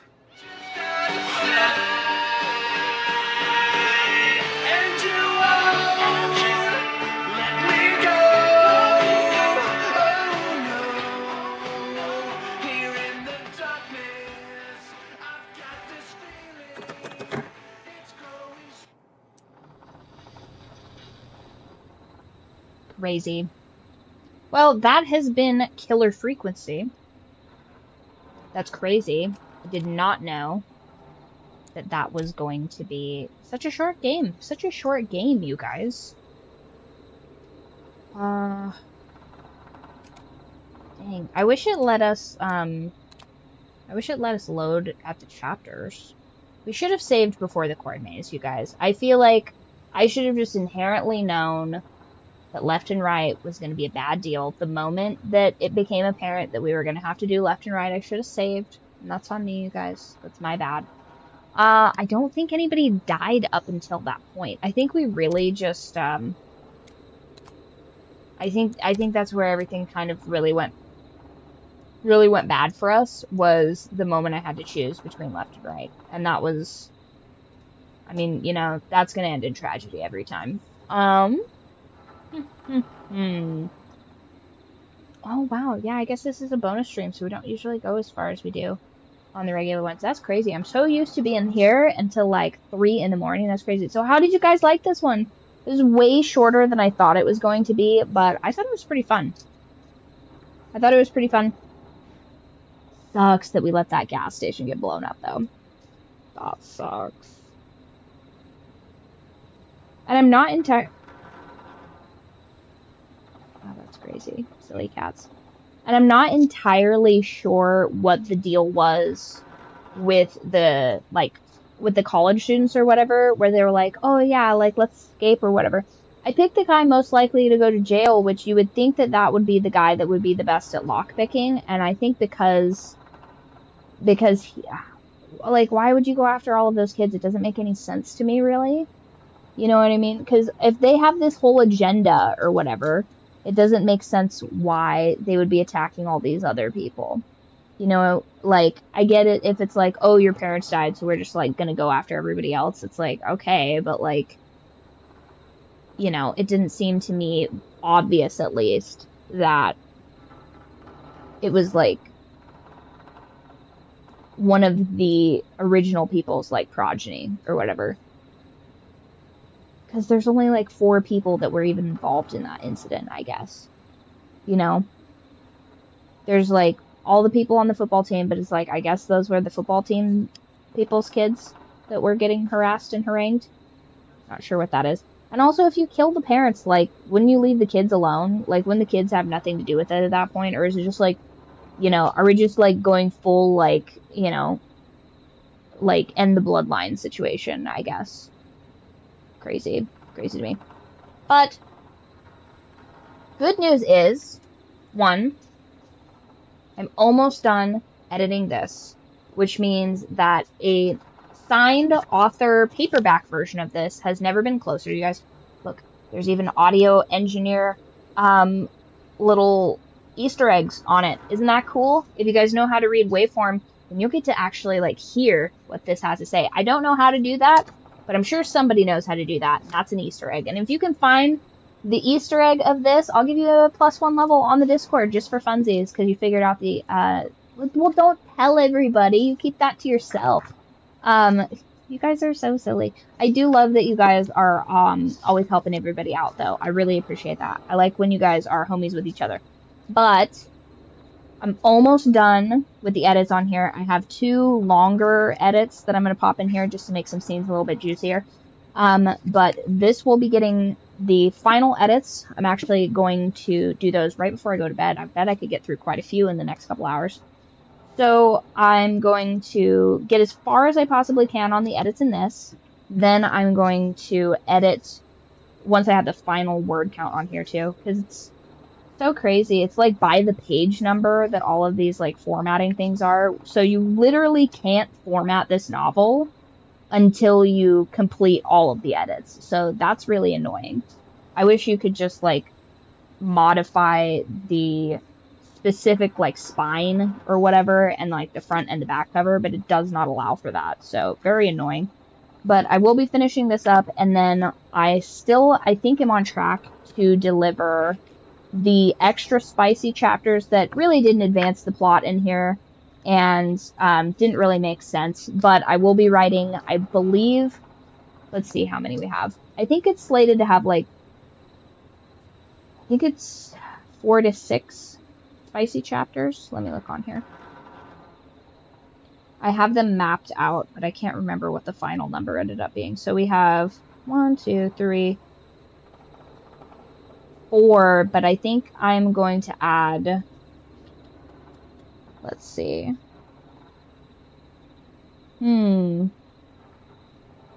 mean, 3 is going to be a double chapter, so I think I'll add one more. So it'll technically be, I think, 5 chapters. 5 extra spicy chapters just for you guys, for where the feedback ends. And I'm just going to make that $1. It's going to be a digital, it's just going to be a digital smut insert for this book, because everything in here is like very tasteful. You know what I mean? Some of it's tasteful. But I'm almost to chapter 7, which is pretty wild.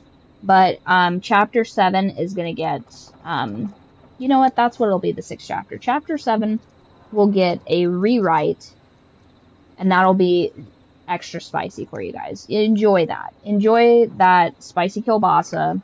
You guys enjoy. So then each of these will have, I think if you get the author copy of this, I'm just going to give you a code to download the extra spicy DLC. You've earned it, especially if you're getting an author copy of this and it's getting shipped out. Then you can read the super spicy chapters while you're waiting for it to get shipped to you. I think that that is good. Definitely remind me on that on checkout, though, because I am a bit of an airhead.